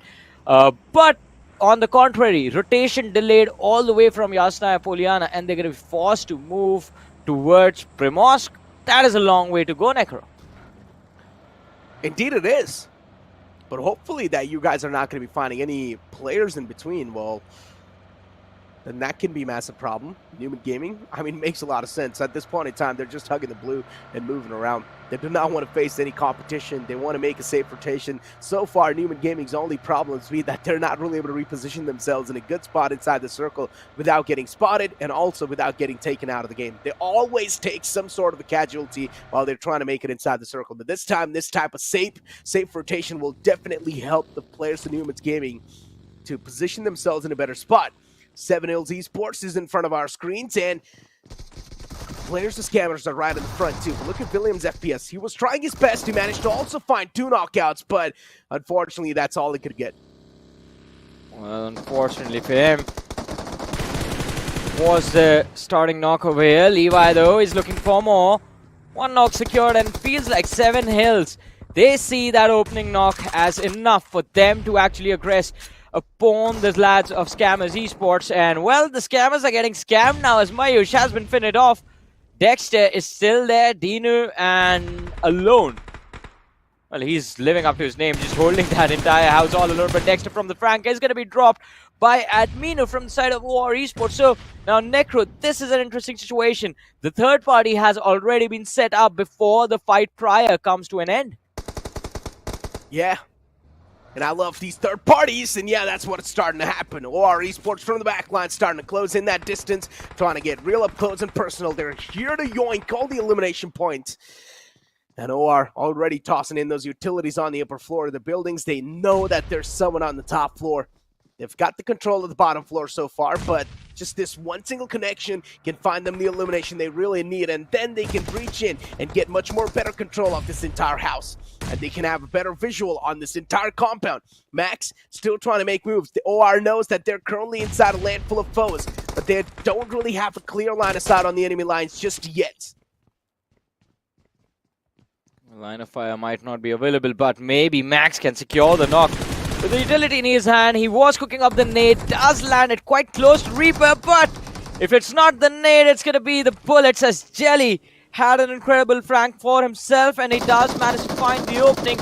And now, Seven Hills as well. They are all of a sudden in the 7th circle of hell. OR Esports looking to secure and eliminate both these teams in tandem. I've actually cut down their work to about half already, but they need to end this fight as quickly as possible, as we do see Growing Strong in the distance, and if a lot of noise is made over here, maybe all of their attention is going to be focused on these compounds as well. Yeah, Alone, look at him. He's just inside this little compound, or inside this little room, but he's actually managed to keep himself alone and safe for now. And TF5, Ninja, even he gets knocked out and taken out of the game, but the rest of the players of TF5, you just see them exit from the far fray, but eventually Alone, he manages to escape as well. OR, they did infiltrate that compound, but still they were not able to claim all the points because a couple of players managed to escape away. But hey, it's complete fun. At least OR Esports, they managed to evacuate this entire vicinity, so even if they do move on forward, they do not need to take care of the back lines anymore. Well, let's see, as you mentioned, they might not need to take care of the back lines, but there's still a long way to go if you want to secure the win in this game.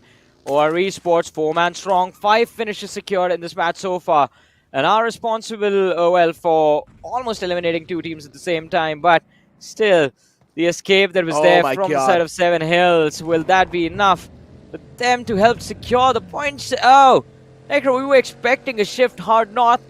This, I feel, is good enough, just a little bit north of Ferry Pier, west of Query. It's an open area after all. Exactly, circle shifting out in the open grounds. That means teams will now start to make nothing out of something. And, or something out of nothing, my bad. Nothing out of something, well, that doesn't really sound right. But yeah, considering they're not really going to be having any cover to play around with, or a lot of the teams, or most of the teams in general, wouldn't have anything to play around with, they will need to use their vehicles as hard covers. I mean, if you want to use vehicles as hard covers, you have to make sure that you are at least trying to push the zone with, I would say 3 vehicles, or maybe at worst 2 buggies should do the trick, but on US 1 buggy is what we usually see the people rotating around with. You find Dacia, that is what you're going to work with as well.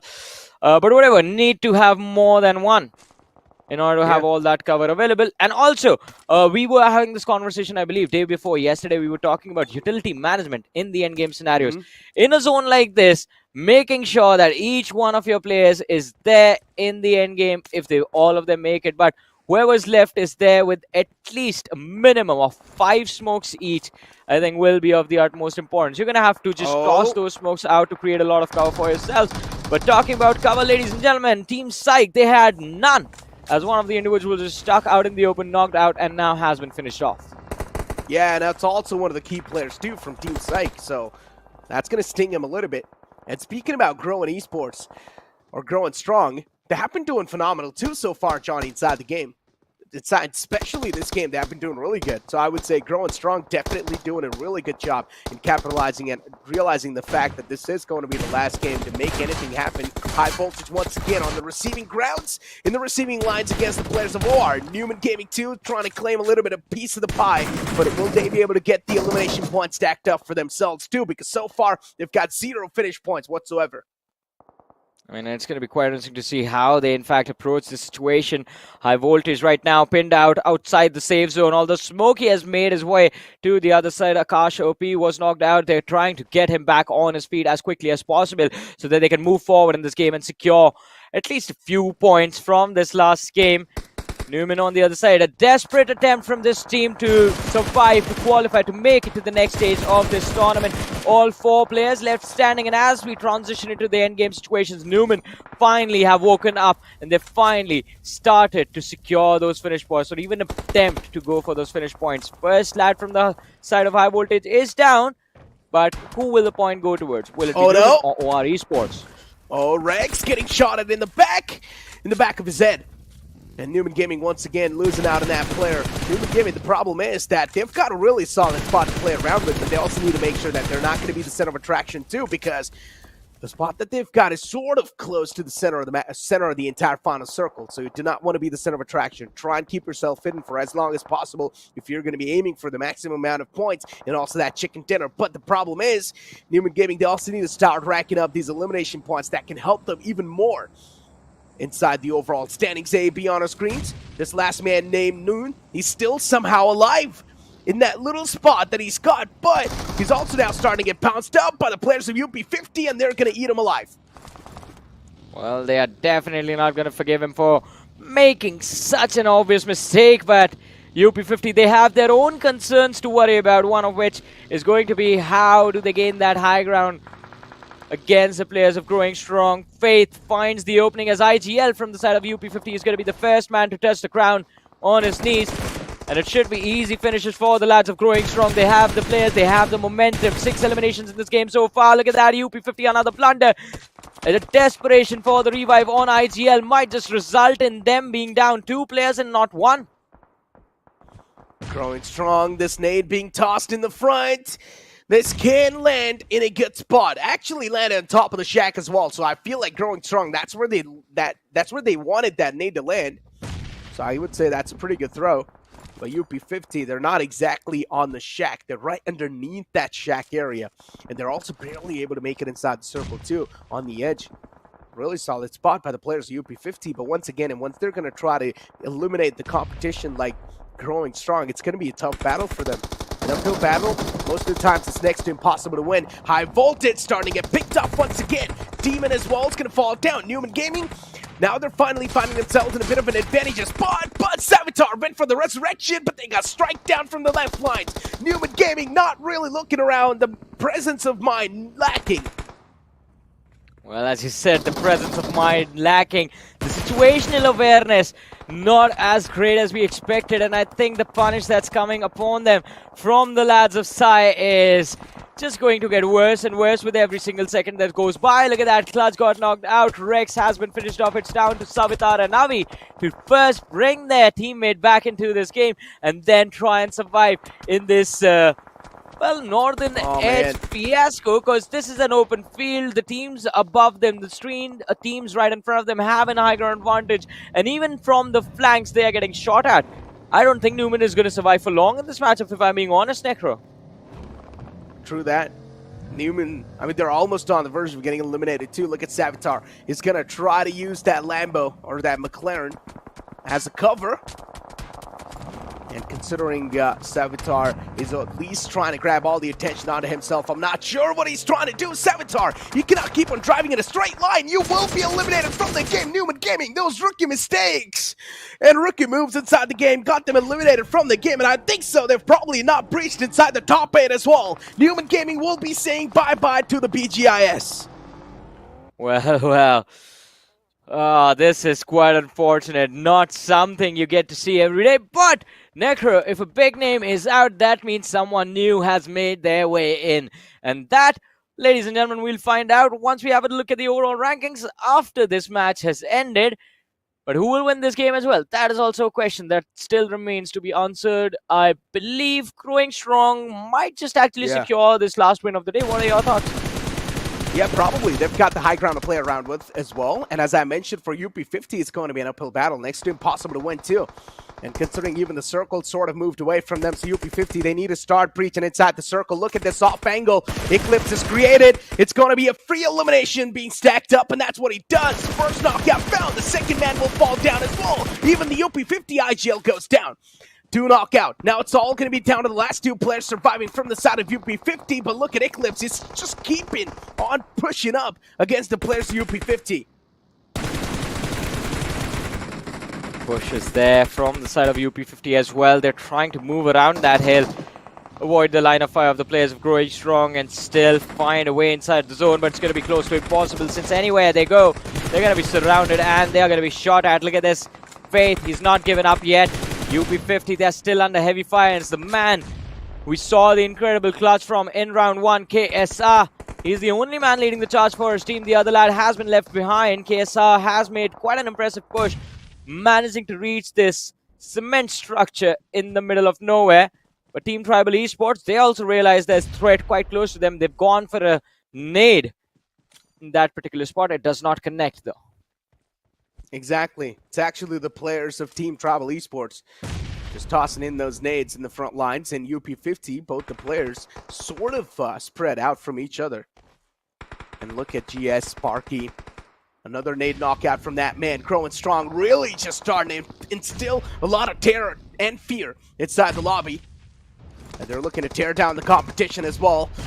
The team of the front growing strong once again. The high ground advantage they've got really just starting to work up for perfection for them. Matt spotted out behind the buggy, going for the shot. Sparky not able to find that sweet spot just yet, but still, they're able to tear down players like Galaxy Esports.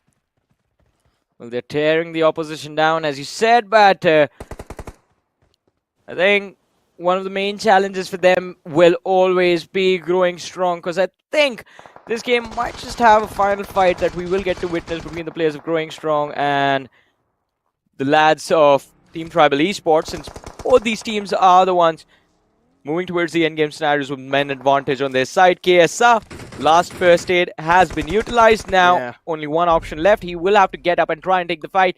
But finally, I think this is the brilliant opening that he needed. Faith has been knocked out, and I thought that was the moment for him to actually move forward, but the nade from GS was enough to finish him off. Yeah, it's going to claim him done. And now Team Tribal Esports starting to press on the charges. They really think that the Iron's hot and it's the best time to strike down the Iron. But Faith being knocked out, Eclipse OP and Godbot, they've got some good angles to play around with. And the problem is that the players are growing stronger, just in general spread out so well that they've got eyesight on every single piece of this final circle. And these two players now, Godbot and Eclipse OP, they're doing a great job in capitalizing so far. Team Tribal Esports, even they lost out on 2 players. But Admino from the side of OR starting to crawl up from the back line. He's got the chance to play the entire spoiler. Godbot pulls out the shotgun in the close. As 12K might just back him up, and actually does as well. Godbot puts the final nail in the coffin against Team Tribal Esports. Had he secured the knock with that first jump shot, then maybe he would have been able to come out on top in that fight. But Godbot had a few seconds to reset his aim, and those few seconds were enough for him to finish off the opposition. But look at this. OR Esports Admino, the last man remaining from his team. 9 eliminations were secured by OR Esports throughout the game so far. And I think they are going to look for a few more, and hopefully a double-digit finish if they can get this. Galaxy, Hitesh, IGL from the side of Galaxy Esports is the last player remaining for his team. So somewhere along the lines, we all know what's going to happen. It's a 4v1v1, Growing Strong. They're going to end this game with a chicken dinner, but will they let anyone else secure any extra finishes? I guess we have our answer. It's a big no from Growing Strong. And last man left, Hitesh gets it's good for 1. 7 eliminations on that team, but Growing Strong, they end the game with 19 eliminations and the chicken dinner. Yeah, they end the entire day in general in a good fashion. So this team will definitely have a good night's sleep. Johnny, what a nuclear performance that was from the side of Growing Strong. And as I mentioned, even this team needed to perform up to the occasion, but this type of performance is now going to propel them, or at least catapult them such high inside the overall standings. But still, the teams that we want to see perform, teams like High Voltage, UP50, teams like Numen Gaming, not able to perform, Johnny. Exactly. I mean, UP50 especially, because we were looking forward to seeing what this team was going to actually do. I was hoping that the time that was there, the break that was there for them since round 1, between round 1 and round 2 was enough for them to actually work upon their mistakes and show up as a better team. They went in the wrong direction. I mean, today was just not their day. Although I'm actually quite happy with a few newer names, especially X7. Were just absolutely flawless. Seven Hill Esports was an incredible team to watch today. So I'm happy with these two teams moving forward. Growing Strong, this last game from them, they have given us signs of hope that, all right, we also have massive potential in us. But let's just see how they play the next round. No, to be honest, I mean, look at these highlights. Team PSYCHE, man, this team in the firefights have been looking really good. In team fights, to be honest, in general, speaking about that. Because I feel like rarely have been losing any 4-on-4 fights, so that's really good news for them, considering the team communication under really pressure situations actually pretty fluid. And that's what you need. The flow of the communication needs to be good inside the pressure situations to be one of the best teams out there. Now, yeah, of course, with experience, you guys can gain a little bit more fluidity inside of your team play, but in general, Team PSYCHE, with the way they were able to play today, it was really impressive. But then OR Esports too, at the end of the day, even they have sort of qualified inside the top 8, so they don't really need to worry about a lot of things. And somewhere down the line, OR Esports as well, we're just trying to take advantage of all the fights that were happening inside the game. And I mean, it was an interesting situation for OR Esports as well now, since you've mentioned them, because OR Esports, just like we were talking about Numen, they were in a desperate situation wherein they wanted to make sure that they are for sure moving on to the next round, and in a spot that is makes them feel good about it as well. I mean, you would not want to be a team like OR Esports and satisfied with just qualifying on that 8th spot. So they definitely want to move up the rankings, and this big match of theirs, this big game that they've had, will definitely propel them up the ladder as well. Although, I mean, as you started the conversation talking about Team PSYCHE, I have to say, yes, Team PSYCHE was extremely impressive today. My apologies, I missed out them, because I should have included them in the list of X7 and 7 Hills, because PSYCHE as well was extremely consistent in the first few games of the day. And then as they moved forward to the later matches, they also realized, like, yeah, the other teams, they're not having a fun time. We can take things a little bit easy, because they also, like, the top 5 overall in the leaderboard, I believe, is going to be just a notch above the rest of the competition. I mean, as the day kept on passing by as well, we have seen that consistency drop off even from the side of X7. So I think so they've probably qualified, but still, in general, the overall standings are probably going to be way too close, as I've mentioned too from the start as well. The overall standings are going to be really spicy because a lot of the teams might be barely qualifying. A lot of teams that we probably thought can qualify, maybe not qualify as well. Even OR Esports, they've only had that one single good game, but after that, the consistency factor was sort of missing. True, and again, I think, as you mentioned, the lack of consistency was there for quite a lot of teams.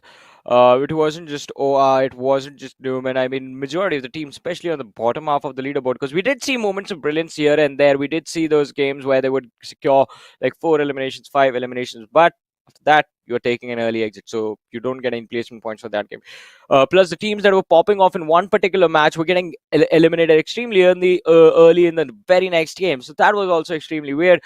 But I think that's the good part, Necro. Now all the matches are done. We just have to look at the overall rankings, and we will have our answer as to who are the teams that will move forward to the next round, which teams have made it to the top 8, and which teams do we bid adieu to at the end of the day.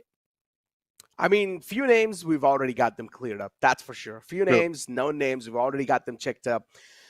But still, man, you know, once you still look at that overall standings, just for the confirmation, it's going to hurt the fans, of course, a lot, because there's a lot of the no teams who have not really made it. As you mentioned as well, UP50 being one of the oldest teams out there, you had big expectations from UP50, but not being able to perform. How does he make you feel, Johnny? I mean, I was quite hopeful for UP50, but I don't know how to feel about it. I mean, at best, what can we do? We can just enjoy the action, just watch what happens inside of the game. We aren't really there to do anything for the players, and especially, I think I'm a little upset, if I'm being honest as well, because a platform like this does not really present itself again and again, and especially with the kind of limelight that was there on UP50 when we started the day off. I mean, our expectation, mine personally, were like quite massive. I was expecting them to just pop off, at least secure a top 5 in every single game, where even 3 or 4 eliminations would have gotten the trick done, would have gotten them over the edge to the other side. But even that wasn't there. We saw a lot of early exits from them, especially at the start of the day. And if your start is not great, it becomes very difficult to have a game that puts you in a recoverable position in the later half of the day. I mean, OR Esports, they have a lot of experience under their belt. That is why they were able to do what they did in the previous map. Had that been any other team, I mean, it was going to have like an incredible amount of luck factor involved, as people like to say it. And even for OR in the previous match, there was a lot. They did get extremely lucky, but also they had the skills to sort of twist a lot of the fights in their favor quite forcefully as well. And that is not really a position you want to be in, whether you are one of the upcoming names or whether you are one of the veterans of the scene. Never let your qualification, your performance be judged based on like the RNG that the game puts in your hands, or it always needs to be like calculated decisions. And one more thing that I would really like to bring over here, right? As someone who has sort of like experienced how the professional aura Yep. is when you actually do step inside the tournament. So I feel like when the competition's unknown, the defensive and that slow play style really doesn't work for you, because it will only work when you're going to be playing against the teams that are known. You will know how to route Oh. yourself to a safer spot. You will know how to rotate inside the circle. But when you're going to be against the underdog teams, you don't exactly know how the play style is going to be like of a lot of these teams.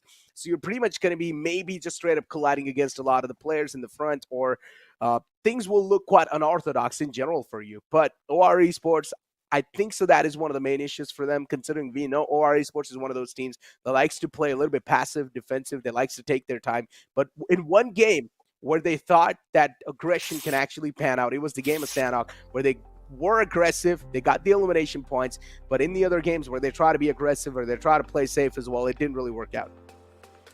Yeah, it did not really work out for them, but we do have the MVP of this matchup, Necro, in front of us, and it's going to be Faith from the side of Grow Strong. And look at this, top 5 players. 3 of them belong to the players team of Growing Strong.